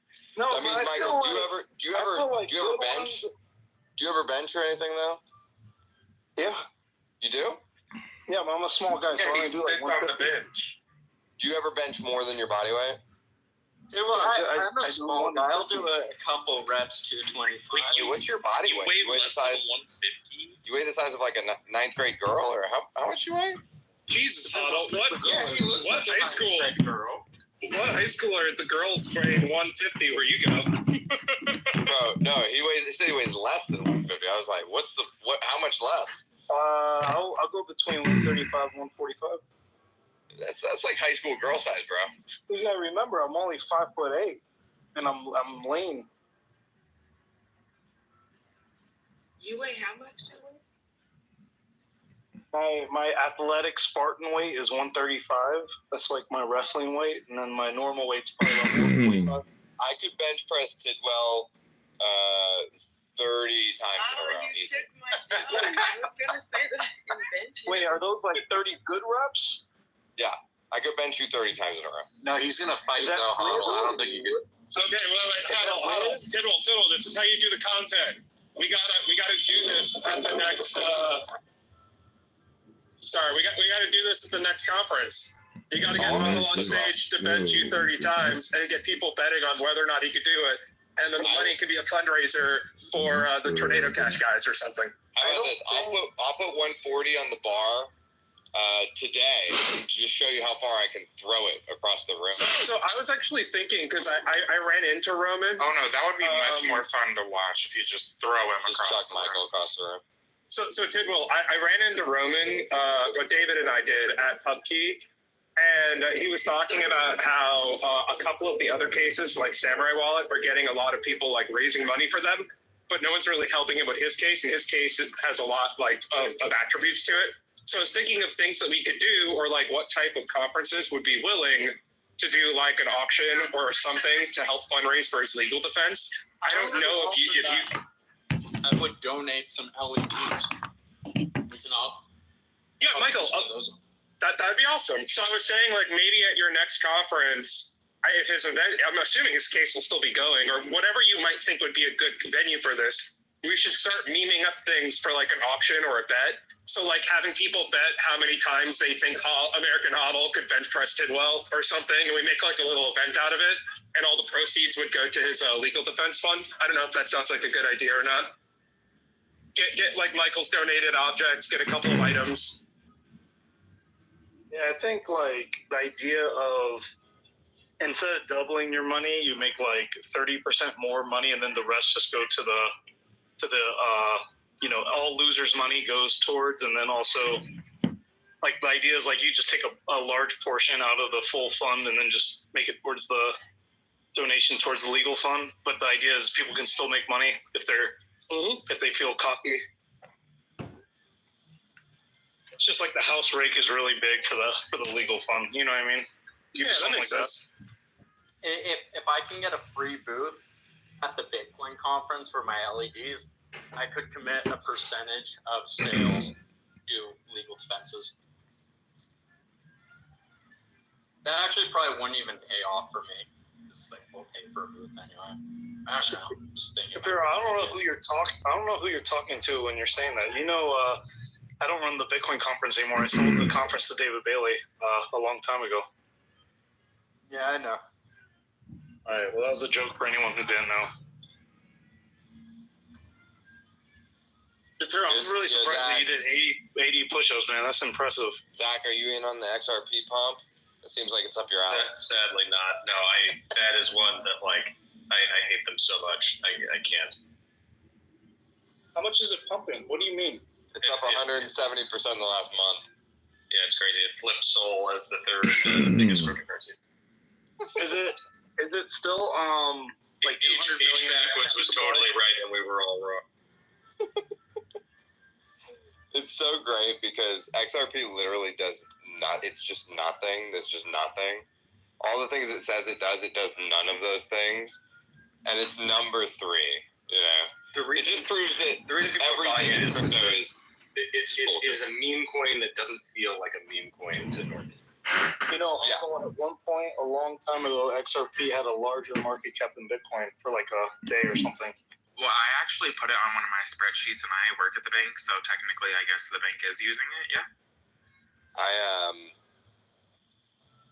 I hope all the XRP holders get super duper fucked. You know, I want nothing but the worst for them. I truly mean that. I know these people are garbage men and fucking landscapers, and they work at the gas station. I know they're going to end up getting 0% capital gains on their fucking game. No, but there's two groups. There's like Wall Street people also hold XRP. There's the like white collar and blue. There's the white collar people who like are just stupid and think XRP is finance's coin, and then there's the like XRP. What I'm saying is that they're all the same people. There's no difference. There's no delineation between the two. I mean, they're the same people. There's no wall that Some Wall bifurcates Street them. people have traumatic brain injuries too. Right, exactly. Yeah, but they don't believe the like conspiracies and time travel and stuff and all that. I would say that they do believe in conspiracies if they believe that XRP is the standard. That's a pretty big conspiracy to believe in. Or if they believe, like, clearly, like, they've done zero due diligence on it because XRP doesn't have any the Wall Street programs people with are any people banks. They don't understand crypto, and they're like, oh, this is the coin that the institutions like. And that's probably about as deeply as they think about it. Whereas the XRP army is like the red string in the basement meme, right? Like, I think that's a pretty different demo. Nope, same demo. They do the same things, they're the same demo. That's like saying I'm the straight guy at the gay club. No, you're not. You're gay too. It's like you don't get to be both. You're either retarded and you're in XRP, or you're not retarded and you're not in it. I used to have coworkers talk about going to the gay bar to pick up chicks. Those were gay guys. You knew some gay guys. I'm just telling you, Brittany, have you ever been to a gay strip club? Yes. Do you see straight men there picking up girls for bachelor At a gay strip club? No. At the gay club, yes. At Swinging Richards, no, sir.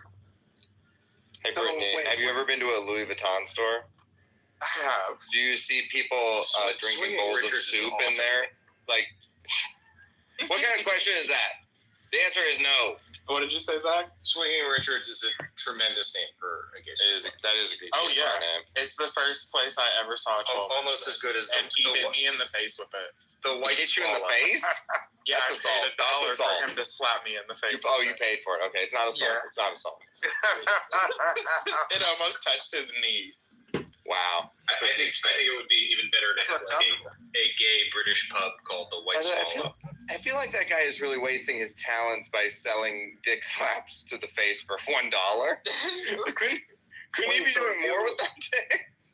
So wait, I mean, there was a line that I had to wait in, Huddle. Yeah, he's not living up to his potential. Yeah, but how many people could have been in that line? 200 people? Well, I mean, we were also throwing cash on the stage, too, for him, because he was dancing. So, like, they dance for the first couple minutes, and then they move over to the other part of the stage where the dick slap line. I'm just saying, I feel like if I had a 12-inch dick, I could really juice some more, monetization out of it. Oh, no, I mean, I definitely found him on OnlyFans, yeah.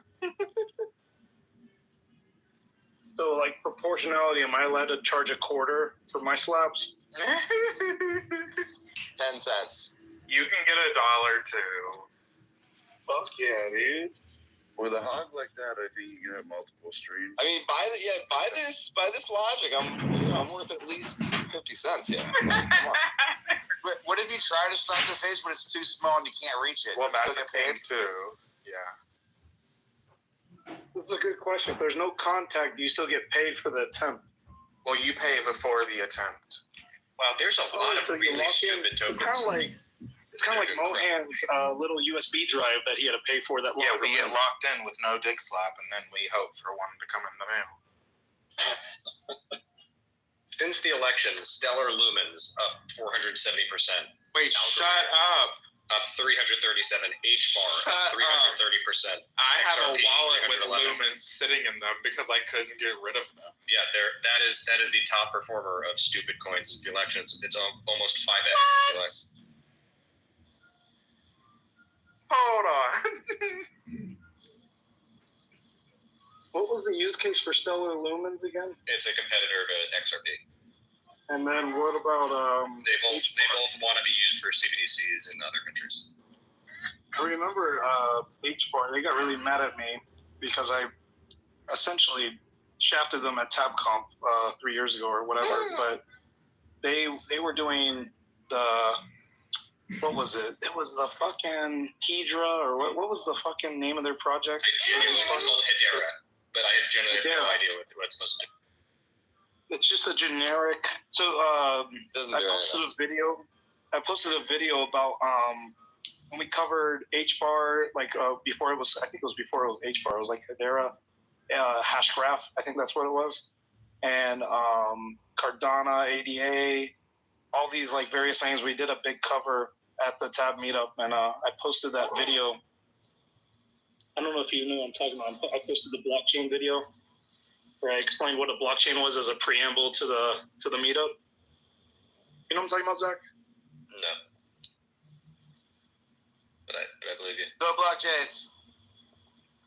No, dude, you should watch my blockchain video. Is the only blockchain video you need, Dustin. It's a 2-minute video. Oh, I need a lot of blockchain videos.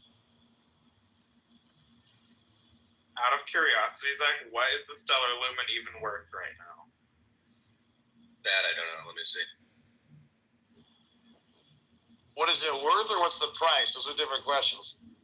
Well, what is the price? 53 cents. Right, that's it. 53.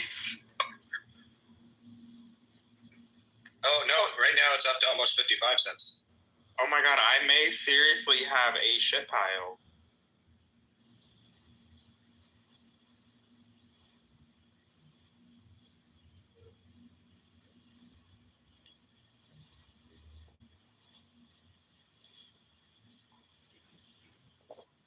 I literally got them for completing a little The class. reason I think these are all pumping is the rumor that Trump is going to make U.S.-based crypto tax-free. Yeah. And these are like shitcoins that launched before the SEC started enforcing ICOs.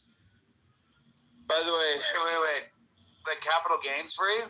by the way, the particulars on that cannot be that it's going to be capital gains from years of hodling tax-free. Can it? All of it's fake. This is just Trump saying bullshit. Right. It's not going to happen. But that is Just what he completely said. fake. Yeah. But that is what he said. It's just no cap gain. That would be so lit. That would be fucking insane because would Bitcoin even be considered? No, not unless Satoshi came out. Yeah. Maybe that'd be a good reason for Satoshi to dox. Yeah. Satoshi would just show up at Swinging Richards and let him video. Hit us with his 12-inch dick.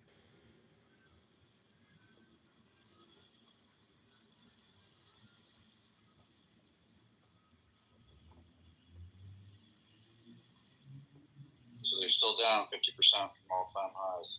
They've got a lot of room to pump. It's not even considering inflation. I'm certainly not considering Bitcoin adjusted.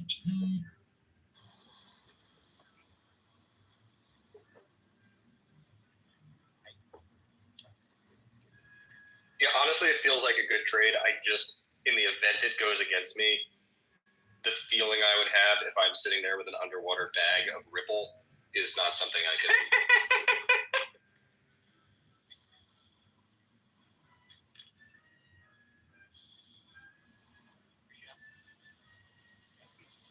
All right, Zach's trading the trade. I'm all in. No, I'm just kidding.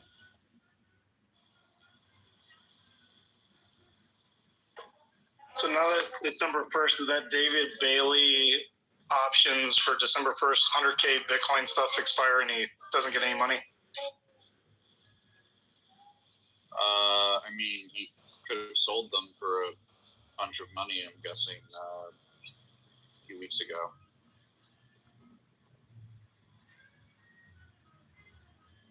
I think David Bill is doing okay. So whoever holds those options, they don't get any money, is what I'm trying to say, because it's December 1st, or is it the end of December 1st? I don't know the specific options yet, but whatever the date was, it's if it's December 1st strike date, then I guess technically they've got a few hours. Okay, so it's the open. I think it's the open on when the futures market or whatever reopens. So now that these options are going to expire, now we go to 100K, and there's not going to be artificial down pressure on Bitcoin anymore. That's the conspiracy. I mean, Sailor said he's buying now, so clearly Yes, there are a bunch of people that is selling. one of the conspiracy theories. Yeah. Okay, so win $100,000. I think tomorrow. I think it's literally tomorrow, Brittany. I'm not kidding. It's tomorrow. I think 2028. Zach, shut up.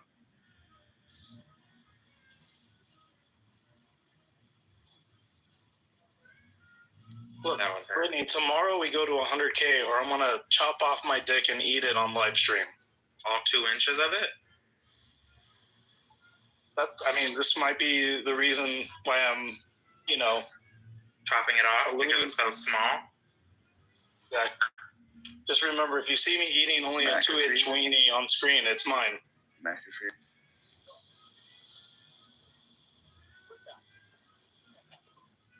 Yes, Silva. What was the McAfee bet again? It was 100K by what? Yeah, I think it was 100K by 2020 or something. It was a while.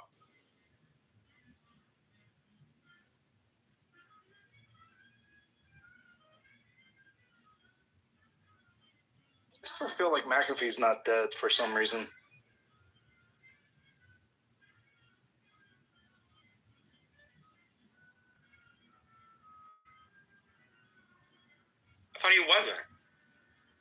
Well, I mean, the official story is he's dead like Epstein, but you just don't know. Dead like Epstein. Okay. Yeah, like it's just a big mystery. Like, does anyone like? Is there any like actually real death? 500K? It was 500K by July 17th, 2020. So it's $500,000. But what's the deal with his death? Was it legit? Like,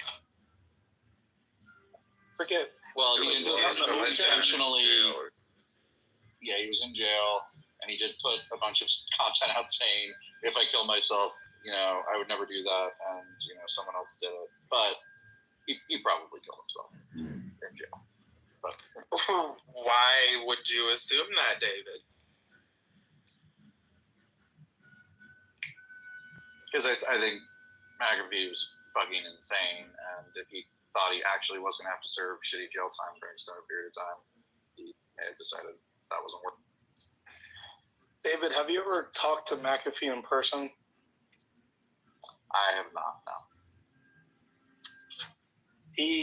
He seemed like a very nice, depressed man, but he didn't seem suicidal. But I feel like it's always the people you least suspect to be suicidal be suicidal.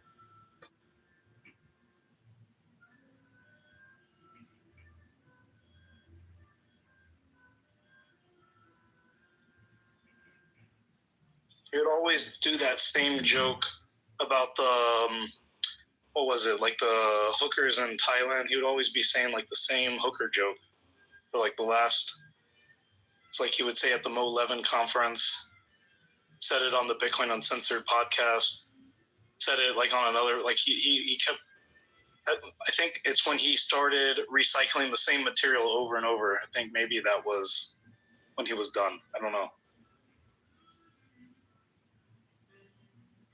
As you can tell, I was a big McAfee fan. Remember that one of the names of the episodes of Bitcoin Uncensored was My Fair Lady.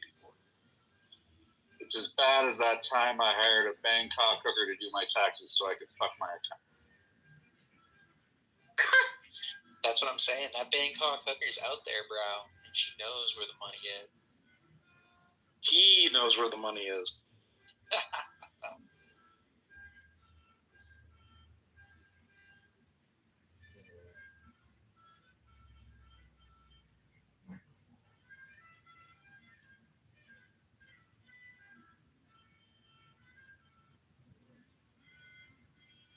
But do y'all remember those crazy videos of him like out in the ocean with like a little posse of like militia with like rifles and stuff, and they were just like out there sailing in the ocean with like a satellite dish, streaming YouTube. Do you remember that? It was I mean, that shit. I mean, we're literally living like in Clown World. That was like when Clown World was like when it really hit me. Like we live in the crazy simulation. Why do you think that what we're doing right now is flat? Because our presidents are like over 80, and then you learn I'm like. talking about the satellite dish and the boat in the middle of the. Well, Fish, if you start doing that, literally been charged with a crime and continue to post videos to YouTube as you sail around the ocean. That's the. How do you know if gap. I've been You gotta charged get with a crime? Don't judge me. That's a good point. I don't know. Don't judge me. There's still time, Fish.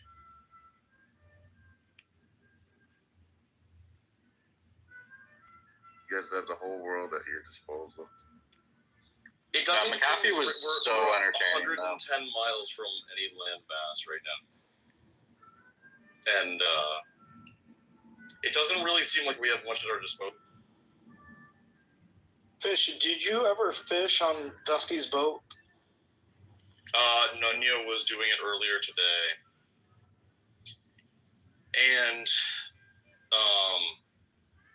he was using a squid for bait that apparently when I was at the helm last night, I got deposited on the deck from a wave.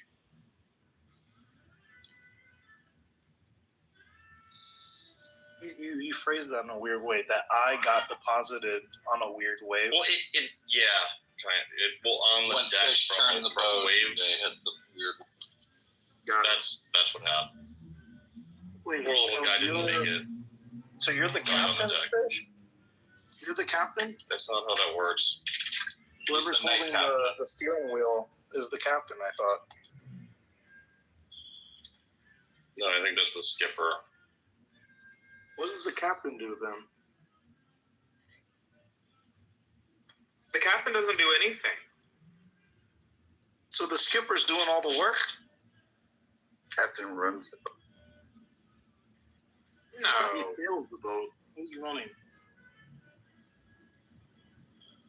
I'm pretty sure Dusty's the captain. He's telling everyone. Also, there in Mexico, it's pronounced Capitan. Capitan? Fish, you just have to look Dustin in the eyes and say, I am the captain now. Yeah. You just have to make sure you use the 2-finger point. Well, I can't right now because Dusty's laying on the deck on Clubhouse and I'm on the shitter. Dusty's not on Clubhouse. Wait, did you say the skipper's on the shitter?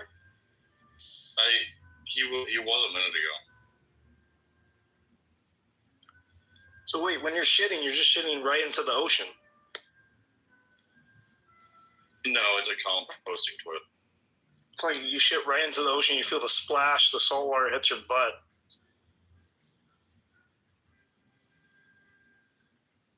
It's called a bidet. Natural ocean. An ocean spray bidet. Nonya and I were talking about doing that before because there was a line for the bathroom, and Nonya said he would hold my arm so I could just lean over the edge and shit. And I said, if we're doing that, I might as well just like full dip and use the largest bidet on her. Bidet.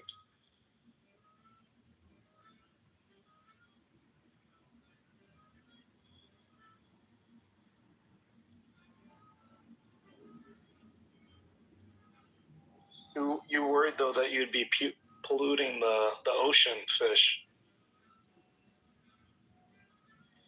It's definitely fully legal to shit in the ocean this far. Is it not legal if you're close in? I think you got to be 20 miles. What? So like you're pretty much talking about like a cruise ship. Like they're allowed to dump their feces when they're at least 20 miles out, but not like close to shore. Is that kind of what you're talking about? I mean, every boat. Oh, boat. Cruise ships might need to be further out to dump their tanks. But you know what's really fucked up? Dude, cruise ships are like the most fucked up shit in the world. Like, those motherfuckers dump all of their garbage in the ocean. Yeah. In international waters. Yeah. Wait. Like plastic and shit? Correct.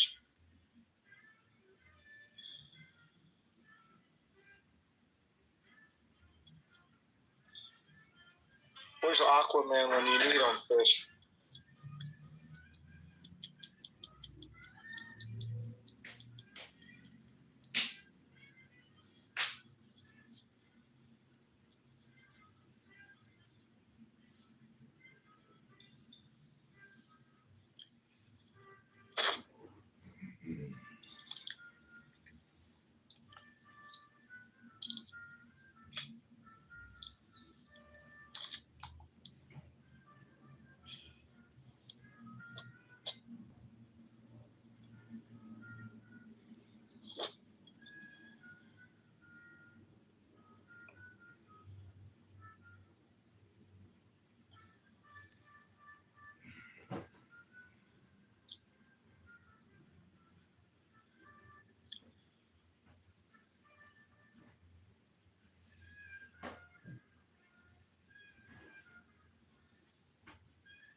Hey, Tidwell, can you guess the trick?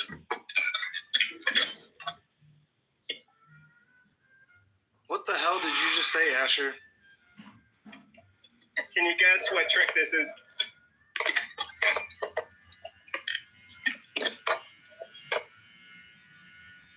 Oh my god, dude. Nice tray flip.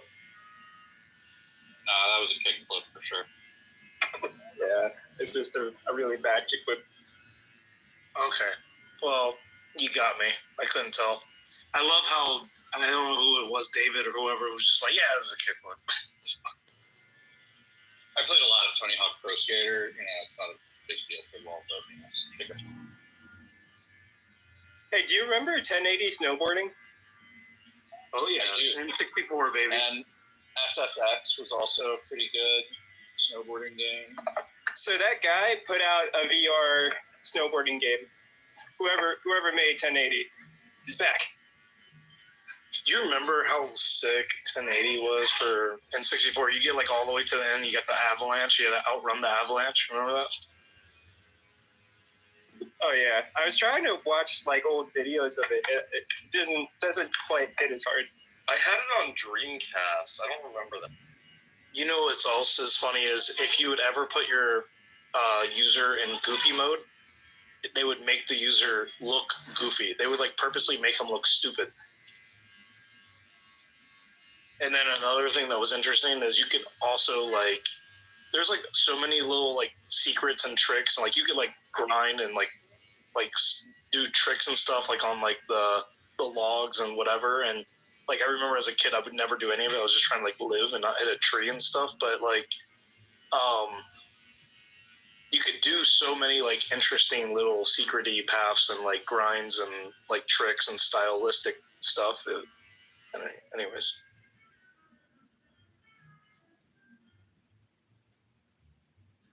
Yeah, whoever said it was difficult for N64, I agree. Did you have a Soul Reaver on Dreamcast?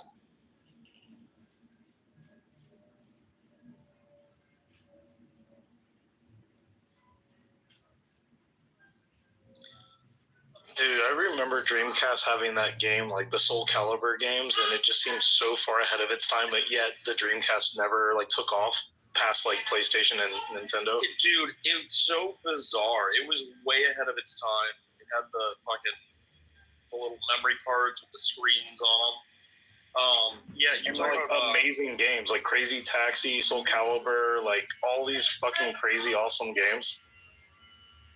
Yeah, and the graphics were amazing, but they just it's like Shenmue. I still play Crazy Taxi. But I got a Dreamcast because you could rip the games for free. They fucked up their. I think that was the big problem. Is that all the games? Yeah, I think that's probably why it failed. I mean, the price wasn't it like $500? What? How much was the? No. I mean, well, eventually it was 50, literally. So it was I could pay the cost of one PS2 game to then get the entire Dreamcast library.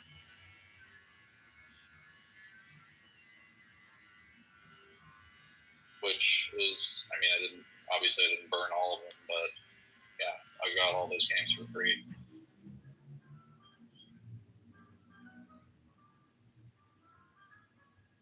I used to think I was I so good. remember how I got those. I think I had to go on MIRC to get the Dreamcast file.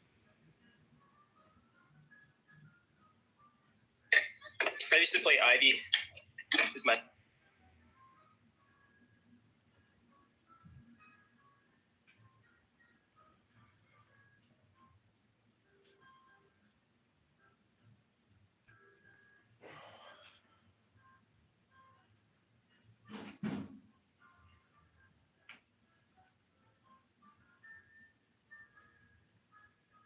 Have you all seen that new Game Boy that has ripped all the games, like from Nintendo Game Boy? Yeah, they put out a 64 PlayStation 1. as well.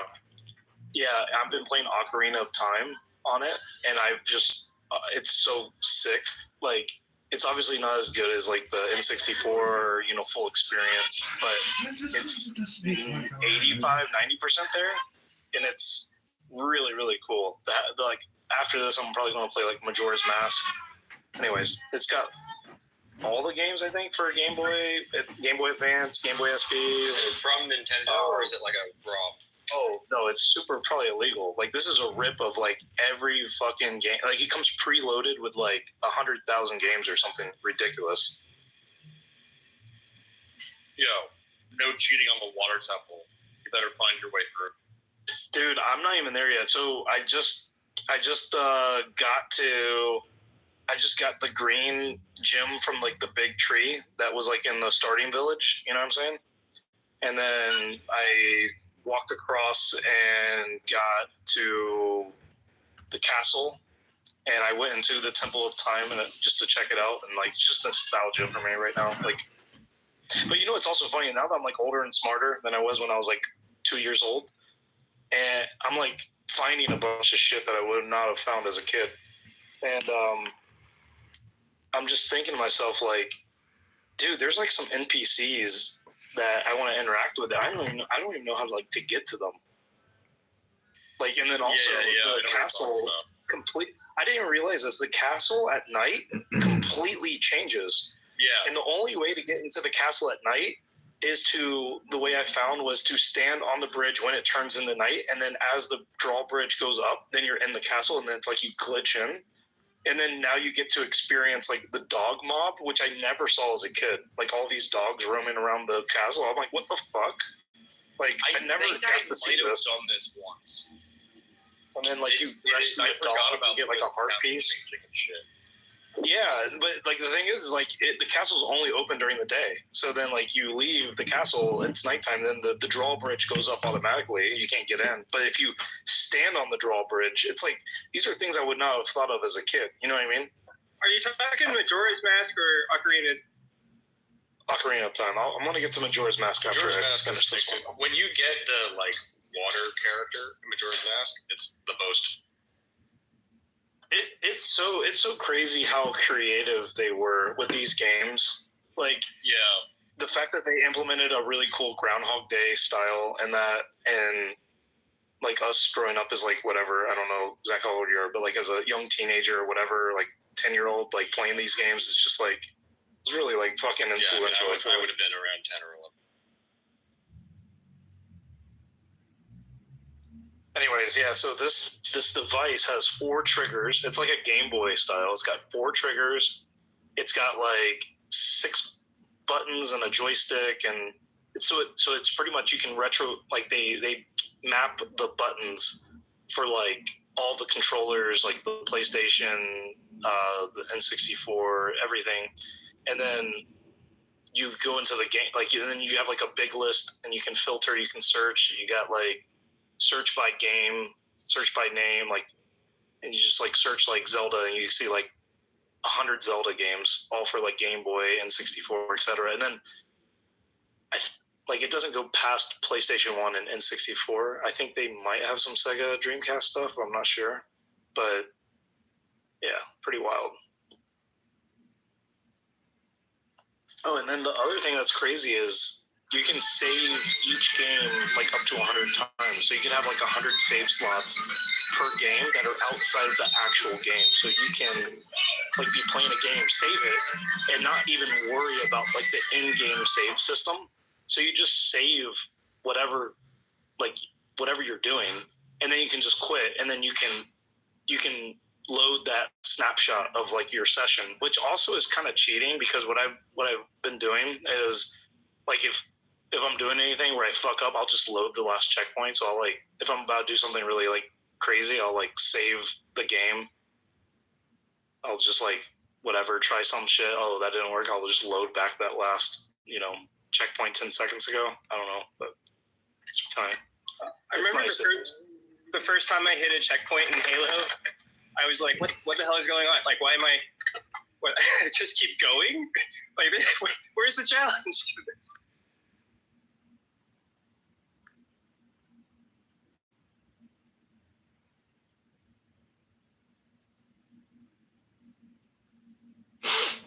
I like the checkpoints in Halo because it made me feel like you're on the right progress. It would like lag for like a quarter of a second checkpoint, and then you're like, okay, good, I'm going the right way.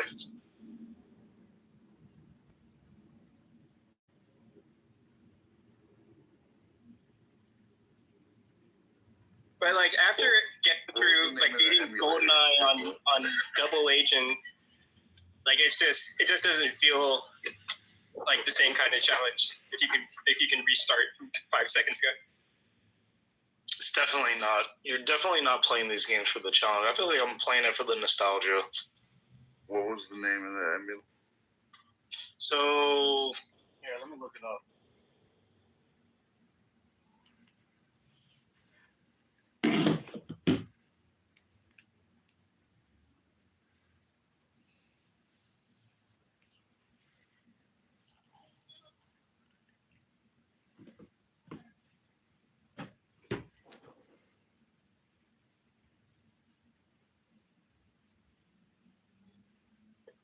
I feel like I'd be really into the Battle Royale games if I were a teenager.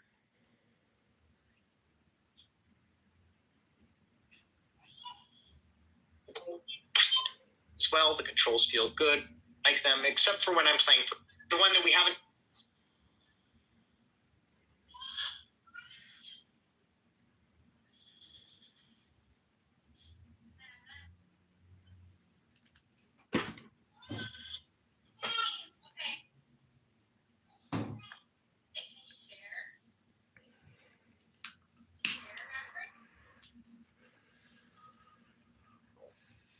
Piracy is illegal.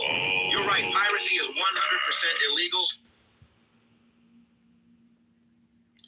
I think it's called like Red.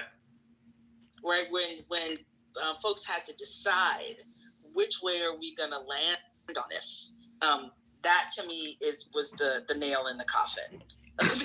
That to me was the beginning of the end because there wasn't a way. You know, and you know this better than I do. I mean, you've said this more than I have, but it just feels like that was a crisis of positionality that the church has never recovered from. Just never has recovered from. I just don't think it's ever. I think that's been a hard line in the sand, in the sand in terms of like where you the viability of holding on to young people and being able to have it sustainable across multiple generations. And I don't know. I think that's kind of No, I see what you're saying. But here's the thing, demographically, and sort of the social science would tell us, right? The churches that made the right decision on civil rights were the ones that are dying, right? And the churches that are more conservative are the one. Now, the evangelical church is in decline, not nearly to the degree that liberal Protestants are, but and some of this, the argument is among some demographers, it's birth rates, right? They just have more kids than liberals do. But yeah, I mean, the evangelical church, right? I mean, sort of, it had its rise in the wake of the decline of the churches that were prophetic on civil rights, right? I mean, so it's and not that all mainline churches. I mean, mainline denominations are big, right? So it's not like there weren't right-wing recalcitrant folks and stuff in them, but by and large, denominational leadership and most they were supportive of the civil rights movement. But the liberalism, and again, in the early '60s, I mean, this is when the civil rights movement for liberal Protestants was the high point of their success. And the decline happened after that. Yeah, I think that's kind of my point. Like it became the church, kind of to me, the evangelical church became being specific, white evangelical church became it's about private schools. It's about suburbs. It became a symbol of racial distance, not a symbol of religiosity in the way that it kind of had some type of moral high ground at the beginning of the civil rights movement. They became kind of a line in the sand of, and the church became kind of a vessel or a tool of segregation as much as it was. Oh yeah, explicitly, Jerry Falwell. Yeah, this is quite. Yeah, absolutely. It came to a point where it's like, okay, is this a thing? This is the thing. Like, it's not really a thing. Like, it didn't pass the smell test after a while. And yeah. And I think what you're saying, Denise, here is like, I think this is right. And I think you could trade. I mean, there's a lot of scholarship on this, right? But I think there's a religious parallel to Nixon's Southern strategy, right? And it's Jerry Falwell and the moral majority. And those things kind of, it kind of comes subsequently to the Southern strategy. And I think, and this is well documented, right? That some of the pro-life stuff was, I mean, the original impetus was for the evangelicals, the moral majority, was segregation stuff, right? Was defense of these segregation academies down south. Which, I mean, if this, see some sugars, you've been around, like, I think most Northeasterners don't know when they drive past a Christian school that says, in say Mississippi or Arkansas or something, and it says such and such Christian academy. Well, that was a segregation academy in the 70s, right? Or, so, I mean, I think you're right about this. And this is, but like, it's hard to build a movement on segregation in the public eye. So Jerry Falwell embraced abortion, which it's very interesting. Christianity Today, which is the flagship evangelical magazine, right after Roe versus Wade came out pro-choice. So did the Southern Baptist Convention in the early 70s. Twice they came out pro-choice. And then Falwell moved all of them into the pro-life camp in less than a decade, which is totally remarkable.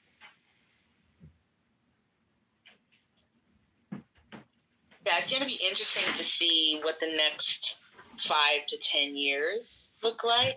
Scott, this is Joy. Put me in your queue. Sorry to interrupt. Oh, yeah, go ahead. Denise is ceding her time. Joy, go ahead, dude. Yeah, I mean, you have a lot of demographic information apparently at your fingertips.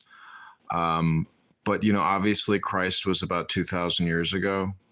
So, in America, where do you think Protestantism came from? Where do you think evangelical activities and communication came from? It came out of England. It came out of the country of England or Ireland or, from the UK.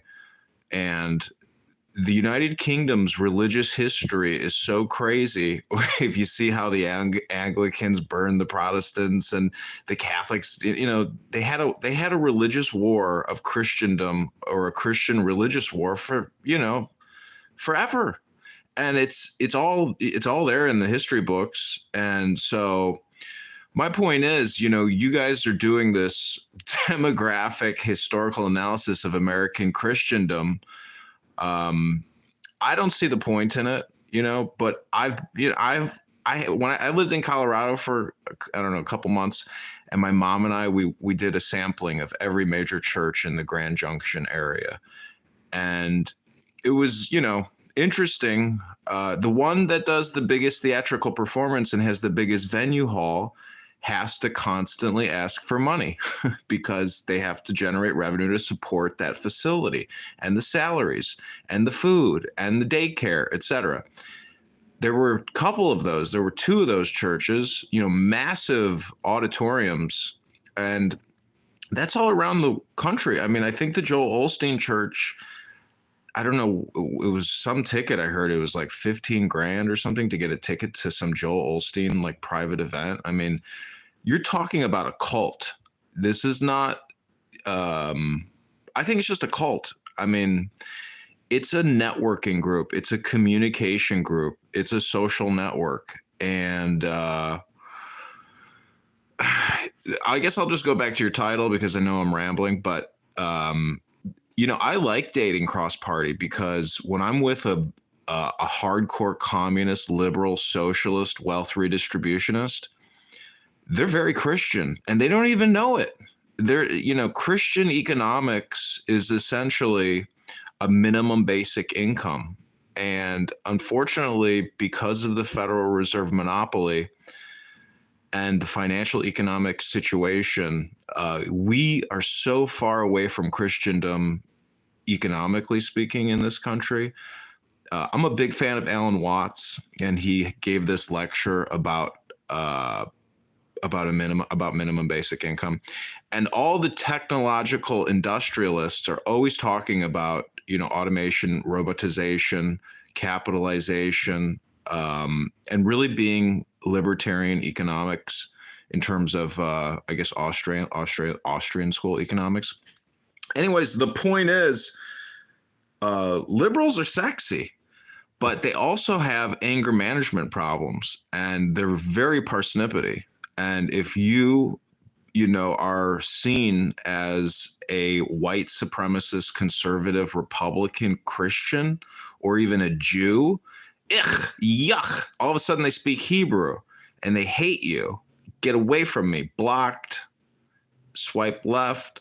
So, women are their own worst enemies, because a lot of good Republican, conservative, Christian Caucasians want to provide for a beautiful woman. But this is why this app is so invaluable, because you could screen people, because you can't really form a successful union with somebody. Oh, we're losing the audience. Sorry, Scott. Didn't mean to monopolize the. Joey, I have love for you. It's fine, buddy. I know everybody wants to get their dopamine feedback off, but I'm being facetious. I hope you think what I'm saying is funny, and also thought-provoking or stimulating or controversial. Because I think people who just, present very boring hypotheses and nothing controversial, they're just like really bad mushroom soup. You don't want to keep eating it. In fact, you don't even want to take another taste. But that's, I hope this has been a rich and meaningful discussion about cross-party dating. This is Joy. I am complete. It was, and you are complete, and I adore you.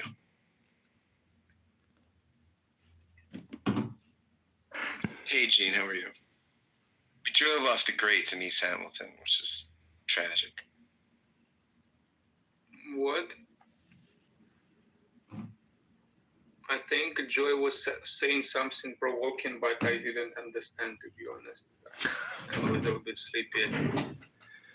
That's okay, Gene. English isn't your first language. Yeah, so I'm too tired to understand.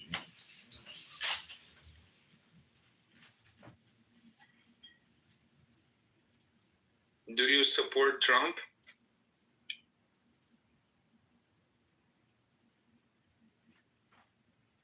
Or Trump supports you?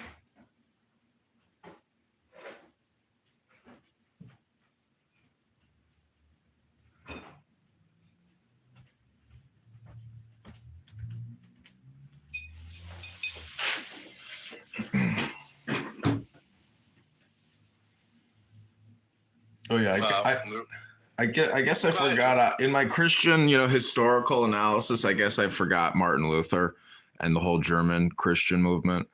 So, anyways, but I did want to read something from Aleister Crowley in the introduction to the Book of the Law, where he talks about how all governments create laws and do censorship, and it is essentially what destroys our liberty. Do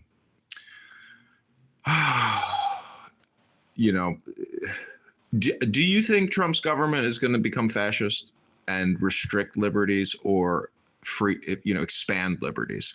I get the feeling that they will expand freedom of speech.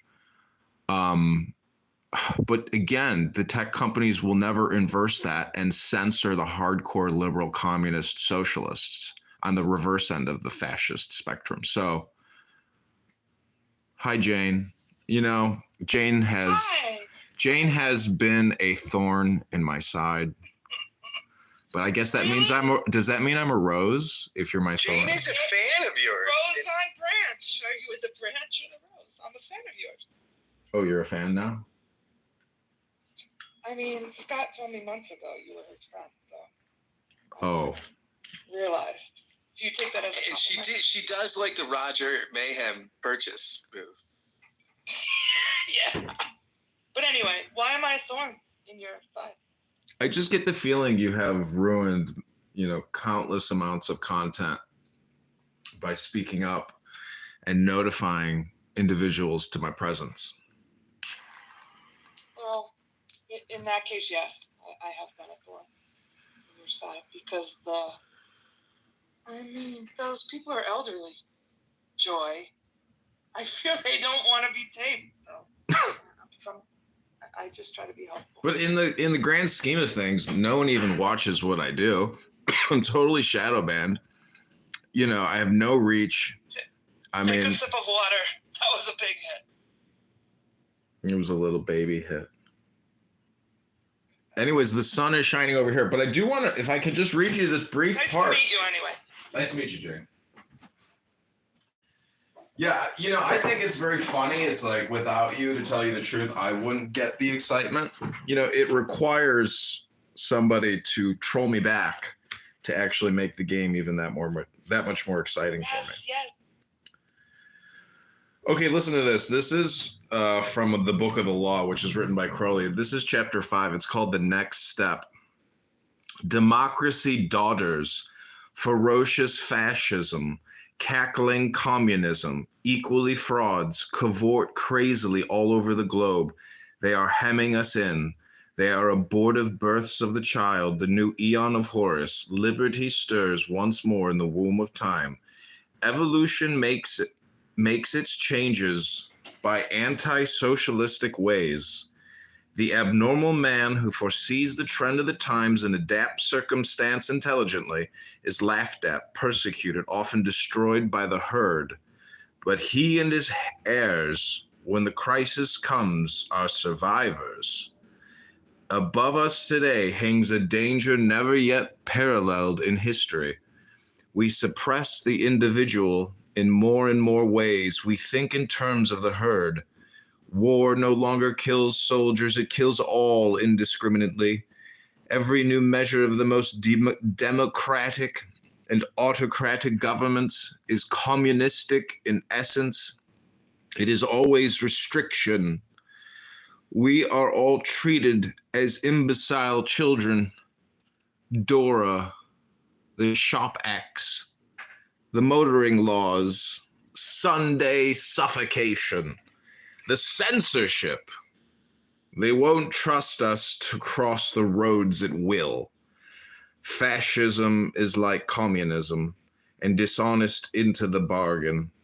The dictators suppress all art, literature, theater, music, news, clubhouse recordings, Instagram videos, YouTube videos that does not meet the requirements. Yet the world only moves by the lights of genius. The herd on Clubhouse will be destroyed in mass. The establishment of the law of Thelema is the only way to preserve individual liberty and to assure the future of the race. In the words of the famous paradox of the Comte de Phoenix, the absolute rule of the state shall be a function of the absolute liberty of each individual will. All men and women are invited to cooperate with the Master Therion in this, the great work. So, I mean, this is what I love about you. I love this sort of combination of the ridiculous and the sublime. It's so great. It's so great. I call it self-actualization comedy. You know, Alan Watts was very serious about it, but it's essentially self-deprecation or self-illumination. I like when you say Torah.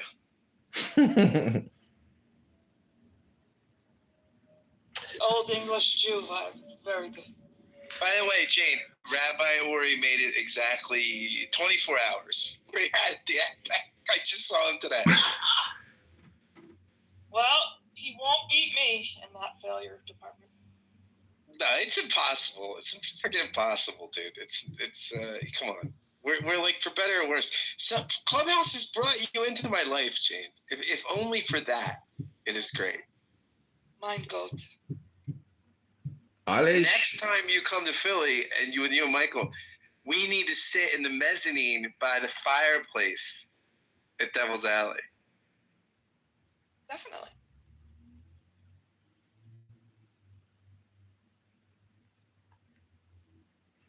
Joy, can I make amends? for my disruption of your content? Oh, there's no apology needed. You know, if I really cared about your apology, just think What? about how many apologies I'd want to hear on this app. Yeah, it's always okay. This app has been very useful for me. And so, You know, it's not going away. I mean, I'm only expanding operations. Very good. And I agree with on a semi-serious note. I think Alan Watts was all about like laugh at yourself. It's a joke. Everything. Yeah, have fun, have joy now. Yeah. Because it's not getting any better. It is indeed entropy. You know, Yep. I'm 42 now, and I really do. You know, sometimes. I mean, I can't even believe. You know, my parents are still alive, but like, my point is, you know, we know that everyone on this app will disappear within hours. You know, and it's just so hard to. You know, if you really do the secret name of God is really life, death, or death, life. Those are indeed the two great mysteries. So I don't know. I feel like all the debate about God, it really does get answered when you die, probably. Like, because that, to me, that's the biggest riddle. That's the most difficult and most fascinating topic. And, you know, I'm such a big fan of Alan Watts. You could see how he just when you're enraptured with God and you really appreciate and respect it or fear it or love it, it does become that Sunday subjugation but you want to do it every day because talking about God is fun. And that's why the atheists do it, because it gives them fun. I guess that's interesting. I thought Scott does it. He talks about God a lot. God is ultimately interesting. The metaphysics with a capital M, you know, transcendence, all that stuff is interesting. What about Joy? Your thoughts on Martin Buber? Martin Buber. You got to know him if you don't. Scott can give us a primer or a primer. Oh, I mean, that's like, you know, giving an all or nothing. I mean, you know, Thanksgiving is a melange or a cornucopia, and I like all flavors of God. I don't discriminate. And,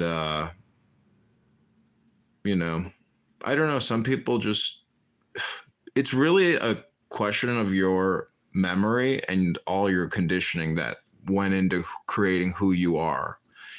And that's essentially what everybody projects on this app is their conditioning.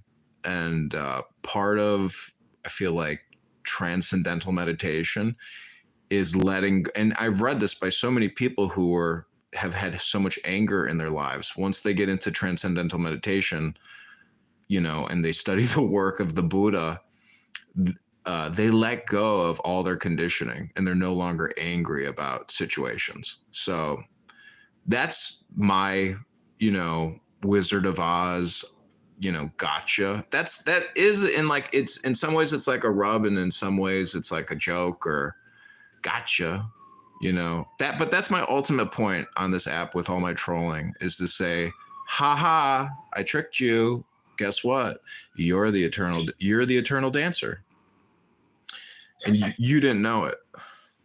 You do generate energy in a state of entropy. So I think that's part of this app. My thing on this app is more my, not lifelong, but I'm a lot older than you, study of group processes that are invisible. Sometimes called group dynamics. I find that a little bit reductive, but watching what happens when groups of people gather up and aren't like conscious of themselves even, it to me is a never-ending movie. I think that's why I'm here. I find that about you, watching your impact in that room. I mean, Scott and me have laughed about this for weeks. I think, Scott, I mean, they take he's seriously. a prankster.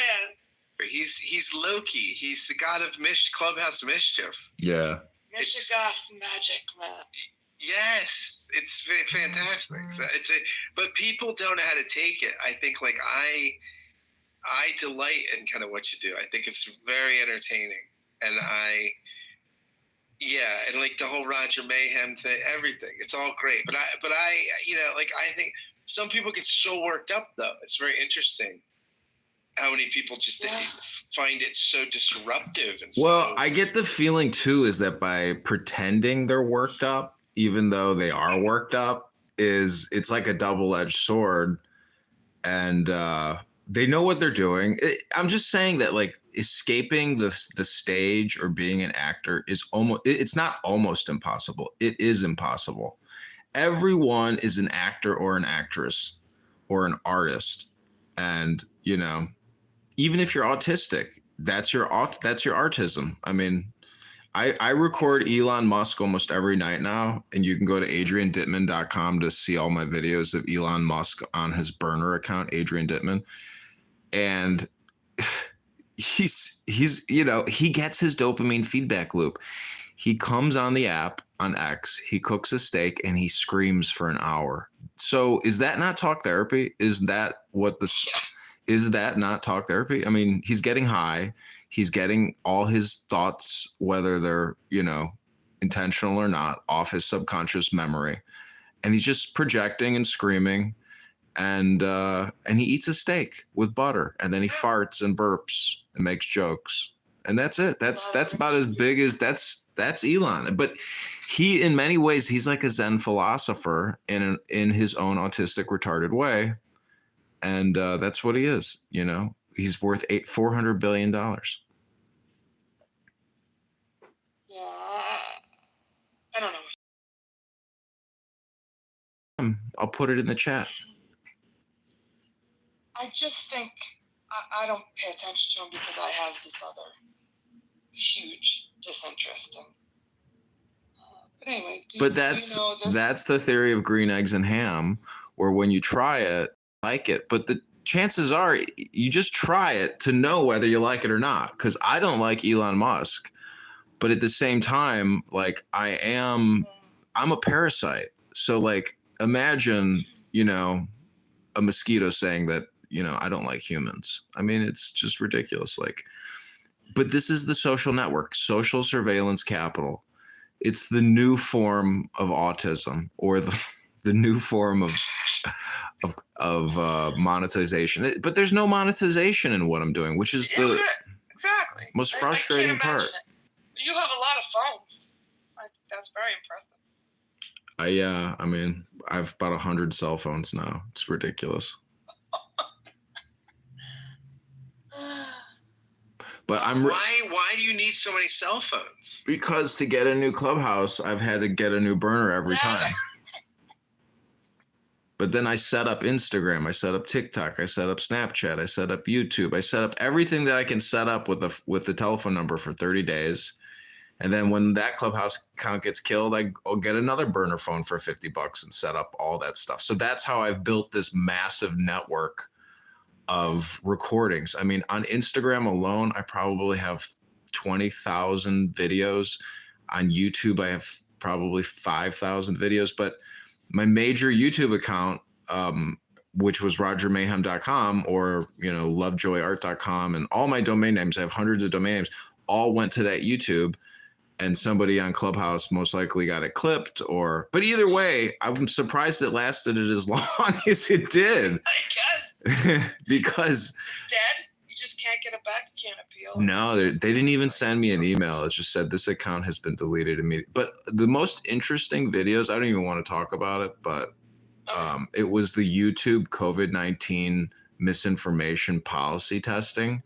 Those videos, because I recorded YouTube's testing policy, those videos are, to me, like insane, because it's like seems like it was written by somebody in India, and it's just the answers and the questions were so ridiculous that I'm like, I found a flaw in Google's internal policy and communication. Anyways, it's just like a major faux pas where it's like, this is so cringe and crazy that Google put this out. It just reeks of like the person who wrote it was probably being facetious in hindsight. No doubt. You hide it in there. Who's going to find it? Fuck this. Yeah. Put anything in. Yeah, I feel a similar. Well, I have a hobby, which is demanding escalation with customer service. Scott, are you aware of this? Hobby of mine? I know, but I like it. I like the whole sound of it. Thank you. And I have to control myself because my observation is that I've allowed myself to rage out, like to be Larry David when I want to isn't possible. The constraints I put on myself. But when it comes to customer service, and very recently, Scott, I wrote an email to the CEO. It's total Karen. It's not that funny until you realize it works. This is what I feel like you're kind of saying, Adrian. It's almost the absurdity of what is happening today. You're catching it all on these. Well, It's absurd to catch it. I have, I have screamed at customer service agents and gotten very angry in the past, and it only ruins the process. It just totally slows it up or cancels it. So I no longer lose my cool because I totally accept that. Like, anyways, the point is, I talked to one customer. Is that you have to tell them you're threatening them at their own game. So, like what I did the other day, sorry to interrupt you, was I wrote in the email title, emoji size, huge exclamation point, predatory practices, exclamation. Of course, they responded. I couldn't believe it. Yeah. I couldn't believe it. So you're right. Otherwise, there's no. Well, I'm just saying that, like, I have a picture of the Buddha above my toilet that says "Let it go." And that means your thoughts and your words, because there is a process and a mechanization happening that does not require words. And it's just like a daily destiny that the puzzle pieces, come together. Oh, El Normo is here. Hi, El Normo. Welcome to a rich discussion about cross-party dating. Wow. You didn't change the title yet, Scott. Oh, hello, Norm. I don't even know how to do that. You're a mod. You can do it. But I'm on Club Deck, so I don't see how to do that. What do you want to call it? Do you like the title, or do you want to? I don't know. What do we want to call it? Mod Norm, and then mod somebody. You'll do it. El Normo, my YouTube dreams got shattered. If I mod you or Norm, so many people won't be able to come in because so many people block both of you. El Normo, my main YouTube account, RogerMayhem.com, got deleted. The room will fill up, Scott. Okay, we're gonna just experiment. We're gonna see What's your number? How many, Norm? Okay. Do you think Okay, come up with a title, Norm. Okay. El Normo, do you think you're one of Palestinians and Trump in the title? No. El Normo, how about this title? Trump escalates the war with Palestine, Syria, and Lebanon. Prove me wrong. No. But mod Joy, and then see what happens. No, I'm just saying. That's like giving the Incredible Hulk Captain America's shield or something in Iron Man's armor. It's too much. It would be like Ultron merging with Thor, merging with Thanos. I must announce, if I may, pardon me, the first one pulled into the room through. I know. I like Norm's confidence shit. I like Norm's swagger. Like, mod me, watch this room. Ooh. And if it tells me he doesn't care, that's the beauty of this type of human. He's impervious To what? criticism. Well, only if it's well deserved. Hang on. Most people, they criticize because they are competitive or they feel threatened. If it's a valid criticism, I'm interested. Uh-oh, somebody saw my topless photo today. Uh-oh. El Normo. That was great. Where were you there? Like, Helsinki. You're in Helsinki right now? I just got back. Oh, nice. Helsinki, Finland. Yeah. What? That was in Die Hard. Remember, he says they're talking about Stockholm syndrome. And they said something about he said Stockholm, of course, in Finland.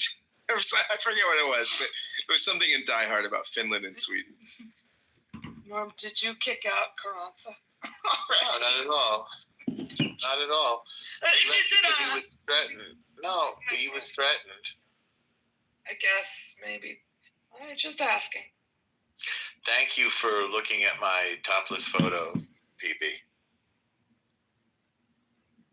I have more. He's all man.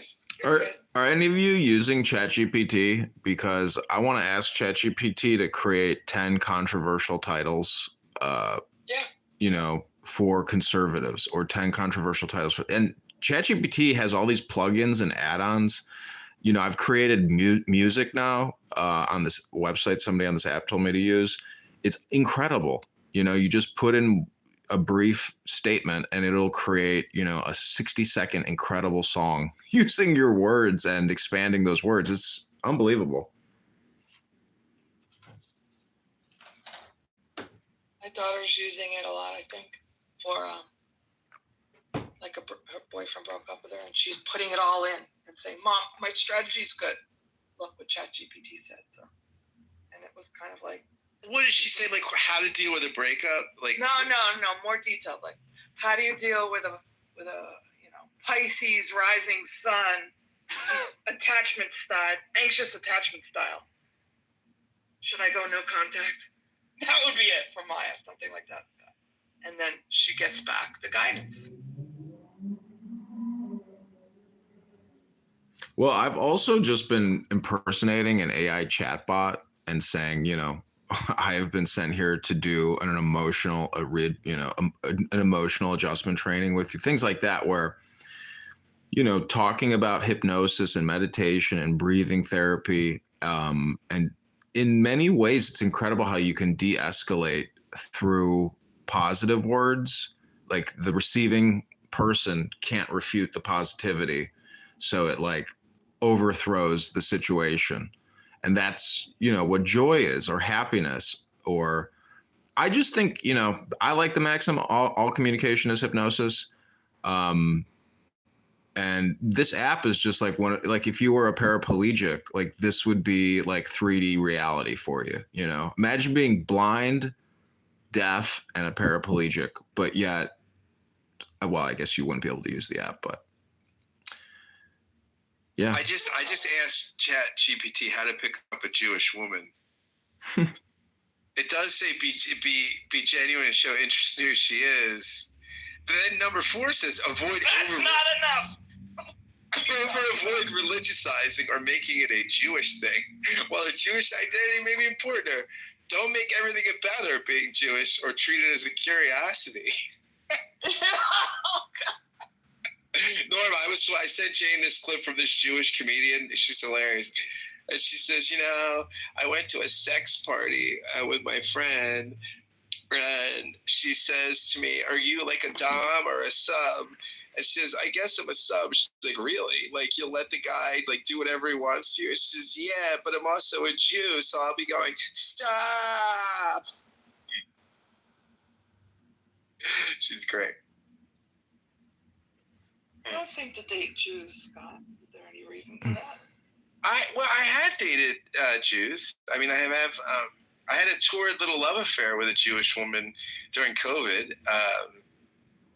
Scott, I'm open to dating. Scott, be honest. You've had to spend your whole life defending the fact that you're not a Jew. Come on. Everyone has always said to you, Scott, are you Jewish? Everyone agree. God, I swear. Gotta be. People gotta think you're a Jew. Knows you're a Jew, Scott. This is your life. You have to. Norm you need an intervention on this at this point. Well, I was walking in Florida, Norm. It's a Friday. I'm just walking from the store, right? Just minding my own business, baseball cap on. I had a little beard at the time. And this couple gets out of the car and they go, Shabbat Shalom. That's good. I'm like, hi. That's nice. That's a nice greeting. It wasn't that. They were a very nice couple. Obviously not Orthodox because it was sundown and they were out. They said it to you. Yeah, they said it to me. No, first. you could join a minion. You're their guy. Yeah, I could. Do you remember that one episode of Curb where Bill Buck there goes to the Minions? They all remind him he fucked up in the World Series. No, that sounds amazing. That sounds really good. You may be shadow banned, Norm. If we're not seeing the movement into the room. Well, we got PB. I don't think I'm shadow banned. I just binged a little bit of Curved on the plane home. Season. I think it was the last one. I watched Disgruntled. You probably know that one. I have a bad memory, but tell a little bit and I'll remember. I've not missed any, so I'm sure I know it. Somebody leaves an anonymous letter in the golf club and signs it Disgruntled. Yes. Are you anonymous? Are you disgruntled? You are disgruntled. And then how about the election interference one where he gives his friend a bottle of water? Gets water. Yep. And then he's on trial for it in Atlanta. Great. That's really And then remember when Bruce Springsteen meets Bruce Springsteen? I mean, Larry David's a man that gets involved. Well, it wasn't really a big deal. He knew the word. So what? I knew I could get arrested. Ted Danson's got to be there protesting. Performative, yeah.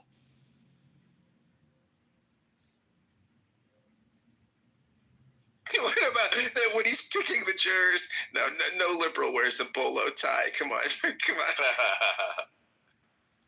Also, the guy with the comb over, he's obviously a self-hating bald man. Yeah, that's it. The Palestinian chicken is my favorite, though. A proud Jew. I figured if Yitzhak Rabin can break bread with Arafat, I can eat in this shithole. Here come, you proud Jews wear yarmulkes. You don't have to be proud here, okay?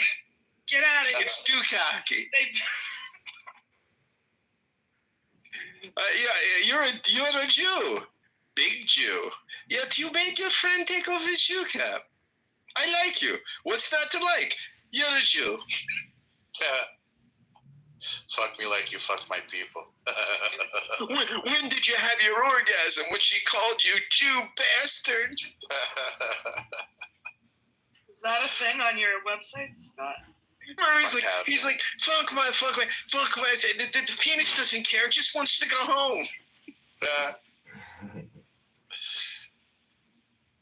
I love that character, Marty Funkhauser. He's the best. He's great. Oh, Bob Einstein. Brother of Albert Einstein, who changed his name to Albert Brooks, whose wife is on this app. Remember where Albert Brooks makes everybody go to his funeral, the so he can see this? That was amazing. But then they find out that he was hoarding toilet paper. They open a door and it's all filled with toilet paper. Oh, yeah, it's amazing. Yeah, that was the best. Albert Brooks is hilarious. It's very funny. My buddy Benjamin interviewed him for his book. He wrote a book about Einstein. And one of the chapters was on people that share the name, and he interviewed him for it. That's funny. What do you think about Mel Brooks? I mean, the Spanish Inquisition scene from History of the World. I love that. Yeah, he's still alive, and his wife. He's got this whole movie about his wife, their love, how his great love for his wife. I mean, absolutely. Yeah, I mean, if you just know Mel Brooks, you appreciate the work he created. I mean, from an artistic visual perspective, from a musical capability or range, the guy's a genius. He's a savant. It's a staggering body of work. Yeah. I don't know. To me, he makes the greatest reason why, Jew-hating anti-Semitic scum on this app are just scum, because they'll never, ever even accomplish anything even remotely close to what Mel Brooks has accomplished, even in terms of personal success and joy, and not being, and being a great person, a mensch, or, a wonderful human being. So I don't know. This app, it's so toxic, but it is such projection, isn't it? I mean, do you guys not hear and see projection sometimes, like explicitly, where you're just like, damn. Yes. Is there like two types of projection or just one type of projection? You're talking about when you impose some bad characteristic in you onto somebody else? Yeah, or people are criticizing someone, but really they're just admitting their own they're just describing their own inner thoughts. Shadow shit. Your own shadow. Yeah. Your anima. I think a lot of the people on this app have not been to therapy. I gotta say, Greek Orthodox Christians to What do you me, mean, like the Gentiles? Yeah. well, do you not see the same type of Arab Islamic sentiment or mentality in Greek Orthodox Christians, especially Arab Greek Orthodox Christians? Are they just not the opposite spectrum of the Muslim, but still the fascist? Yeah, I mean, look, that kind of Christianity doesn't really know how to. It doesn't know how to deal. It's always got this Constantinian deal to it, right? It's sort of not gotten out of the shadow of Constantine, and so it's a Christianity that kind of knows how to function imperially. Like, whereas I think, both Catholicism and Protestantism have had experience being in places where they're not dominant, right? And so so they're more acclimated to modernity in that regard.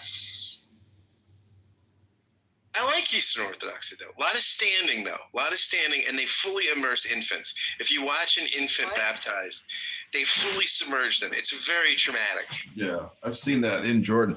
So the thing about Gnosticism is it's like a hypnosis or a trance state, which is beyond words, and it's supposed to be unity with God.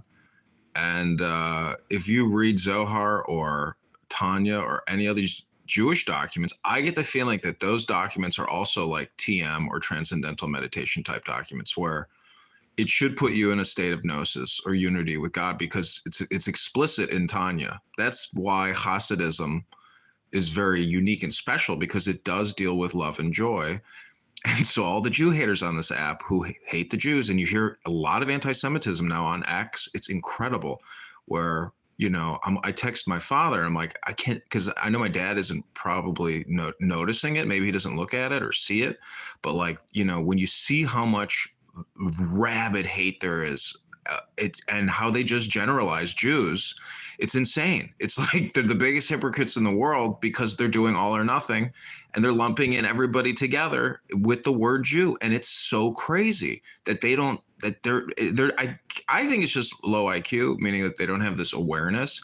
But who has ever read Tanya? They'll never read Tanya. So they'll never really find out that Jews are basically like hippies.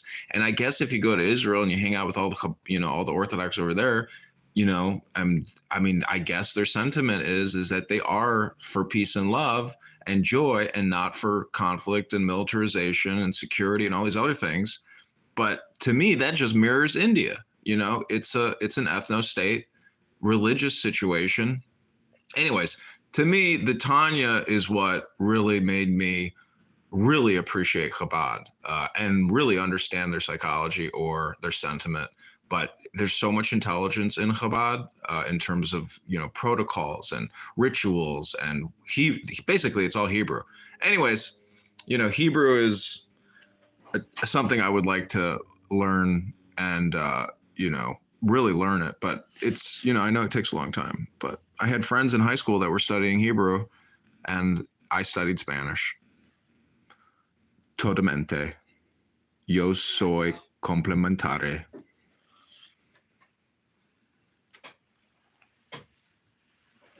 Jane, can I ask you a question as a former Delawarean? Sure. I want it to be known I'm not from Delaware, but go ahead. Right, Yeah. somebody who spent a lot of time. 15 years. Go ahead. Yep, I'm ready. So, I'm on Facebook dating right now, right? And I see Delaware, and I'm just turned off. Yeah. Is that bad? No, it's fair. Is that prejudicial? Yeah, but it's smart, more or less. It depends on the ethnicity of the person or the race, perhaps. But Scott, you know what online dating is really for? It's for surveillance. You know who all the single chicks are in your entire city, and you basically want to avoid them. What you really want to meet now is the women that are not on the dating apps, in the locations, in the hot spots, in the little private social networks, in these little neighborhoods. That's the meat and potatoes. Everybody else is just like, burned French fries. Wow. Scott, my daughter does not do apps, so I think that's interesting to hear. But what's up, Liz? I think there's nothing. Oh, Jew World. Okay. By the way, Norm, no explanation needed. I was going to tell you what the room. Norm, did you put Jew World or did Norm put Jew World? I think that must be Norm. I'm not modded. Everybody would be blocked. I don't care if no one can come in. No, you. Do we really want them to come in? Yeah, you do. There you. I don't want them to come in if they block you. Cool. Okay. Scott, why don't you? I'm fine without Matt Cole not coming in. It's not loss. By the way, this is not a separate list. It's my block list. It's just a list. No, I see my block list on Club Deck. I think I gotta go online friends. Okay. I don't know. I go to. I can't see. Wait, Scott. Scott, would you be willing to create a podcast with me? Three episodes. We will. You and I will both read from books. It'll basically be a book club. That's really what it is. Good idea. Sure. Particular book focus, Scott? Yeah, pick your best 3 books. I'll pick my best 3 books, and then we'll just do a 60-minute recorded session where we'll both take turns reading and then analyzing what we just read. We could do that. I would be open to that. Yeah. I got a message. This is what I love about the apps. I just love like sending messages and stuff. This woman says she's black. I've never dated outside my race, but I'm open to it. I say back, I have a great personality. I'm fun, sensitive, and above average in bed. She says, can't believe it. You mentioned your bedroom skills. Everything else is great. And then I put, it was a joke, LOL. Because everyone knows I'm not above average. But Scott, listen, dating. Is there a photo? Scott, dating apps are a perfect example of direct marketing and communication hypnosis. This is what I text. I just say joy, emoji, flower now. That's it. Because what you're really doing is uploading a bit into somebody's head. And so when you make sarcastic or irascible remarks, it degrades the joy that you're essentially trying to transmit into somebody's brain. So be very direct in your statements and just text somebody, health, wealth, love, and some emojis. Like, to me, that's a positive way to communicate with somebody. All the other stuff. I love emojis. Yeah. Emojis. Some girls will block you if you use emojis. And those are the kinds of girls you don't want to talk with. You won't get along with them. Yeah. Because they're angry. They're angry people. People who get angry are women who are incapable of being in a mature relationship. That's the rejection. They're trying to reject the relationship, or it's really the fact that they are not self-actualized. And universalized, you might say. But God, I've dated so many women. Joy, have you ever heard of a company called W.L. Gore and Associates? No. They're only known for Gore-Tex. If you have Gore-Tex jackets. Mm-hmm. But the reason I bring it up is the guy who started that company. Oh, P. Okay, but I don't even see you. She thinks I'm blocking her, and I'm not. But anyway, the point of bringing up this company, I did work there for 15 years. And what drew me to it was the field I'm in. This company is well known because they formed it, a guy who quit DuPont because he was sick and tired of bureaucracy. And he had this probably libertarian-ish, fierce belief in human potential. Mm-hmm. And he used Maslow's hierarchy of needs as sort of his organizational guide to say, we want as many self-actualized people as possible. That's how we'll make the most money. Right. So you might find him interesting. Yeah, and then Yeah. people ruined it. Do you know the restaurant Au Bon Pan? Yeah, I There's used to eat that sandwich a lot. yeah, their sales were. in Arizona. You know what's funny is in business school they loved to case study Au Bon Pan and how they gave happened to them? They went out of business. I noticed that, but I don't know their story. I haven't read it. Well, the thing they try to show you is they gave management 50% equity in the net income of every store, and sales went up dramatically. But where are they? I would imagine. Well, that's a very libertarian way of doing business: is share the profits, but give the management, control. Yep. Anyways, the point is they're out of business. Because you can't deliver a profit at the rate that is expected. If you're a public company, you can't act that way. You can't act.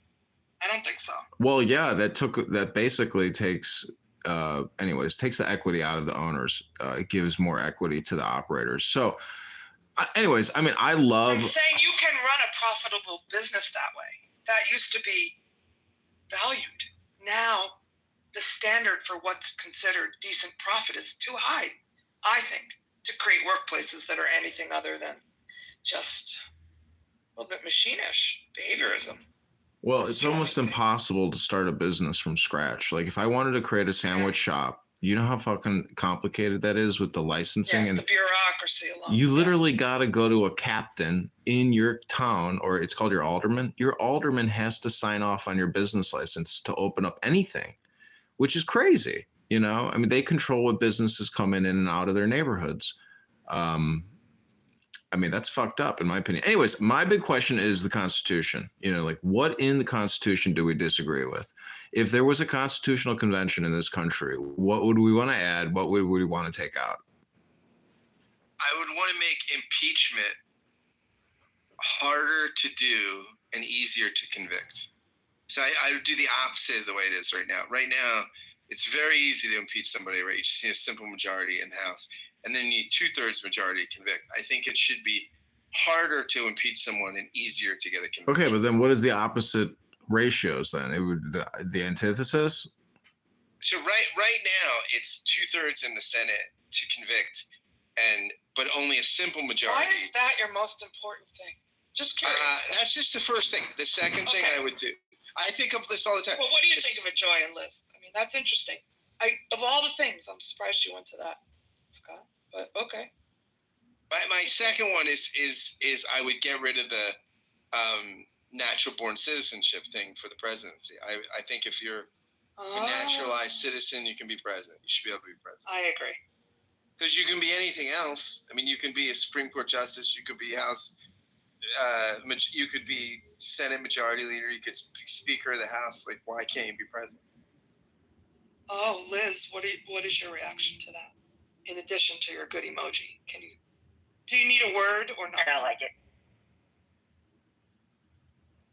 I feel if an emoji is used, you shouldn't ask the person to explain it because you've used the emoji. Interpret. Oh wait, can you all hear me?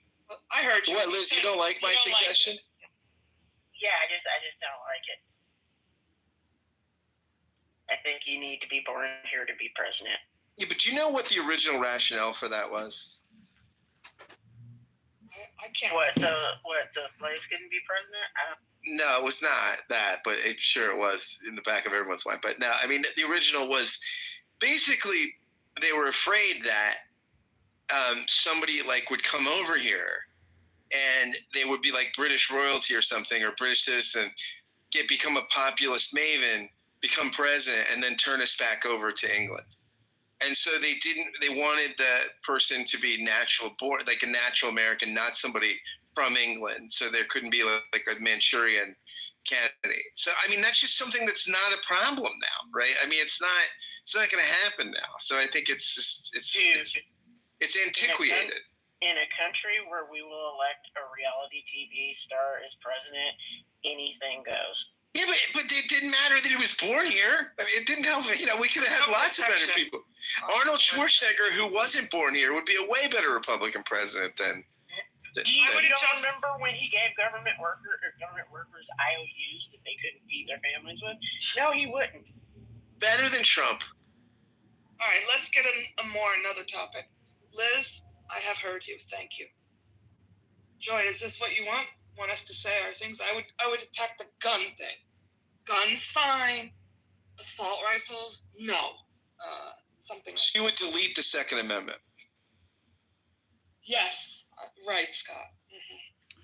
Well, that cat's out the bag. You can't undo it. It's just prolific. I know, but you could buy back the guns. No way. There's just too many. There's enthusiasts and hobbyists that have arsenals. Tenny Gross, by the way. Have you ever heard of a guy? Scott, you too. Tenny Gross. Does it ring a bell?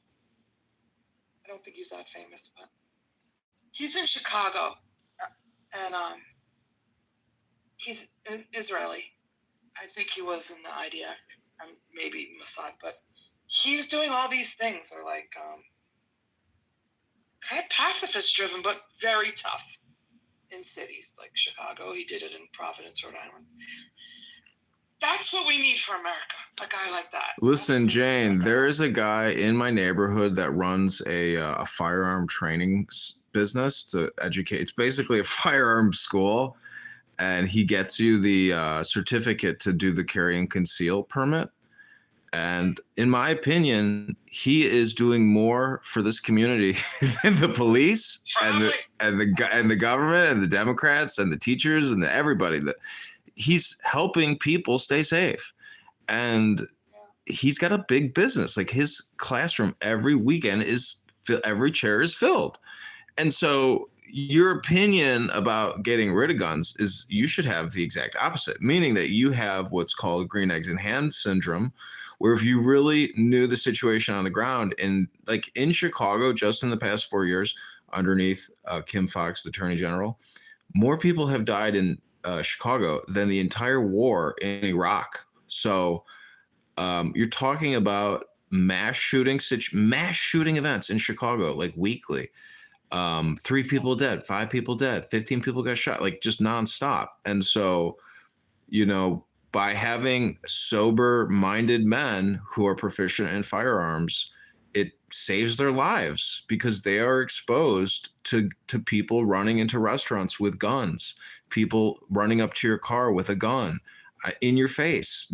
Give me what you got. Give me what you got. I mean, it's great if you can see them from a distance. And I don't know what the solution is really, but I don't either, but I do know I'm a child of a cop, so very tough guy. He would say it's not going to help. Everyone arms themselves, it doesn't work. So I'm a little bit biased. I don't think I'm a green egg. I don't know. It's like a piece of jewelry. But Jane, it's when you have a really nice small firearm and you keep it in your pocket, you don't have to worry about it misfiring. And it's just a beautiful, wonderful safety device to carry. And honestly, in my opinion, this is like samurais. You carry a sword and you keep it in the sheath. And if some crazy situation arises, you're the law now, but you really have to. Okay, Bernie Getz. I don't know if you'll get that. It's a long time ago, but. So, I mean, listen. Do you really want to have hand-to-hand gun combat in the streets, though? The point is, your ideas about what to change in the Constitution dealt with impeachment and guns. That was Scott. Well, both of you combined, impeachment and guns. Like, that's the best you got?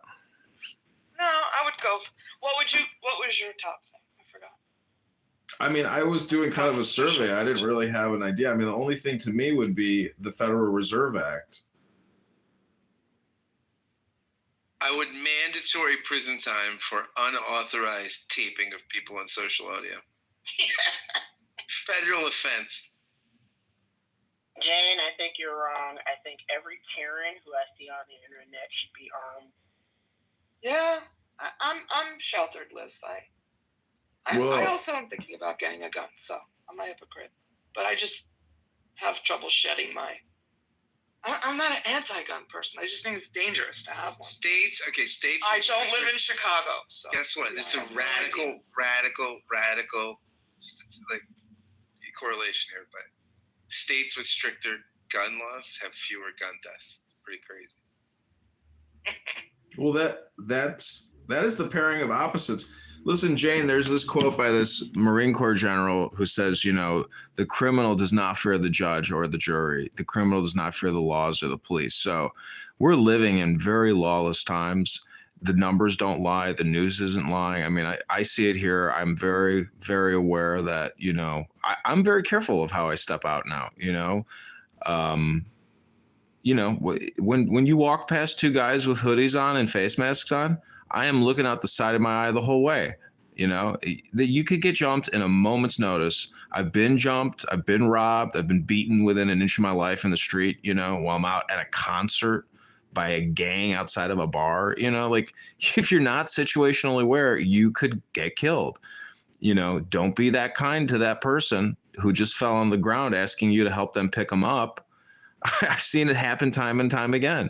You know, older black men will just fall on the ground and say, "Help, please help me, help pick me up."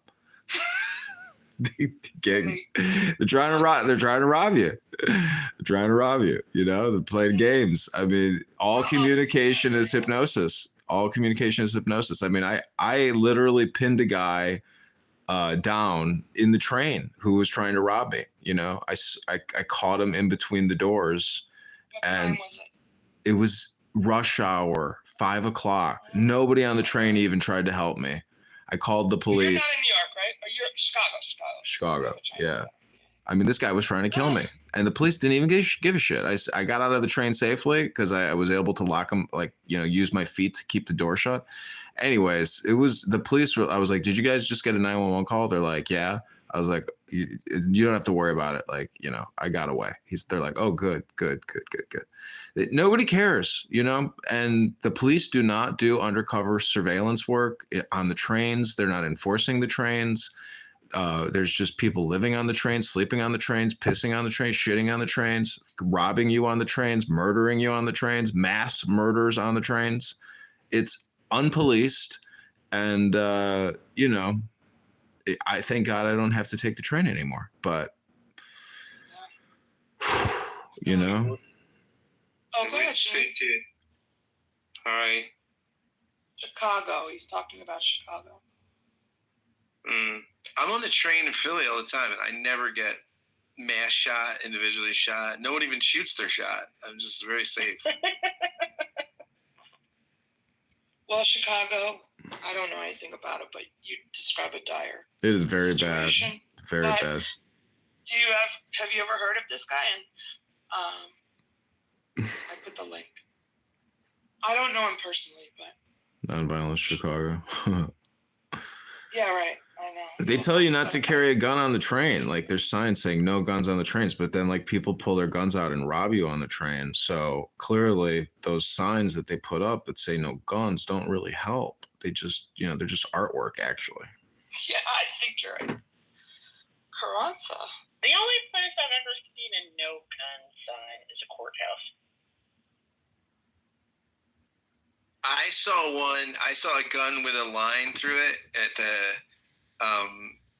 library at Louisville Theological Seminary in Kentucky. God. The Presbyterian Seminary. They had to have a no gun sign at the seminary library. Carranza. Yeah, we here at the Bismarck Airport, they have signs about no guns and how bragging about how successful they are at no guns. And then when you get closer to the screening part, it's like, this year we have clocked 5 guns at this gate. It's like, something's not wrong with something is wrong with your logic there about how successful you are at keeping up guns when people keep bringing guns to the airport and you have to catch them.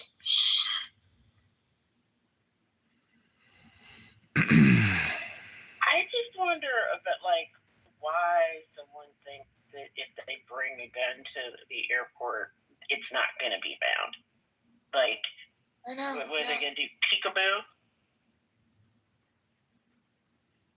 Well, listen, if we live our lives off of the false assumption of the events of 9/11 and the now subsequent TSA, you know, this was kind of gross. One time I went through TSA and they, you know, swabbed my fingertips with like a chemical pad and then put it into that analyzer.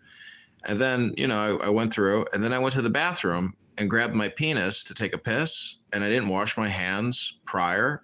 So I transmitted the chemical from the swab that was on my fingertips to the tip of my dick.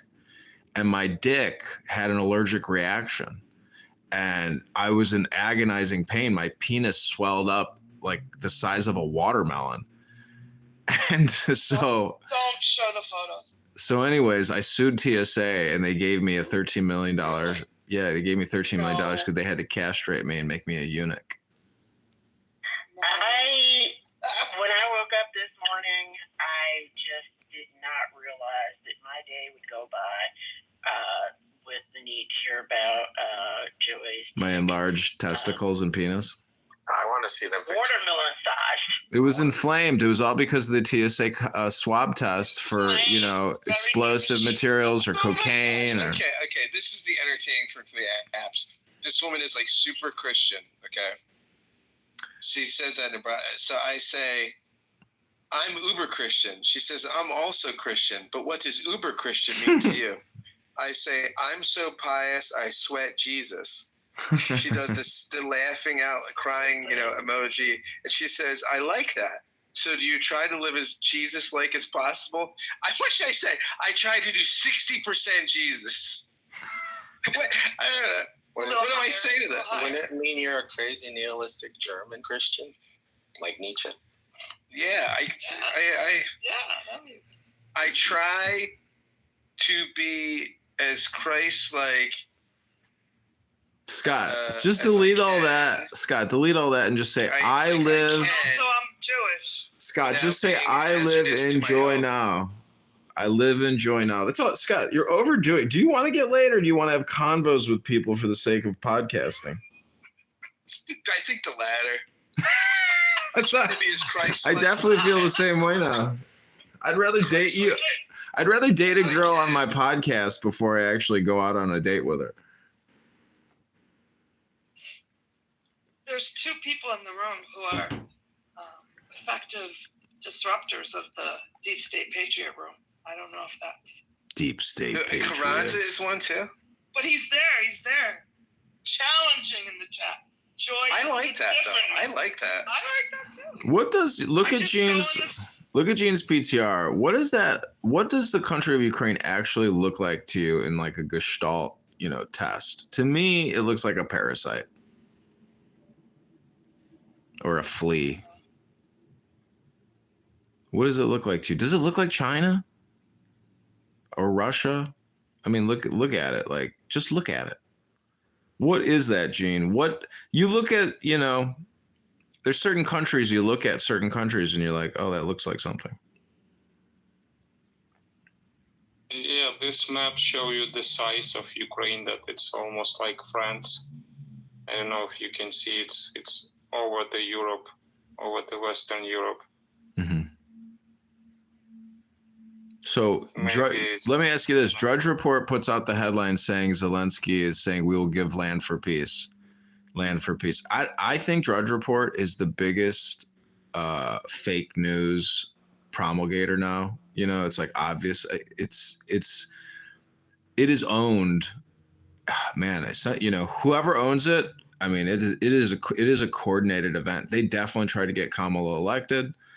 But anyways, I don't believe any of it now. It's like all fake news in many ways, because in so many ways, Trump creates the situations now, being the president of the United States. So I just hope there's peace over there. It is so horrific what has happened and tragic. Yeah, thank you. But you don't support Kamala? No, no, by God, no. Thank God Trump won. You think that's better for the Ukraine or in general? Trump is great news for Ukraine because he'll stop the game. So the CIA, is controlling everything over there. And you can go to State Department website. They're giving them $50 billion of our stockpile, an incredible amount of weaponry, and all that stuff could end up in the black market or, it's already, anyways, I don't even, it's already there or going there, but incredible. It's racist. It's the white market. Yeah, whatever. I mean, business is business. I'm just saying that I hope they have peace. I hope they have a good relationship. It's they're so closely connected. It's so obvious. that they are one system, you know, and there's this non-duality, duality conflict. And it's just so crazy how many people have died and how many things have been destroyed. It's very tragic. Well, we need to wait for another 2 months and see what happens. If Trump is able to stop the war, I don't know. I mean, I'm not complaining. I've met a lot of hot Ukrainian chicks in Chicago. If it wasn't for the conflict, I mean, I wouldn't have had any joy myself. It's a joke, being facetious. But they all did well. All those hot Ukrainian chicks married up. They're doing fabulous. Living in fancy condos downtown Chicago with some 60-year-old guy. Divorced, 3 kids, lives in $1 million condo, and they married a 24-year-old hot Ukrainian chick. Everybody gets paid.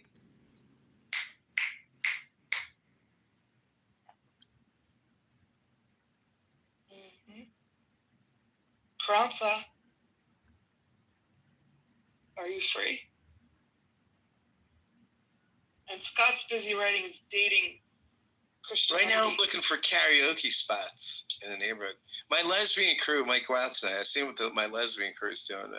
It's one of their birthdays. I might go out. I might go out with the lesbian. I'm from Chicago too, and the Ukrainians, Lithuanians, Poles, Czechoslovaks, they've all been there forever. You know, since I was a kid in 1966. So I don't think there's any shortage of Ukrainian, whether there's a war or not. Yeah, every single country on the whole planet has been in Chicago since, you know, fucking turn of the century, 1900. Everybody. It's just like New York City, you know. There's these cultural heritage sites. Way better. Chicago. I've seen pictures of Chicago in the 1920s. It was like paradise. It was so beautiful and fancy. Because it all got rebuilt. I've been there once. It all got rebuilt after the Chicago fire, so it was like, you know, a new city. But, you know. Do you think it's just what's the blueprint for Chicago? Be like New York, or be like its own?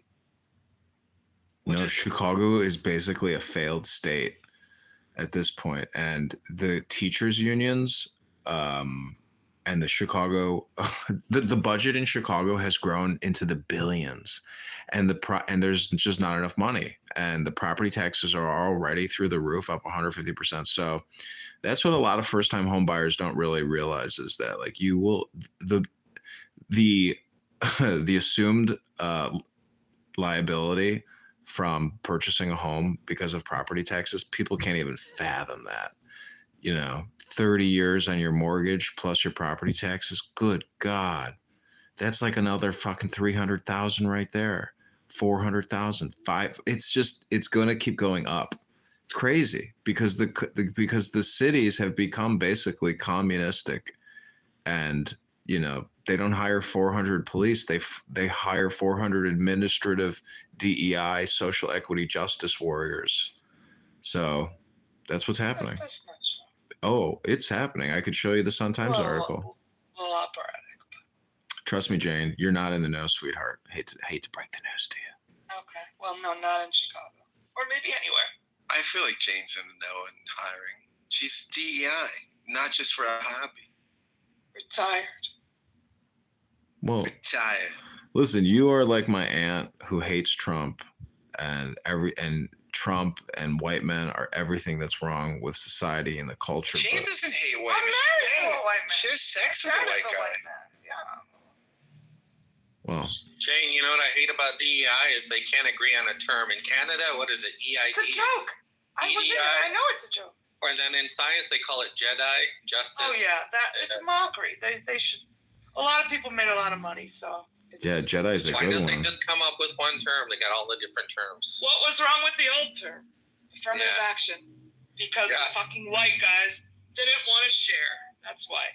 All diversity was like, let's try it this way. Jane, don't you see that it's 2024 and that all communication is hypnosis? That you have green eggs and ham syndrome. That's just not true. Like the fourth time you said that. But don't you think what you're doing is projection? No, First time I'm not doing anything. Okay, so the point is all communication is projection, but also it's hypnosis. You are projecting. I hate to say, you can't actually talk on this app unless you can project your voice. Oh, well, yeah. I thought you were saying I was unconsciously. I am your father. The point is you're making an all or nothing statement about white men not wanting to share. Do you know how stupid that is? Because that's not even that's not that is not TM. No, it's just not. Tell me what the reason is. It's not. Racism is a scam. No. It is a scam. It's not. Well, listen, if this was a real Christian nation, do you realize there's no such thing as race consciousness or racial identity politics in a Christian nation? It's just that they can't exist because it's all meditation. So you are projecting, and this is your green eggs and ham moment, and your reverse, this is your contrarian universalist reorientation hypnosis session. Congratulations, Jane. You made it this far. Hintige Donkin. Darling Donkin. I feel like that is you. You are like Ferris Bueller, Scott. Native American, that guy. You are Ferris Bueller. That was Wayne Newton. Yep. Yeah, and he's not native. I know he's not native. He lied to everybody. He's a pretendian. Donkashane, darling Donkashane, can't you hold your breath? Clubhouse is the best. Jane kicked me from another room. Donkashane, darling Donkashane. Roger Mayhem's upset, I confess. It was Adrian Dittman. Donkashane, darling Donkashane. This is who I love. I like this you. My wife's an ambassador. I run an intelligence report. On Clubhouse, I confess. Donkashane, I'm living rent-free with the ambassador. Darling, you're the best, I confess. I gotta open a new clown house mess. What about Dr. Francine? I love Dr. Francine. She's one of my favorites. Verse about her. Do you remember Greg Satel's Dog Walk? Oh yeah. So Dr. Francine would just inverse everything he says, and Dr. Francine, what? And she would just insult him, but it was just so awesome because it was like listening to your grandmother just tell you the facts. But other times, Dr. Francine is just ridiculously retarded. But for the most part, I don't know. I really enjoyed whenever I heard her and Greg Satel talking. And whoever Greg Satel is, I mean, I made fun of him so many times, and he kicked me from so many of his rooms. It was just so much fun. Scott knows him. Met him in person. He fucking ruined my life. Picked me up late for the airport, ruined the whole life plan I had. He's stopping for why he's late, and he stops for coffee. Fuck him. He couldn't handle the airport driving early. There's no traffic. Instagram is really difficult to use now.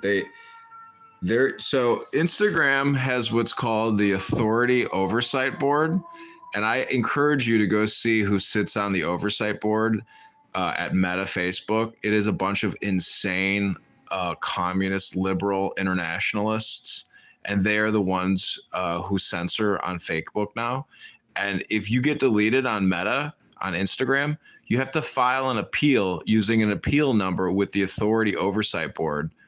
And it's just insane. Like, I hope when Trump gets into office, he's able to actually force Facebook Meta to change and get rid of this oversight board, because it's like having an international government institution embedded in our national communications, and it's got to be repealed. It's called the Oversight Board. Look it up. You'll shit your pants when you see who runs this shit. It's a bunch of crazy communist liberal intellectuals, and they all look like they're drunks. They all look stupid.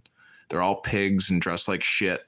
And they're all just have PhDs in Jedi powers. So, FYI. Are your parents very conservative or not?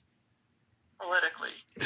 They're so conservative, you know, like, is that a real question? Yeah, no, I'm curious. 'Cause My mom is so cheap. My mom is so cheap that I don't even want to tell you how cheap she is. I don't even know if it's possible to tell you how cheap she is. Oh, Rabbi Raphael, Ribono Shaloilem Yashakoa Shavua Tov Ribono Shaloilem. Rabbi Raph, you're like an angel. Preeminent rabbi in Greater Cleveland. You know he's a real Kabbalist. I gotta say that I've heard this Rabbi Raph. He's like an angel. He's like a Sephardic Kabbalist Sephirat. I don't know, Rabbi Raph. Do you know the special magic prayer for Rabbi to bring the angel Raphael into our lives? I think you are that angel, Raphael. Angels are humans, humans are angels, and Rabbi Raphael, you have that special magic. Ribono Shaloilem. Joy. You bring the light into the world, Rabbi Raphael. Rabbi Raphael was not thrilled with my Jordan Peterson podcast, and he told me that, which I respect. I value his opinion very strongly. What was his major critique? He thought we were a little rough. He thought we were a little rough on Peterson. He thought we were a little unfair to the great Jordan Peterson. So, yeah. I'm watching Jenny McCarthy live pitching her new lip gloss with Donnie Wahlberg. Wow, I love watching that. What a coincidence. My daughter is related to them almost. God, I think they got back together. I saw them at Gibson's. Tell her to put a ring on it right now. Telling her this, I think I'm really like, be careful, man. What do you think about all these people with these capped teeth?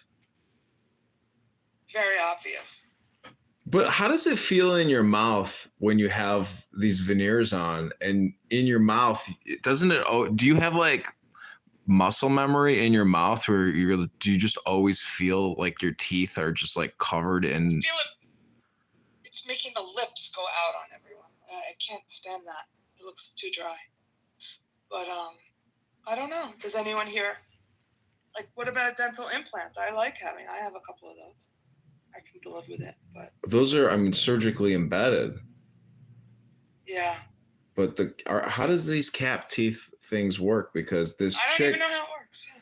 this, this chick that I was in love with, I saw I can't see her Instagram anymore, but I didn't believe me. I don't stalk her or look her up. This doesn't surprise me. I'm just saying that I randomly saw a picture of her on Instagram, and she capped her teeth, and she doesn't have a wedding ring on. So I was like, okay, I guess you didn't really go very far, Now you got fake. You'll get a second chance, or third, or fourth.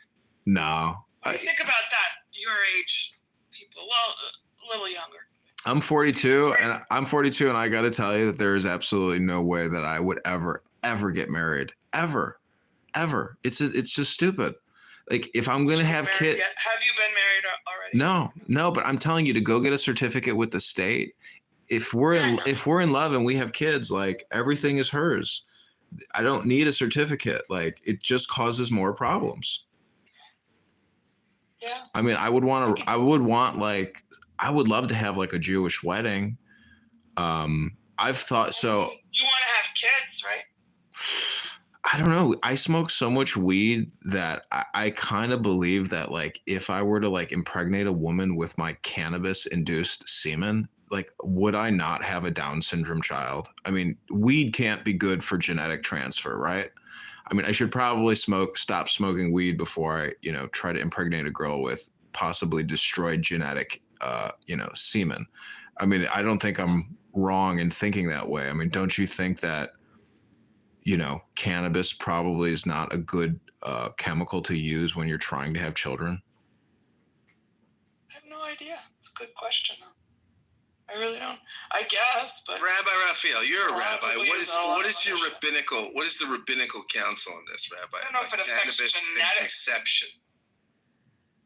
I heard it lowers sperm count. So yeah, it might affect fertility, but I don't know that it affects Does that smell? No, I mean Don't you that's think your sperm would just like lay around like because they're high and that's what they do. They film it under electron scan microscope, and this when the THC gets into the sperm stops flagellating. I had to get a snack. Just like people. Well, Scott, I'm gonna head out. I think you have a very interesting room. Look, you guys are carrying it. I'm doing nothing. I'm really just chilling out, and Rabbi, you all are do really. you want to be a moderator or no? Oh, sure. With powers in my head. What is Jane? Have you ever read Tanya, Jane, by the Alter Rebbe? You know, I just Googled it again. I did take a Kabbalah class years and years ago, so it. If you knew Kabbalah or you knew Tanya, you would realize there is no difference between somebody with or without a green bean. There is no such thing as a green bean. I know. You have green eggs and ham syndrome. I give it out to everyone because I don't care. Are you projecting? No, I'm introjecting.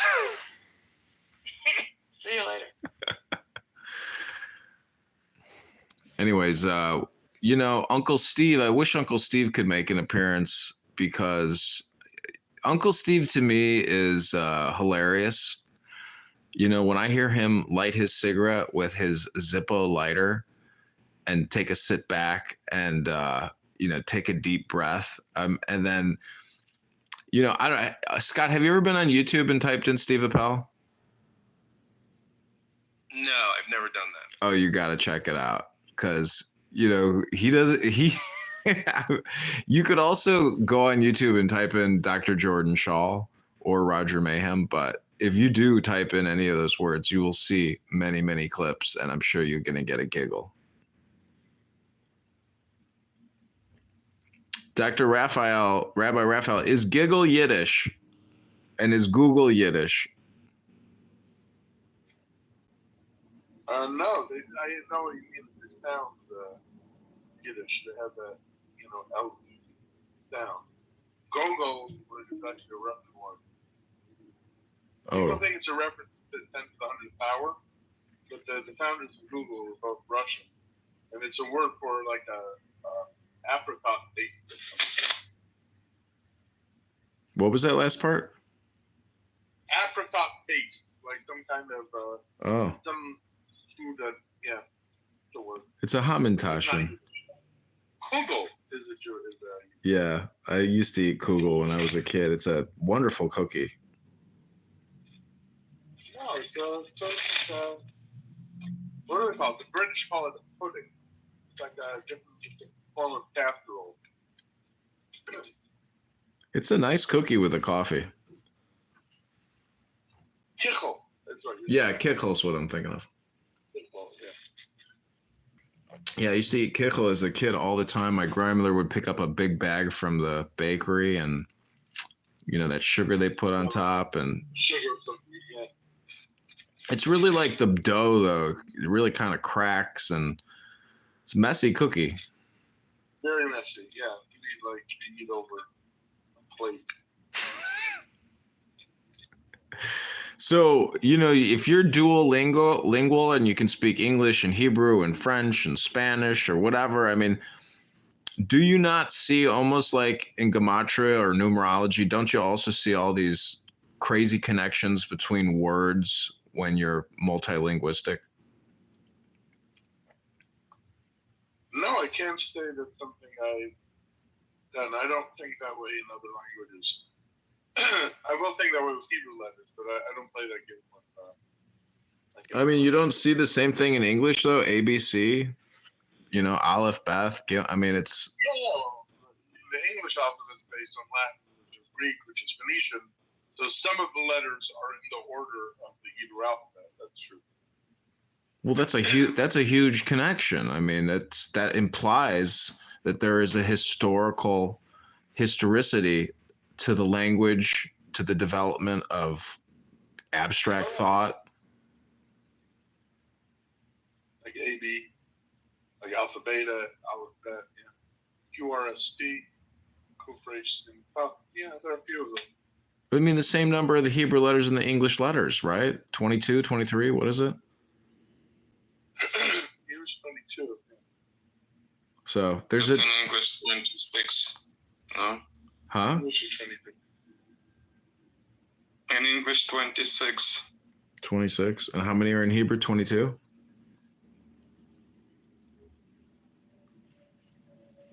Well, that essentially that's the database. Those are the zeros and ones that we deal with primarily if you communicate in English. I can speak Spanish, and so I often read news in Spanish from Spanish newspapers onto YouTube, and it's amazing how the algorithm just loves hearing Spanish content because there's not enough Spanish content for the number of Spanish speakers out there because most of them are fucking working. Excuse my language. They don't. There's not as big of a communication business in Spanish as there is in English because the monetization is just not there in Spanish.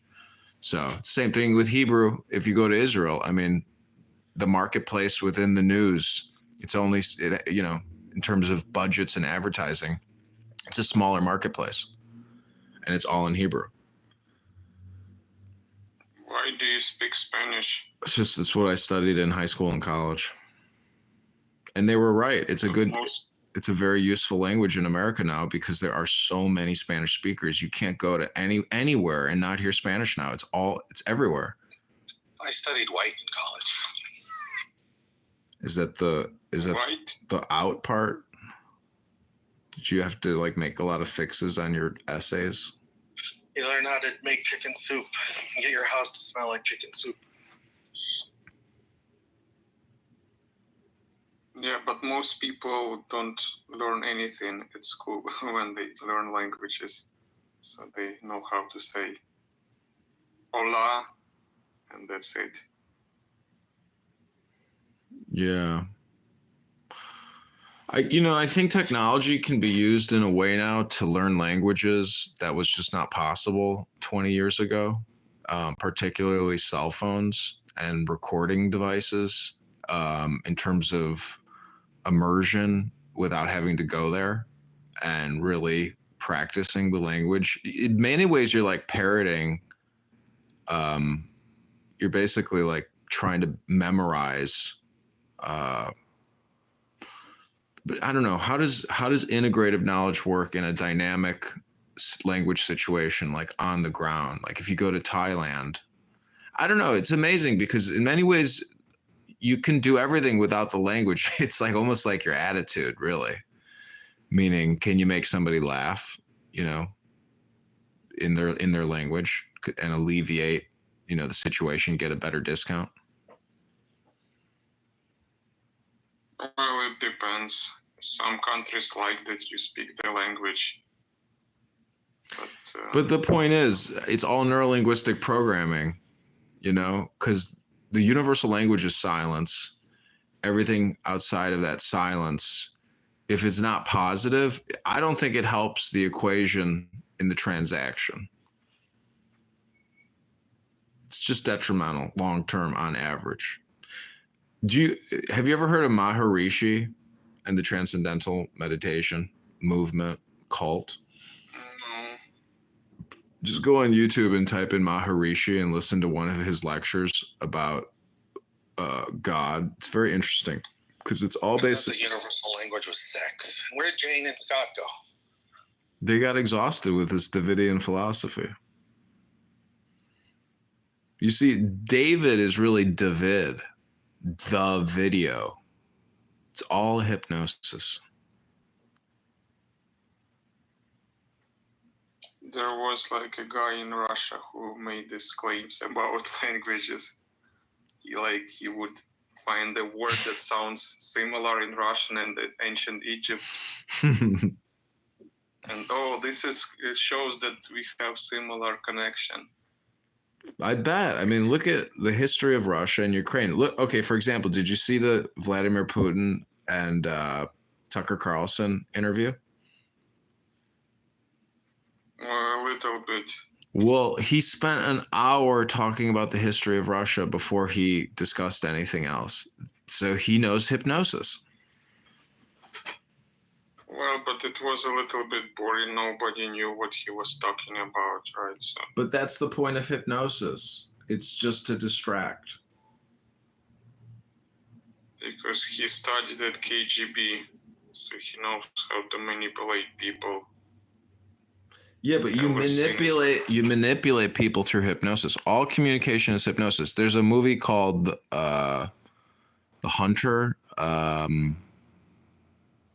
It's with Robert De Niro, but the whole first hour of the movie is a wedding. They make the whole. It's a 3-hour movie, but the first hour the whole first hour is just a wedding.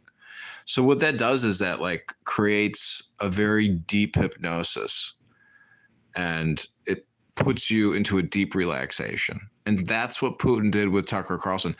All good leaders and communicators create a tremendous amount of relaxation in the communication.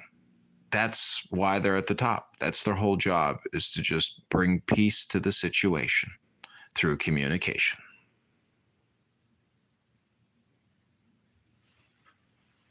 That's my theory. What's the name of the movie? I think it's called The Hunter with Robert De Niro. It's like a Vietnam War movie where they're playing Russian roulette, and he's like, blah, blah, blah, blah, blah, blah, blah, blah. Are you an actor? Да, я понимаю по-русски.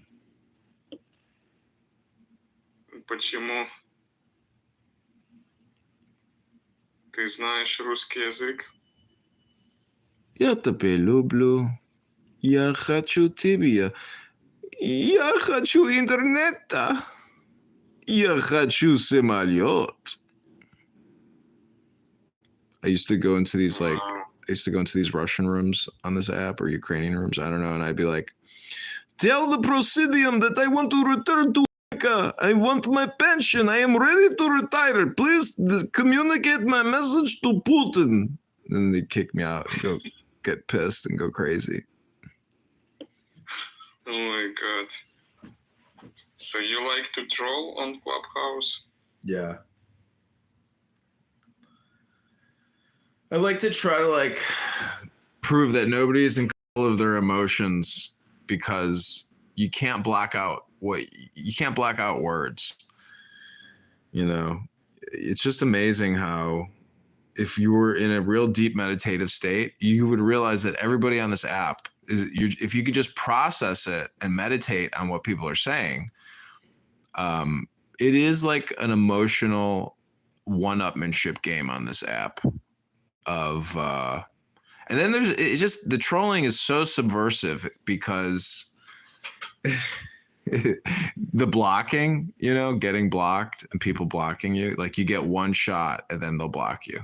So I don't know. It's fun because when you also block somebody, that means you can't really see what they're posting about you anymore. A block goes both ways, which is kind of interesting, that when you block somebody, you don't know what your opponents are actually saying about you anymore. And that puts you at an immediate disadvantage. It's better to know what somebody is saying than not to know. But now it doesn't really help unless you are a mod. They still can enter your room, right? So if you're in a room, you block somebody, they still can enter the room, right? So unless you're a mod. That's what I was told. So it kind of, this blocking is not as helpful.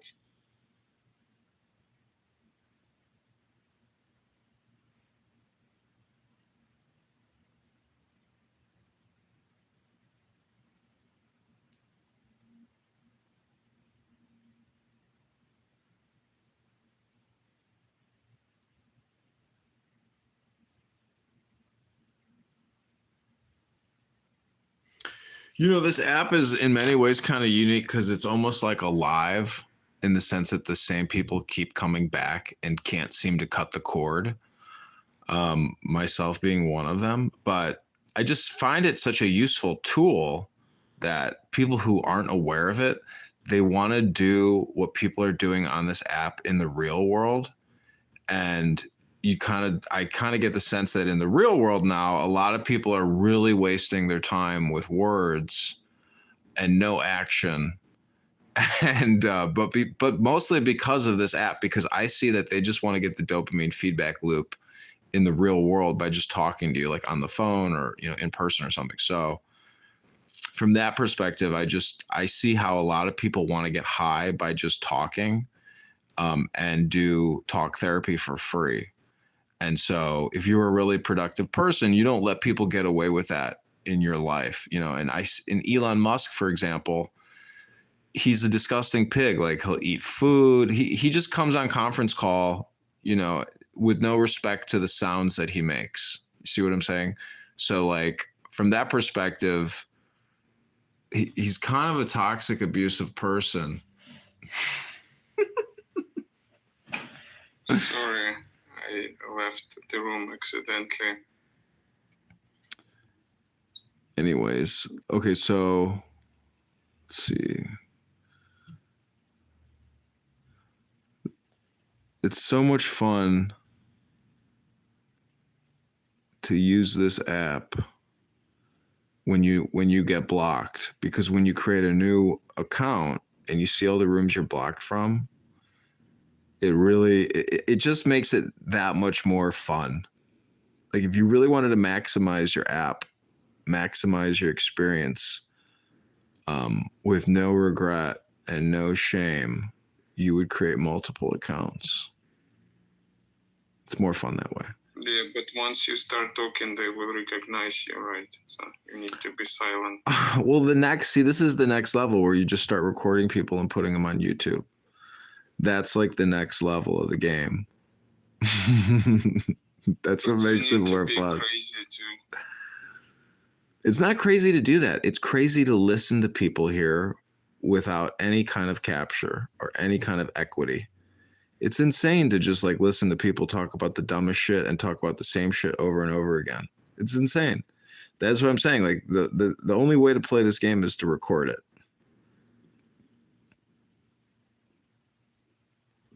That's what I'm doing. Okay, I'm going to jump into a room. It's called The New and Improved Democrat Party. Are black men who didn't vote stupid? Dr. PhD.